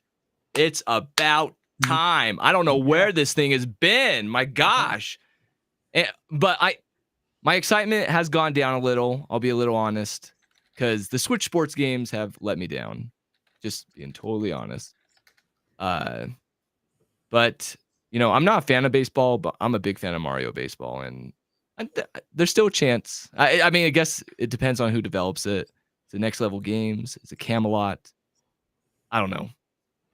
But yeah, going on with more predictions that some are more obvious than others that some other people have said. Yeah, I think they're going to introduce GameCube to the NSO. I think the Mario 40th anniversary is going to be talked about. I think 3D Mario is going to be a holiday title this year, and then earlier in the year we'll probably get some kind of anniversary pack. And I think it's going to be limited time. It's not going to be available forever. So like the 3D All Stars collection. Yeah, because we were talking a bit how is Nintendo comfortable or not, and I know they're not. I wouldn't say they're super comfortable, but they're on top of their game and they can still make decisions that aren't the best for the consumer and what are best for them. Especially with something they got, like that no one else comes close to most of the time. That is, and that's with platformers in the AAA space. And then I think we will get I think we're gonna get a game every month once Switch is out, and I think one of those is gonna be either a Zelda port or a remake of a top-down old classic Zelda. And then I think we're gonna see Splatoon, not get it this year. We're gonna get some reminders like Kirby Robobot. Yeah. If it's not out yet. Same with Pokemon Legends EA. That one we won't get a lot of info, but they like to say, hey, remember this is coming. Yeah. It depends. Like, is that gonna come out April, May? And if not, then I think it will just get, that reminder section. And then I don't think, unfortunately, we're going to see the niche ones. I think Star Fox and F-Zero, as much as I love them, I just don't think their first year Switch 2. I think if it comes out June, I think big first party hitters, that's 7 titles. And I just don't see it. I want it so bad, but I think maybe they want to wait for the install base to grow up a little, because it's kind of sad that they didn't come on Switch 1 where, the crappiest version of a game can come out, like Paper Mario, the Origami King, and it's the best-selling Paper Mario ever, when it's not the best Paper Mario ever, but it's because it came out on a system. I mean, people like it. I'm trashing it because I don't like it, but it's not. I don't think it's the best-selling one because it's the best one. game. Yeah. Right. I think it's a combination of enough people liked it and the install base. And so I think they want to do the same with, like Metroid Dread is the same, except I think a lot of people think that is arguably one of the best, if not the best in the franchise. But it's the best-selling one, and it helped with a huge install base on the Switch. So I think they just want to let the Switch 2 cook a little, then do those. But yeah, that's why I think is going to just some ideas of what we're going to see in the Direct. Okay. I like it. And are you on the same page as far as the... Oh, yeah. Yes to all those questions. Yeah. All right. Eric, can you give me some more? Ooh, I'm actually going to probably give you less. I don't know if we actually do see a lot in this Direct. What I'm thinking is they're going to go over the UI, right? Their revamped eShop, the game that's going to show off the gimmick of the console. That game's probably going to be what's played at the hands-on, events. Yeah. We'll probably see a little bit more of Mario Kart and whatever else they have for their actual release game. And then what they'll probably end up doing is I think after the hands-on event, they'll have another Direct that will just go full on with games. So I think they focus mostly on the Switch 2 hardware, what this does, really focus on that part of it. And then right after the hands-on experiences, that's when they go full bore with their massive blowout Direct for games. Okay. And yes, because of the Switch 2 focus part of that, yes, we get the release date, we get the pre-orders, price point, things like that. Good. Okay. Good to hear. Nate, what do you got? Look, this is going to be the greatest fucking Direct of all time. Now, I could go into all the reasons for it because I'm so fucking hyped. I've been holding back energy all night. And I was going to do it big here, but we've had a long show. So I'm going to keep this short. We got 32 super chats we got to get to. This is crazy. So I'll keep mine short too. If you keep yours short, I'll go short. I'm going to go wish list style. It's pretty simple. Like fucking 3D Zelda. I don't care if it's not coming out for 3 or 4 years. You tease that shit, you're bringing the fucking house down. You're bringing the motherfucking house down. That's true. It could be very small tease too. I think that's very believable. Like 15 seconds. Like Space World 2001 style. I love that one. Literally, just a tease. Just show off like the new graphical style. blow people's fucking minds, and then just that's it. Yeah, and then everyone talks about it until we see it again. That's it the could way it be works with years. Zelda. And they tease Zelda for years. Now, do I think it's realistic that they do it? No. But could they? It's fucking Nintendo. They do what the fuck they want. They've been working on it already for 2 fucking years. So of course they could do it if they want to. So we'll see. But like that's like the wish list because I don't expect it, but it's fringe possible. It's obviously more likely they show off like a remake of a Zelda game or Breath of the Wild Tears of the Kingdom 4K or something like that. Yeah, that's more realistic. It's a wish list. This is wish list. I want to see my 2028 Zelda today. That being said, the rest of the direct's going to kick ass. And they're going to have the mic drop of GTA 6. Oh, dang. Oh, shit. That's right. Okay. That's a good mic drop. I don't know if you can get You know, better than hilarious that. if we don't even see GTA 6 again until. Because think about that. If GTA 6 isn't shown again until that direct, Wow. So they get the they exclusive. get the extra hype of being the next showcase for GTA 6. When you say mic drop, is that the one more thing at the end? Oh, I don't even know. I Because mean, usually they save that first party. yeah, they do, but this could be like one of those special Right. cases because it's such a uniquely hyped game. wow. Yeah. The hype's aligning perfectly with the Leave it Switch that 2 and GTA. We'll leave it at that.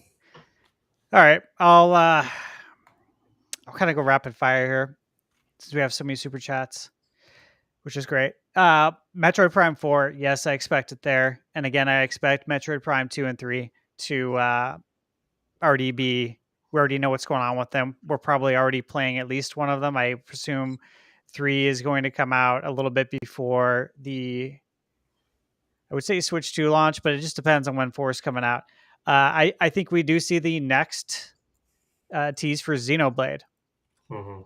I do believe that Mario is going to be the holiday title, 3D Mario. I feel very, very, very strongly about that. Zelda, I would not be surprised if we do see a tease.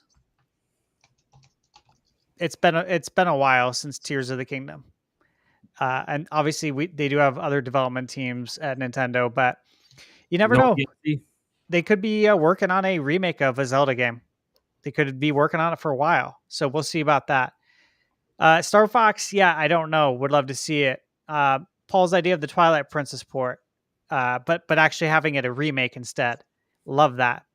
Love that. It could use some quality of life stuff that wasn't in the HD game. F-Zero, yeah, don't think we'll see it at launch. New IP. No one mentioned a new IP. I think there's a good chance we had a new IP. Duh. It's a given. Legs. Yeah, it's possible. What if it's Monolith Sauce new IP? Oh. That's been cooking for years. I'm just saying. Could be. They're a team that wants power. Kid Icarus. Do we see Kid Icarus in any form? Or is Kid Icarus reserved for Switch 1 as one of the 3DS ports? That's for you guys to decide. I don't know. Donkey Kong. I do think a 3D Donkey Kong's in development. I think there is more to the story with that model in Mario Kart. And we've already said this numerous times. I think we all think that a 3D Donkey Kong's coming, and I think a lot of this is tied into the movie as well. Do we see Pilot Wings ever again? I don't know. Would I like to? Yes. Do we see Kirby? What's he up to? Yes, Kirby Robobot, Planet Robobot. That's rumored for Switch 1, but do we see anything for Switch 2? We'll see. How about Luigi's Mansion? Ooh. Okay, again, I'm going rapid fire. Pikmin. I don't know. Pikmin 4 came out, what? Is it 2 years ago now? Or a year ago? I don't know. Time's flying. Like 2023, right? Yeah. Animal Crossing. I do think you want to show something for Animal Crossing because there is a whole cozy genre now, just like a Metroidvania genre. It's a real thing. There's big communities behind it, and that game sold like crazy. So you want to at least show a sneak peek of that. Pokemon Legends ZA. I don't know. I think we hear something about it either in February or at that Pokemon presentation. Earthbound.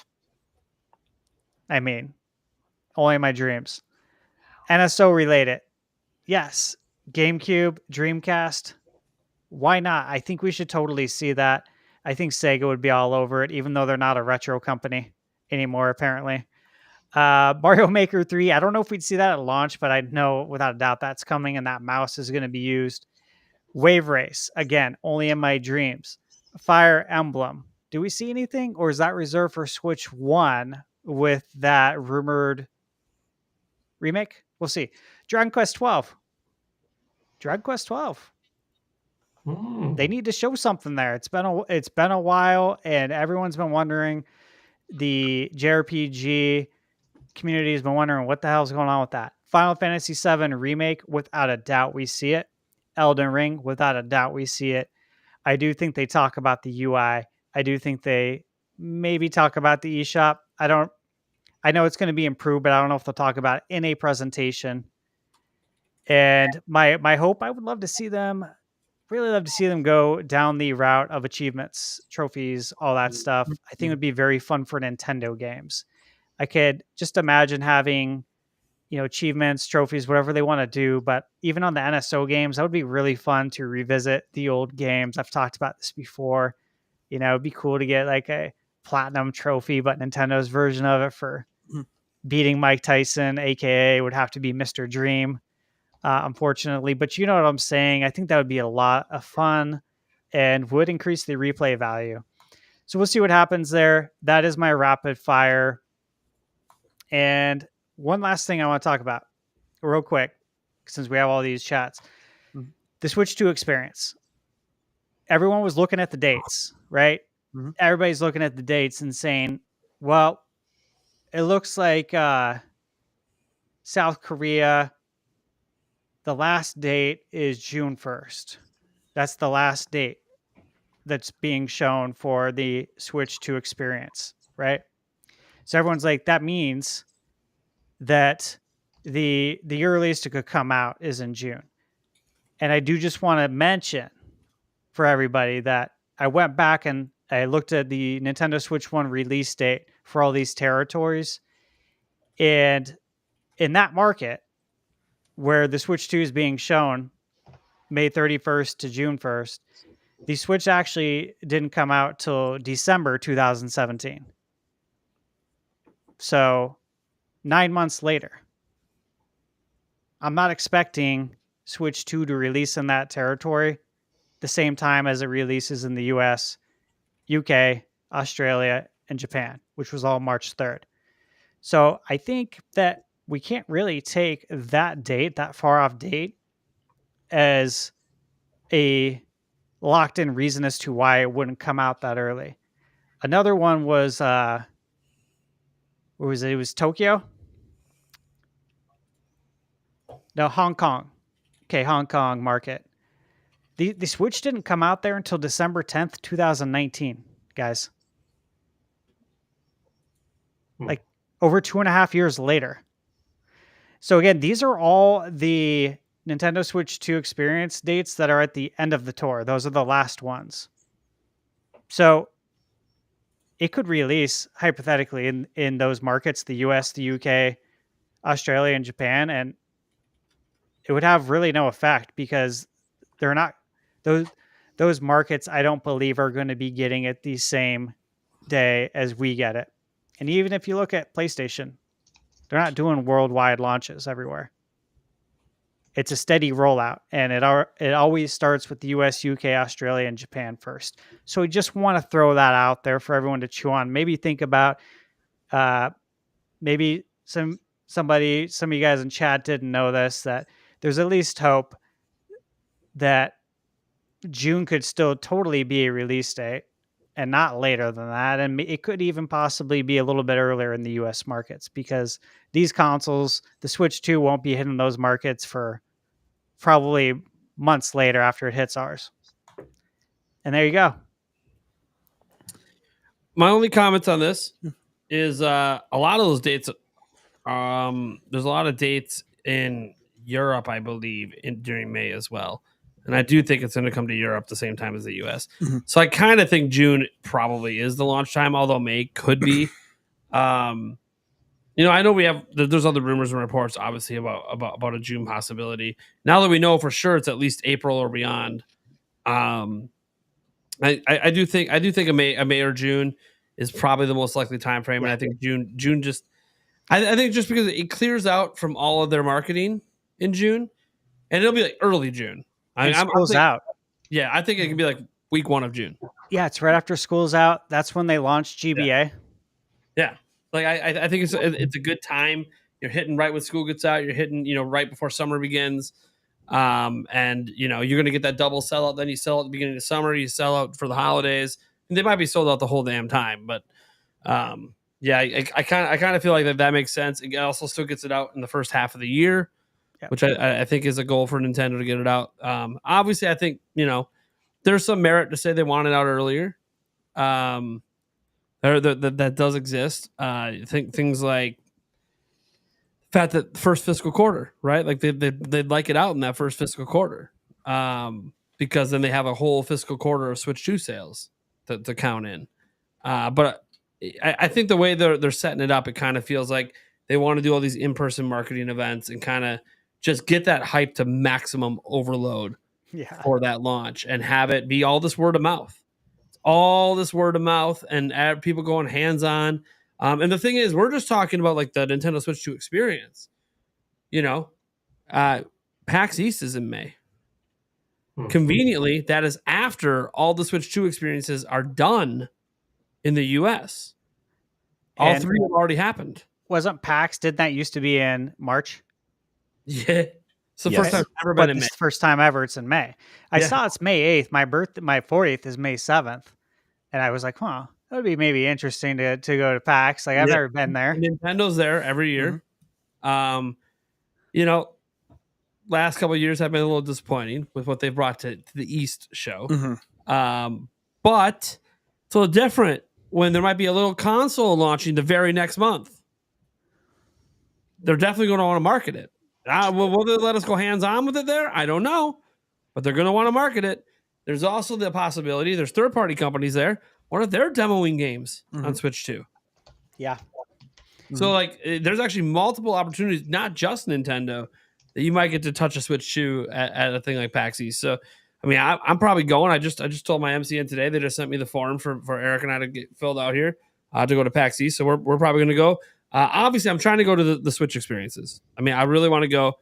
It's random selection. So, we'll get signed up, but we have no control over it. I mean, unless Paul's got to connect and can slip me into the LA one or something. I was actually wondering, Paul, if you VIP pass, right. Then I'll just plan to go to that one and call it a day, and then I'll finally go to your Zelda pool. Yeah, right. Yeah.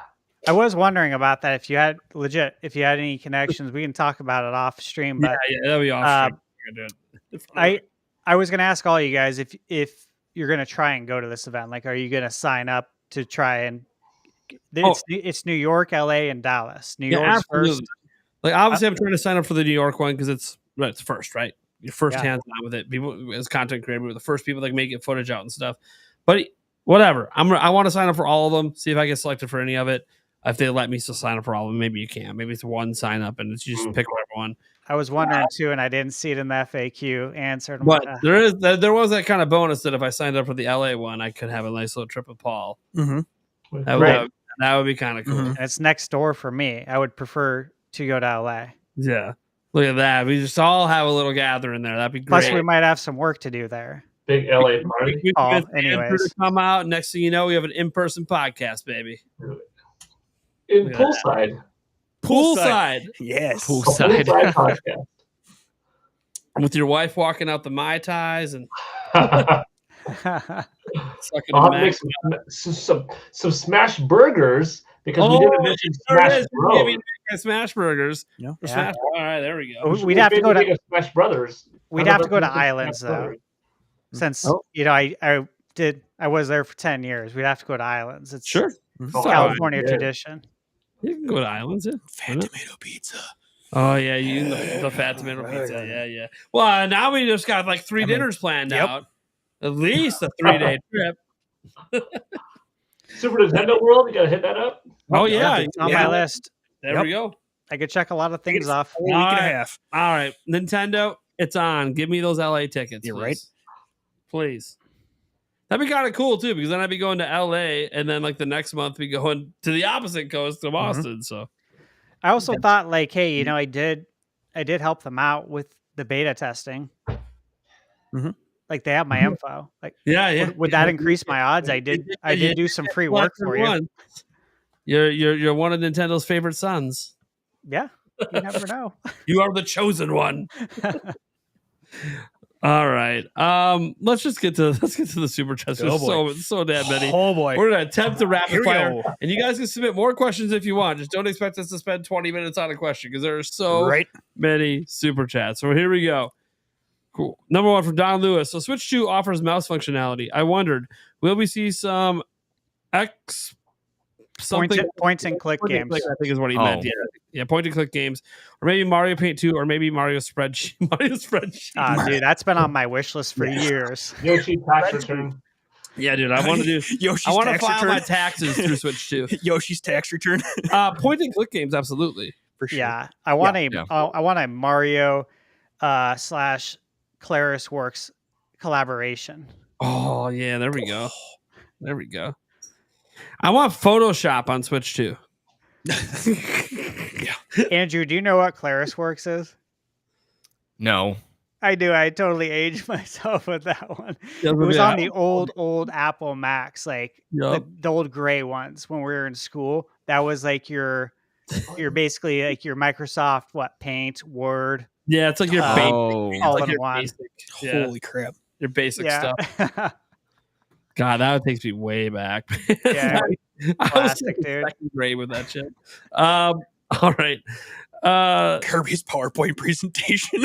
Yeah, baby. Yeah, I like that. That was a great first one to hit here. Where are you haters at now? It's funny. The crickets always come out when things don't go the way they thought it was going to go. Mhm. It's just life. I was a doubter, not a hater, though. Yeah, Yeah, no, that's yes, fine. yes. Yeah, a healthy skeptic is good. Mhm. Healthy skeptic. I'm glad we need a healthy skeptic because, like, I drive the hype, and then Thunderstash is like, "Yeah, that sounds good," and Eric's like, "I don't fucking know. I just want it. I just want it." And then Andrew's like, you know, that'd be nice, but probably not happening. And it was nice. It was nice, yeah. No one's gonna complain. Oh no, we saw Switch 2. Oh damn. Right. Jay Sayan comes in with a member chat saying Baldur's Gate 3, Diablo 4, and PoE for Switch 2. Yes. I think yes to all three. Why I not? think I guess all Yes. three. Yeah. I mean, Baldur's Gate 3 runs really good on Steam Deck.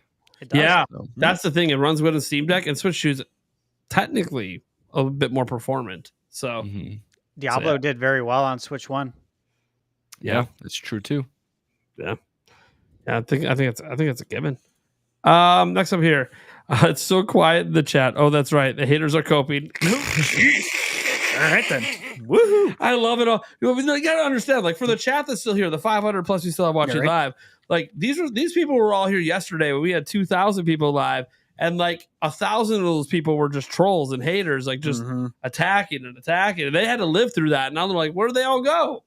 Right. What happened? So this is fun for them to see them not show up now that it happened. It's Ninja. Are you guys ready for Switch 2 third-party game announcements? Floodgates incoming. Mhm. Heck yeah. I'm very excited for it because it's going to really help get us to April 2nd. I'm counting on them. Oh yeah, that's gonna be nice. It's gonna be great. I just can't wait. I like literally we could have one tomorrow. Like I'm so excited. Prime ASMR Switch 2 revealed, and I lost your V card today. All right. Yeah, I saw that earlier. Congratulations, Yeah, it man. took- Proud moment. It's a great moment. Now I hope that's not gonna lead to unexpected consequences. And 9 months later, they could buy the system. Yeah.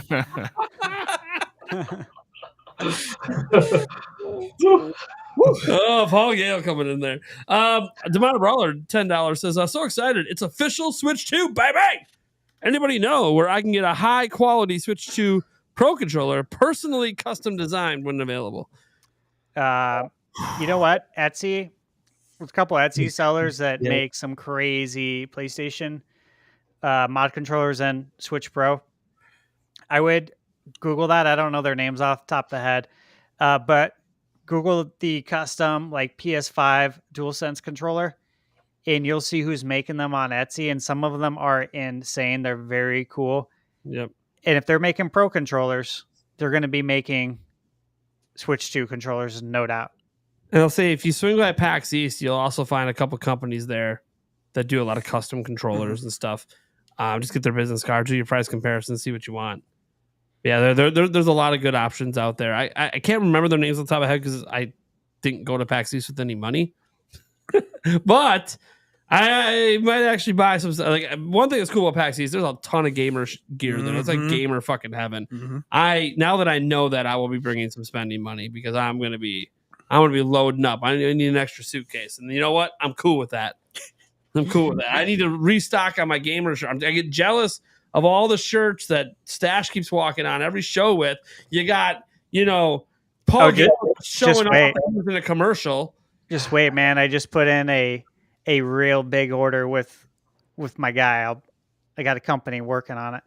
Oh, geez. So see, I'm behind. I'm behind on everything right now. So like I gotta come with a fat stack, not for Switch 2, but for gaming merch. It's time to restock. All right. Free Metroid hat. Friday said he's getting bricked up for Switch 2. Thank you, Nintendo. And yes, Furukawa, 2 inches is enough. Hell yeah. Why are you saying that to Furukawa? You got something personal going on there. I don't need to be in that board meeting. Karkun with 1,000 yen. Comes and people who say the mouse feature will be for 11 games don't get it. Out of the box mouse support means more games from PC, RTSs, FPSs can be ported, and you can plug a real mouse in. Yeah, that's the thing. Like the mouse support being native means it's clearly just going to support basic mice as well. Yep. Which is awesome. And then that probably means there'll be basic keyboard support. So now you can really do those RTSs on your Switch 2 on the go. Like some people don't want to bring their laptops and stuff, That and there has been like some games on Switch and PC that have cross saves. Cardken knows what's up. Yeah. That's very true. That's a statement. That's not even a question. Yeah. That's going to happen. Yeah. Like it's going to be way more used than the IR camera. I'll tell you that right now. Way more used. Chris Howell, $5. Maybe a random thought, but chances of Nintendo using the extra USB-C port for an external GPU. And crickets. I don't think so. I don't see it. Yeah. I don't know. Here's the thing. Someone is going to hack and mod their Switch 2 and try to do it. Yes. Yep. That will happen. We'll try it. And that'll be fun. I don't know why you're going to be really CPU limited, but you go ahead and try to run a 5090 off that sumbitch. I want to see it. I want to see the video. I want to see it. Someone's going to attempt it. And it's not even like full Thunderbolt, I don't believe. So good luck with that. It's going to be very low bandwidth. But hey, I'm all for people giving it the college try. Joy CJ, panel takes a drink of haters' tears. Here's the thing. Yeah. I already polished the bottle off earlier in the stream. He did. So he did. I don't have any more. And I don't. The haters forgot to show up, so we lost their tears. I mean, there was a couple, but like they were very short lived. Yeah, very short lived. Then we had Demonic Brawler coming in. Now I'm excited again for potential Switch 1 ports like Metroid Prime 2, 3, and Wind Waker. That's the thing. Like we don't know if Switch 2 is going to do anything to the Switch 1 games, but maybe the hope is there. Yeah, I've not been a believer in 2 Zelda ports in 1 year. I feel like that they would just eat each other. Well, that's why it'll just be Wind Waker and then a tease for 3D Zelda for 3-4 years from now. And then when does Twilight? I guess that's a few years down the road. TP for next year. They see Ocarina of Time for 2027. Yeah, and I think Wind Waker is a great HD port. Like it's great. The art style holds up extremely well, but as Paul said, like Twilight Princess could really benefit more so. Don't tempt me for a remake. Yeah, that's if they remade Twilight Princess and it's anything like Wii U tech demo or better, I don't even know who I am anymore. And like we're talking Wii U tech demo, like that thing still looks good. That still is good today. Like that'd be 2 gens old at this point, and like we're still gushing over it because we never got a Zelda made with it. Again, Space World, same thing. Never had a Zelda made with it. Bobby, was anyone else super scared that the mouse feature needed to be plugged in? Damn safety straps confused me. Oh yeah. No, I never got confused about it, but I get it. Because that's the way they chose to show off the Joy-Con straps, that they're usually, you put in your hands so you don't throw it at your TV. And they said, nope, we're going to show it off with the mouse function. Okay. I don't think I'm going to get the straps out to use the mouse function. I'll just use the mouse function. But I mean, sure. You better strap up, baby. You might drop that mouse on the floor or something. Oh, that's great. I love it. You guys come up with some good super chat comments. IR camera on Joy-Con can be why some games are not compatible. Yeah. That's basically it, I think. Yep. Well, couldn't you just use the old Joy-Cons? That's the thing. Yeah. I think I brought that up earlier. I mean, I think you can use the old ones, but I think they have to say not compatible, because if you only own a Switch 2 and then you buy 1-2 Switch, Exactly. you have to buy I guess that's true. Yeah. But technically, I think unless for some reason Nintendo just doesn't let the old Joy-Con be compatible, like they just don't let you even Bluetooth them in, I don't see them doing that. But yeah, I'd be very surprised. You could use Wiimote on Wii U. But yeah, and like you'll have games where you have extra Joy-Con laying around, like a Mario Party, that's like, hey, let's just use the extra Joy-Con laying around. But things happen. Next up, do you think this is happening? Super Mario Maker 3. D. 100. Super Mario Maker put the D on. Paul Gale can always be relied to add the D. Super Mario Maker 3D would be sick. That would be great. We've seen some fans make like Mario 64 makers. I've played them. Yeah, it would be really cool if Nintendo Some did. of them are amazing. Yeah, Nintendo did an official one. It'd be pretty cool. Very cool. I think that's the next step for Mario Maker if they're going to keep going. I think so. I think it has to be. But I don't know if they're going to keep going. That's the thing. If they add Wonder, that's a whole nother. Wonder is cool. Yeah. You add Wonder Seeds and you can make your own Wonder Seed evolutions. Yeah. And that would be kind of sick. But anyways, we'll see what happens. I know Mario Maker 2 I don't think did as well as they thought it would, but we'll see what happens. I don't know. Sometimes they got to make us miss it for a bit. Yeah, sure. Free Metroid hat. This is the big one tonight. This was the Fitty. He really wanted us to get this one. Investors at the next meeting be like, Switch 2 news is fire. We got to get out here and prepare for the launch of this.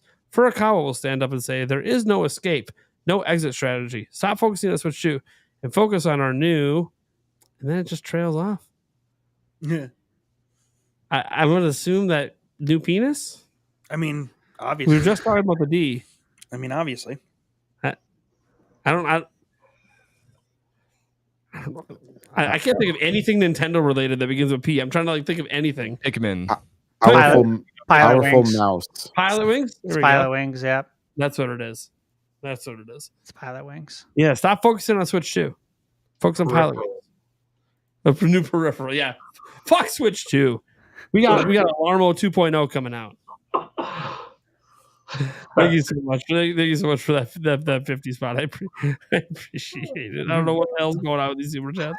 It's getting worse the deeper we get. Member chat came in and said they should release translucent dock like with the N64. Yes, please. Yeah, been wanting it forever. We all love translucent technology. Our age group especially absolutely loves it. Backplate on Switch 2 would be so sick. Mm-hmm. Oh. I'm gonna make it happen one way or another. Well, yeah, there's going to be mods for it. Easy. Yeah. But damn, yeah. My only concern with that would be like the kickstand, because it's going to become plastic, I feel, and that's not going to be as good. Yeah, it's true. I'm more interested in modding the Joy-Cons. Oh yeah, Joy-Con. And the Pro Controller. Sure. Well, Pro Controller definitely, and the dock mods are easy. It's all just plastic, anyways, in the dock. Yeah. Yeah, dude. That's like totally retro vibes, basically, these days. Diddles for $5 says, gotta also call attention to all the sounds they use in the trailer. Am I the only one who is hoping that some might be part of the Switch 2 OS? Yeah, especially the one. I don't know if the sound effects are going to come through, but the one that sounded like this. Yeah. Yeah. They gotta bring that one along.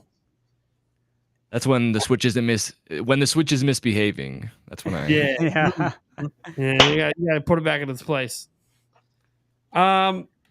Yeah, like It's when a Switch is more What- than a Switch. the most recognizable one is on Switch. Like when you Yeah. clicked in your Joy-Con, you'd hear the physical click, but if your Switch was on, it would also have like that digital sound too. Mhm. I feel like they might still do something like that. Like when you put your Joy-Con on the side, you'll hear the physical click or slap or clap or whatever it is, but then there'll be the digital sound too. It'd be cool if they had more like unique sound effects like that for different parts of the operating system. Kind of goes back to the old days. Yeah, it'd be nice. But they just gotta put the slap in. No, I'll be good. Let's see here. $2 super chats. Be sure to pay attention for Super Bowl ads. Well, definitely looking.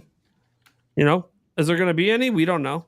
But I mean, yeah. If there is, it'll be on the internet right quick. You don't even have to know. watch the Super Bowl. They come out before the Super Bowl now. Yeah. Well, Nintendo might wait. They might surprise. Maybe. They might keep it under wraps because this involves game footage or something, But we'll see. That's the Maybe. thing. Like, we'll see what happens with that. I hope so. Because it would be nice to have that little nice surprise before April. Like, hey, one more quick look. Does it really tell us anything new? No, but hey, maybe get a few more different seconds of Mario Kart or something, Let's see here. It's Emmo's head. I remember what this was a reference to. Does anyone remember what this was a reference to? No? Okay. We'll move on. We're not going to stay. on What? yeah. All with the Emio? Yeah. Yeah. I thought it was a typo for Emio, but Yeah. is that what it is? Yeah. Yeah, Okay. they're my fiance. Thank you so much for the support and giving YouTube $3. Michael Lorenzo second. How many games might be in the launch window? Launch window. Whew. Launch window? A lot. Nintendo's launch window is 9 launch months. Day one, like launch window, yeah, it's like 6 to 9 months for Nintendo. Like it's going to be a lot, hundreds. What do you about for launch though? That's a more manageable number in Like question, day right? one. Day Yeah. one, yeah, day one. I'm going to say 22. Okay, I'm gonna say 25 There'll be a mix Are of we talking indies in first there. party or are we talking Just in general? total. in general? Because there's always like technically. I mean, I always have the ability day one to actually own the entire library. I was going to say, but that's the only day I have that chance. well, It's expensive if it's like 23 or something. I mean, technically, there's going to be hundreds of games available on day one because it's backwards compatible. but we're not talking about the backwards compatible. I part. know. I'm joking. That's I'm just having Low fun. 20s for sure. Is what I'm Something thinking. you need Switch 2 for, damn it. I know. I'm having fun with it. So no number for you? Hundreds? Got it. I mean, here's the thing. There could theoretically be a ton, but usually they limit it. How many was it for Switch? Wasn't it only like 8? I thought it was like 10 or 7. Yeah, it wasn't a lot because I owned them all. I remember. Like so, most of them came out the day of, but then like some came out 2 or 3 days after, and it was like only 3 of them. Yeah, because it there was was like- at one point I owned every Switch game, and I was like, this is sweet. It was like Bomberman, Zelda. I think Snipper Clips was one that came out 2 or 3 days later. Snipper Clips, yeah. 1-2 switch. Shovel Knight. Oh, 1-2 Switch. That's right. Shovel Knight was there. Oh yeah, Shovel- that's right. Shovel Knight was there. Skylanders Imagination. And Oh. hey, what's a launch without Just Dance? Oh, I have Just Dance. I had it. We It's probably- laugh, but it's probably coming. It probably is. Probably coming. The Troll and I. Oh, there we go. Hey. Bringing that one up. I Oh. have every North American retail release for the first year of the Switch. Wow. Nice. I had to Good stop. library. I had Yeah, to stop after that, it after gets that. too insane. I was Yeah, like, it's too insane. no way. Not quite dead. Just $20. Thanks for the great content. Hell yeah. Thank you for the support. Let's see here. We had a super chat for $2 here. So when's Switch 3 coming out? Oh God. Well, if you want to reel this, 2023. Yeah, right, Joe. If you want a realistic prediction, I'm going to go with. You know what? I want to say this gen is so successful, and they have a mid-gen refresh that we're going to go 2034. That's what I was having. I was gonna say 32, but yeah. And that's just because that Pro model. By the way, people today are already talking about the Pro. Well, I don't know what the hell's going on. I think it was because there was a joke tweet by somebody saying, "Oh, this is what the Pro's going to look like," and then they just made it slightly bigger. Good question. I think if we do get a Pro model and the Pro model opens it up to a better DLSS, whatever the latest is, I think we could go 20. I think we could maybe go 10 years. Yeah, maybe go. Really, Yeah. I mean, it kind of depends on what the bump is. Yeah, because that technology is insane. And if we keep getting banger games and Nintendo wants to put in that support and the third parties keep coming, I mean, it's one of those things that, that's contingent. If they just do what they did this gen with the Lite and OLED and there's no real upgrade, then yeah, I don't see it going past 8 years. But we'll see. Yeah, if there's no mid-gen refresh, I don't see it going longer than this. Yeah, it'll be like the same as Switch maximum. Yeah, I'm thinking like 7 years. And it could even be a little less because there's not going to be like a COVID bump, So 2032 maybe. Sure. Just crazy to think about. We're going to contingent on something we don't even know about. Demona Brawler. Will Switch 2 have Amiibo support and we get a new one? That's interesting because we don't know. That's not even been rumored or talked about. It's so backwards compatible. I don't think they would want to nerf their games and not have Amiibo support in so many titles, even if it's just little bit in Yoshi, little bit in Mario Kart, little bit, you know what I mean? Yeah. They're going to be pretty minimal.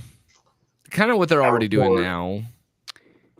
Well, they'll probably keep it. Yeah, they will. I think they keep it because you make money on it.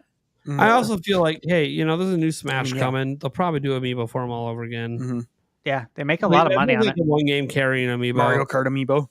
I was gonna say Mario Kart Amiibo. I mean, I don't know why they slowed down on making Amiibo because people are buying them just to collect them, just because like they're really cool to have Nintendo figures.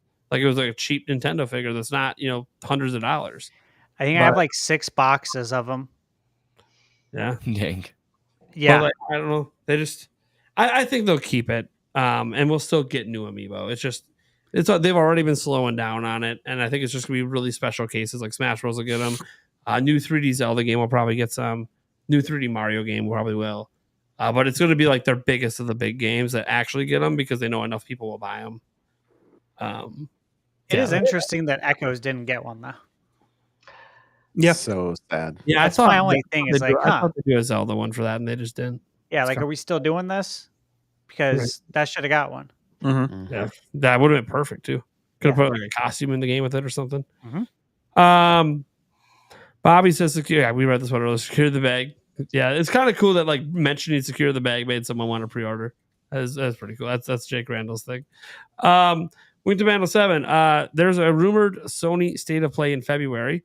Maybe we'll find out if GTA 6 is on Switch 2. I don't think you'd find that out in the State of Play. I think Sony would be very particular that it's only PlayStation at the end of that trailer if it's in that State of Play. They could mean, because sometimes they do a trailer and then the one in the State of Play just says Sony PlayStation. On the public one, yeah, on their channel. on their YouTube channel, it has all the platforms. That is true. That is true. That is possible. And we know what's coming to Series S. That's why I said if it's on Series S, yeah, of course it could be on Switch 2. It's going to be a matter if they want to do it. Yep. So, yeah, maybe. I mean, a lot of people assume GTA 6 is going to be in that next State of Play. I know I was like, oh, it'd be funny if it wasn't until April. Well, hey, if it ain't in that State of Play, then I'm betting it's in April. But it's probably in that State of Play. But we'll see. We'll see. Let's see here. Next up, Chris Gonzalez. Kind of concerned about the chip inside the controller port breaking. Oh, yeah, we brought that up before. I'm not really concerned about it. I think it's been considered. Will there be damage? Sure. Some people, anything's possible. Kids will damage it. I mean, They always find a way. yeah, anything can be damaged. But like, I keep thinking, like, that's how cartridges used to work back in the day. Like, it was exposed PCB that you plugged your cartridge into. And NESs and Game Boys, they still work today. Could you intentionally break them? Well, of course, you can put your hand in there and fucking break it, but I don't think it's going to be like one of those things like it was brought up before, like, oh, you accidentally bump it. I'm like, but it's recessed in. Like you got to insert in to do something to it. So I don't really think. Little Timmy's gonna shove a Switch cart right in there and snap. Of course, that we're bringing up thing little right Timmy. Yeah. Little Timmy. It's always Timmy. Do you think they put the bad tasting stuff on it so kids don't lick the damn thing? Maybe. Might be a good idea. It's on the PCB. Well, you know what, guys? My chat's gonna make me day one in the live. Lick the damn things. So I'm gonna be like, all right, cool. Let me get a little voltage to my tongue quick. Here we go.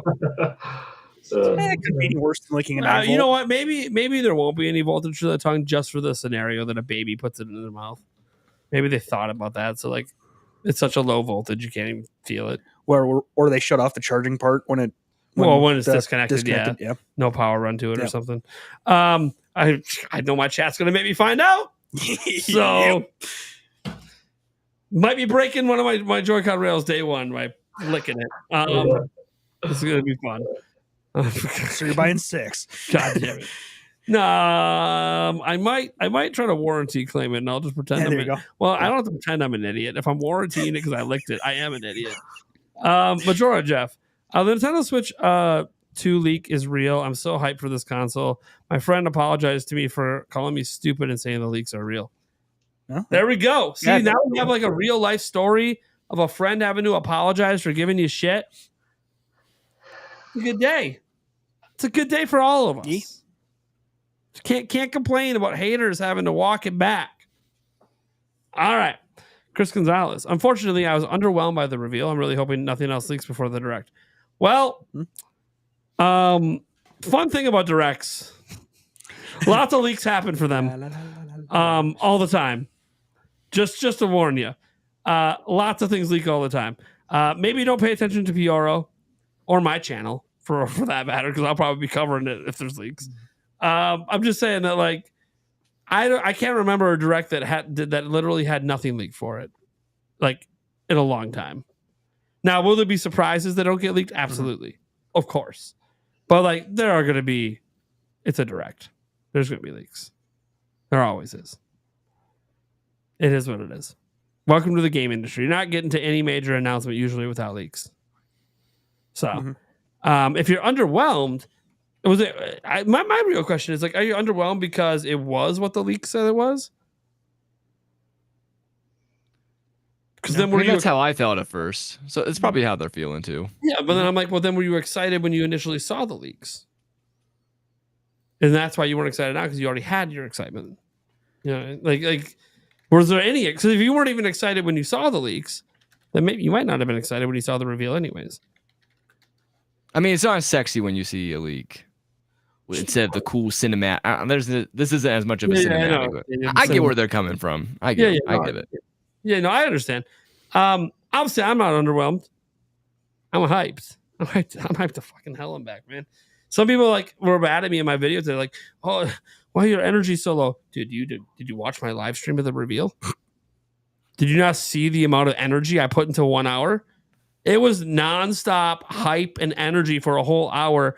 Coming off a podcast that I put in a bunch of energy for 4 hours, and then I only slept for 2, and then I had to get my kids to school, and then I thought I was going to be live streaming for like 8 hours today, waiting for the reveal. Nope, they just drop it right after I drop my kids off. I'm like, let's get all the hype right now.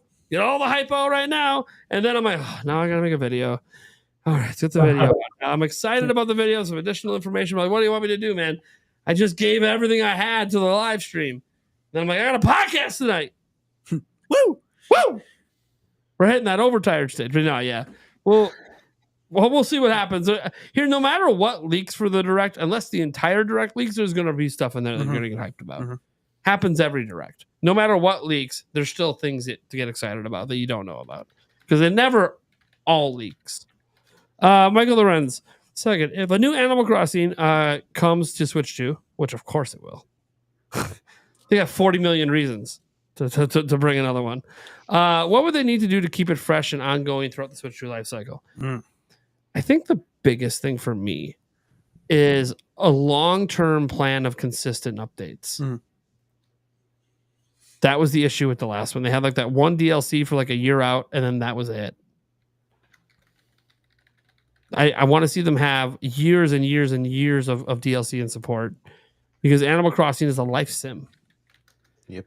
It's the perfect. You just look at Sims 4. It's the perfect game to just never end.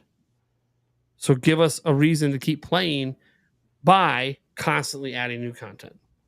I think what they did with New Horizons was great, but it wasn't. They gave so much more support to New Leaf. So I want to see that come back.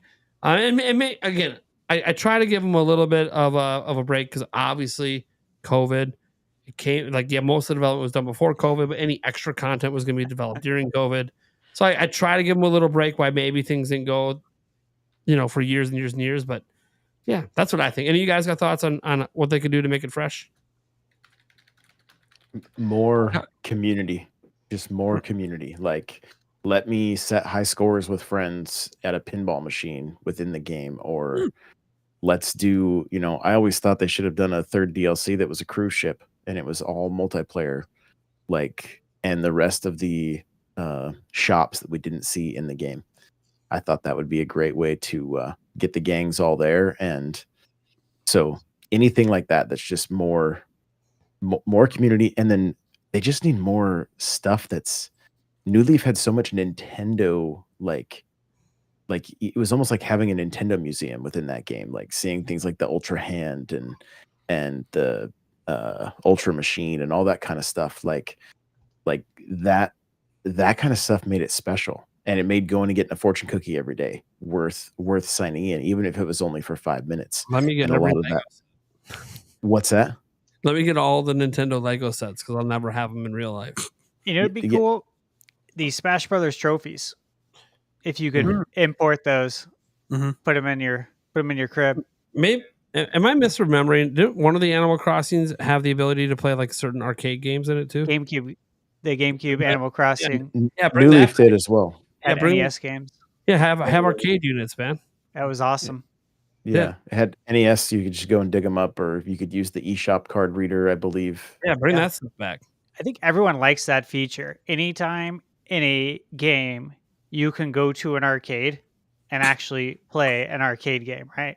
Inception. Dude, you know what would be really cool too? If it's like they have a Donkey Kong arcade machine you can get in the game, and then your friends can come visit your island or whatever, and then the high scores record. Your friends, That'd be so cool. That'd be sick, man. They'll give you all the reason to want to visit the island and try to get the high score on all their arcade machines. Yeah, that way your name's always on their arcade. They have to see it every day. Dude, that'd be sick. That'd be cool. You literally like, I took a week off. I come back. Well, I'm not even in the top 5. What happened? Right. Yeah.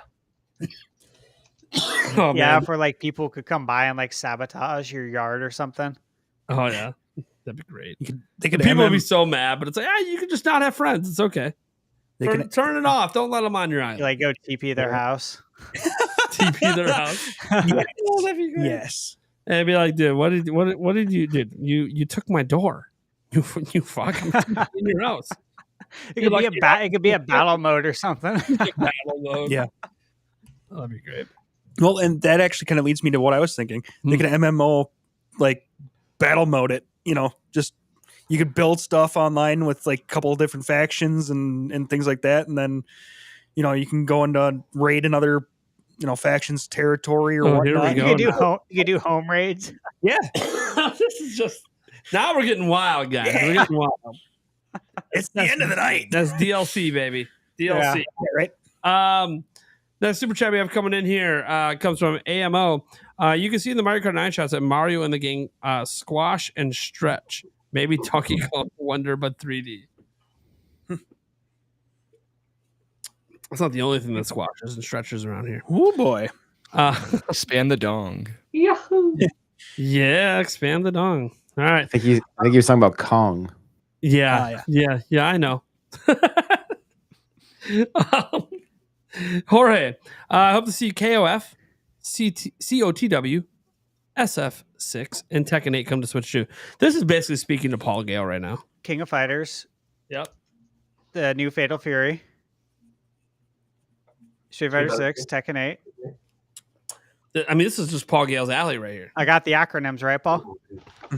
Yeah. How far do I have to go? Oh, yeah. Yeah. Nice. My Yeah, giant statue of Ryu over there. it's just for him. It's Paul, just for him to look at. Did you grow up playing King of Fighters and Fatal Fury on like Neo Geo and stuff? I didn't Or have the a Neo arcade? Geo, but I played them at the arcade. I did too. Loved them, and always rent it, the Neo Geo console, and we always rent it Fatal Fury. Yeah. And King of Fighters or like Samurai Showdown. Samurai That was really good Showdown. on Neo Geo. That was really cool. Nice. No, like Yeah. As a huge Street Fighter guy, and fighting game guy, sign me up. So 4 of our last 6 here from Majora Jeff. I hope Link moves on to the next Mario Kart. If not, I'm going to be very sad. So one thing I was going to say about the Mario Kart is I kind of have this, I don't know what it's like, a gut feeling that the release of Mario Kart 9 won't have any crossover. I know people go, Donkey Kong. Mario came from Donkey Kong. Donkey Kong was in the original Mario Kart. Yeah, and he was in the OG. So like, I don't even Kong consider that Jr. a crossover. Like, the different franchise. No, They go to literally, parties together. Mario spun off from Donkey Kong. Yeah. Just really get this clear. Anyways, so like I feel like I don't know. It's just a gut feeling that it's going to be nothing but Mario in the game. So all Mario tracks, all Mario characters. There'll be a lot more Mario characters, even new ones we've never had before, which would be great. But then all the DLC is where they bring in all the other IPs and the hype that would drive. Yep. It'll be right there with Smash Brothers invitation hype. And you can start guessing, like, dude, is it Zelda this next time? Is it Animal Crossing? Is it, in which they've done before? Yeah. But is it? But this time it's not just one track, right? Like it's several tracks based on these IPs. Yeah. Xenoblade comes in, dude. Imagine the sick things they could do, especially with Xenoblade X, and you have the flying mechs flying all around you as you. Oh, dude. I want to see cups for each game, like for each franchise. I like these. There better be a cup. A cup for each franchise. Would be It's just 4 tracks, right? F-Zero had 2 tracks. yeah. It's just 2 more. Let's see here. George F then said, you think the mouse function will be perfect for Splatoon? Sure. Yeah. Third-person shooters also work pretty well with mouse. Not everyone likes it, but there's plenty that do. All the top Fortnite players in the world, it's third person, and they're using a mouse keyboard. Wow. But there are some people who are really, really good with controllers as well in that game. But that it's just the click headshots are just like impossible to be faster at with sticks. So yeah, probably. I mean, they have motion controls. Why not throw in mouse controls?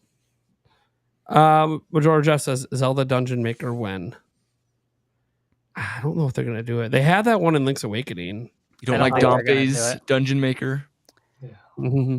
I don't see it happening because I think we're going to continue to get 2D top-down Zelda games, which is a good thing. Yeah, that is a good thing. And now that we're kind of back to getting side-scrolling Mario, that's why I'm like, I don't know if we're gonna get Mario Maker anytime soon. They might give that a break this gen, and then they come back a gen later, like Switch 3 with the 3D Mario Maker. It could hurt sales. Yeah, but I mean, I'm all for it if they decide to do it. But like, and I know the one in Link's Awakening is like probably not the best way to judge what a dungeon maker could be because it was very limited. Yeah. But I've always wanted one. But after the Link's Awakening one, and I was a little underwhelmed by it, I'm like, if this is what Nintendo thinks is like the direction for it, I just don't know. I think they just want to figure out how to build the hype again with 3 whenever that happens. So that's kind of their priority. Then they're like, okay, maybe we'll do something else. Sure. Next up, we have the funny man for $2 CAD saying, are you concerned for pricing with the new tariffs? No. I've said this before. Last time this person was president, they gave an exemption to consumer electronics because a lot of the things that companies that support him are consumer electronic companies. That's still true right now. So, like, if he did it last time, he's not going to suddenly take his buddies that are giving him money and apply those tariffs to them. So I kind of feel like an exemption will be done. Also have to remember a lot of things that guy says, not always full follow through. So I'm not going to worry about it until I have to worry about it when it comes to the Switch 2 specifically. But Nintendo's already got contingencies, by the way, to work around some of this. They don't assemble all the units in China, as an example. They do it in some other countries where the tariffs are less. Or the tariffs are already at a certain amount where this is actually a very, very minor increase. So it won't actually change the price of the products coming out too much. Nintendo already prepared for this last time around, and those contingencies are still in place now. Yeah. They ended up not needing those contingencies last time, but they didn't get rid of them just in case. So I would place your concerns in other areas of life, Yeah. not in other politics. areas of life are going to be massively impacted probably, but I don't think this is going to be one of them. Yeah. And again, we have precedent for this because he did the same shit last time. So, AMO. Anyone remember what happened to the playtest? I'm sure staff remembers. I didn't get to play it, so Yeah, I played it. I made sure to record footage, but I recorded it through OBS, sitting on my computer, really just for, I don't know, archival purpose. Because what happens if 10 years from now nothing ever comes of this, and I can be like, yeah, well, at least I have footage of it, because what if we don't remember it anymore? Yeah, hopefully Nintendo's not taking out videos that decide to upload it 10 years from now. Yeah, exactly. So I just Now- kind of have it for myself, to be I had a friend honest. who tried to upload an hour of it the other day, and his video got copyright struck still. I'm like, Yeah. geez, Too Nintendo. soon. Yeah, I ain't trying to play Really? those games, but Yeah, Nintendo ain't messing around with it still. Which means maybe they have some real plans for it or something. But it's look, we've all seen it already. What do we? If you want to find it, you can find other websites that have videos of it. But things happen. Majora Jeff then comes in and says, since the anniversary is coming for Zelda, do you think they're doing anything special for the Zelda franchise? That's what, next year, right? yeah, next 40 year. is- 40. I think massive Zelda trailer for the Zelda movie at some point in that year. I do think that whatever Zelda game they have coming out, whatever remake or remaster is coming out, they'll make a bigger deal out of it. But it's going to come regardless of it. Unless I'll say this: if it's Ocarina of Time, that would be kind of neat. Like a Twilight Princess kind of. remake, or I'm just saying, an actual remake of Ocarina of Time, or Kind of neat. Well, Dude, you Kinda. shit your pants and you know it. So would I. I think the Zelda movie comes out December 25th, 2026. there you Yeah. go. So that could be a thing. I like that. That's sooner than I thought. New Zelda Lego sets, probably. They'll probably have that going on. They'll do more than they did last time. Last time we just got the Game & Watch. I'm Game expecting a lot, That's and all I'm they- expecting them to team up with a brewery for a 40-ounce Zelda beer for 40 years. 40 ounces of freedom with Zelda. There's no way, but I'd take it. They call it Lon Lon Milk. Yeah, Lon Lon Milk, baby. I'll take it. That'd be cool. Nintendo, team up with Rum Chata. Come on. It's right there. It's already ready to go. Just have them make a new version for you. It's totally not going to happen, but yeah. I'll do It'd be cool. If they do it, I'll be like, God damn, they watch Nintendo Prime live streams. Like, yeah. It's Which, great. by the way, if you're watching right now and haven't already, consider dropping that like button. Does that help out? Look at that. He's trying to Look get at me to 500 likes. I appreciate it. Thank And the last super chat that just came in. Anyone remember what happened to the place? Wait, no, we read that one. I think that's all of them. Then. One more Hold on. after. Wait, no, hold on. There was one that I missed. It's a comment. It was this one. Since the anniversary. Wait, no, I did that one. No, Boo Mini. What is happening? I can't keep up. My brain is fried. Venata 712. Did I do this one? Oh, I think that's in reference to the playtest leak. Oh, okay. Yeah, so that's the one I was thinking of that I didn't get. And then Boo Mini came in. How soon can we expect Pikmin 5? Pikmin 4 was what? That was just in 2023. July. Yeah. Sold very well. Yeah. Yeah, actually, Obviously. the best selling in the series. They already confirmed they were making another one, which is good. So you want to keep that momentum going and not wait an eternity. I May it- 27. I think it's 26 or 27. I do too. Like they're going to spread out games. So like I'd be like, oh, for sure 2026. But I think they already got kind of a really big slate for the next 18 months. So I can see it being a 2027. Like, not late gen this time, more like mid gen, beginning to mid gen, and we'll have different games because we already know like Zelda's going to be mid to late gen. Might be more mid gen because maybe they're hoping they can go right off of this new 3D Zelda, start working on the next one. That the next system doesn't come out for 5 years, like 2033, then they can have Zelda ready for the launch of that system. Because they definitely don't. Let's just put it this way: when Nintendo launches a system with a Zelda game, it seems to go their way. So I think we'll get that 3D Zelda, and then the next 3D Zelda will end up being a launch game. That's what I think will happen. We'll see. I know it's hard to think. Now we're thinking about the whole next generation, the next generation. All right. And that's going to do it. We caught up on everything. Thank you guys so much for all that support during the show. I do appreciate it. Obviously, extra long show today, extra special show because it was the Switch 2 reveal. Don't get used to it, guys. Shows are going to be getting cut down after this week. This is just a very special week, and the shows were already getting too long in the lead up to this. It'll get cut down. The next super, super long one that might even come close to this will probably be like the direct day. Direct, yeah. Direct day, for sure. Maybe the Switch 1 direct day. Well, we don't know yet, but the Switch 2 direct day is on a Wednesday.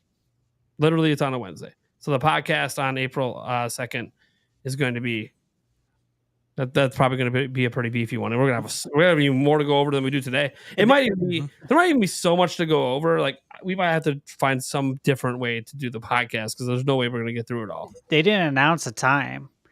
No, they didn't. No. And you remember when they did the big presentation, wasn't it in the evening? The big January Switch presentation. Yeah.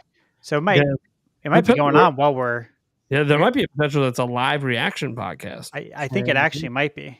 Like, awesome. Like if they schedule it and it's like a 2-hour direct, which should just be it's a 2-hour fucking direct. And schedule it at like 7. I'm just gonna talk to everyone and be like, dude, I think we just got to go live early. Yeah. I agree. That'd be very fun. But we'll see. We have no idea what their plans are for that yet. So, and imagine a 2-hour direct just sounds insane to me. But then I got to remember now this is the blowout though. So who knows? Yeah. All right, well, let's go around the room. Let people know what we got going on, where they can find you. N64 Josh, what's up, buddy? Yo, I am N64 Josh everywhere, including TikTok for a few more days, and then we'll see what happens there. But I do a lot of live streaming over there, play a lot of Mario Kart with my community. My YouTube channel is 46 subs away from 5K, so hitting that milestone right there. Nice. So yeah, so excited about that. Been working really hard on the channel lately. So, and then I host the Nintendo Powercast, which is available on YouTube and Spotify. There you go. Paul Gale Network. On YouTube, I am at Paul Gale Network, and on X, I am at Paul Gale Network as well.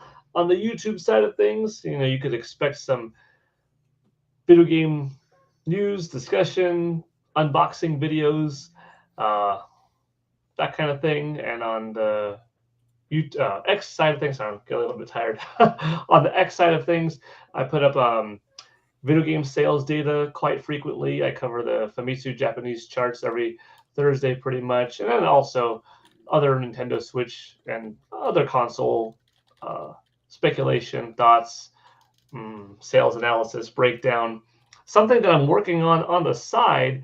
It's slow because it's not anytime soon, but a couple of you already know this. It's just I'll say it because it's already known about. But working on a content creator calendar, which would be either a 12 or 18-month calendar. That would be like a content creator, 12 or 18 of us, have a video game centric photo per month. And it would be either you dressing up as your favorite video game character or even you in your streaming zone of that nature. And it would be like something put up digitally online, a calendar that covers the main big holidays and that kind of stuff, but also dates throughout the year on this cool calendar for gamers that is like, this is the 40th anniversary of this, the 35th anniversary of that. 10 years ago today on this, if a game comes out and it's known about, that could be, this is the date that's dropping. A digital version could have updates here and there on the calendar. But like this would be something that would be, for charity, or half for charity, half for the content creators. And if anybody wants to take their share out and contribute, it would go that. But anyways, just kind of a fun, like, I love Street Fighter, I love Ryu. I would put on a gi, and that would be the picture for July, would be me as Ryu, Street Fighter. And like, anyways, that's sort of a thing that I'm thinking of, but I'm dropping that now publicly, because otherwise I don't think I shared it publicly before. Maybe very little bit, but yeah. Anyways, that's all I have going on you. All right. Andrew. Yeah, you can find me on YouTube at the Andrew Collette Show. I generally do 100% games, and then I can squish them down to about half an hour to hour videos with memes and stuff. Good time. And then on other platforms, _Andrew Show, where I just post whatever. What's the next game you're doing? Oh yeah, Donkey Kong, Country Returns HD. There we go. Heck yeah. Eric. I'm here. And that's it. I almost said Eric the Horror. I don't know why that popped into my head. Whatever. I'm here. That's it. It's getting late. Thunderstash. Yep. Find me on YouTube at Thunderstash Gaming and also on Twitter. Thunderstash_YT, short for YouTube. What I'm working on, Indiana Jones.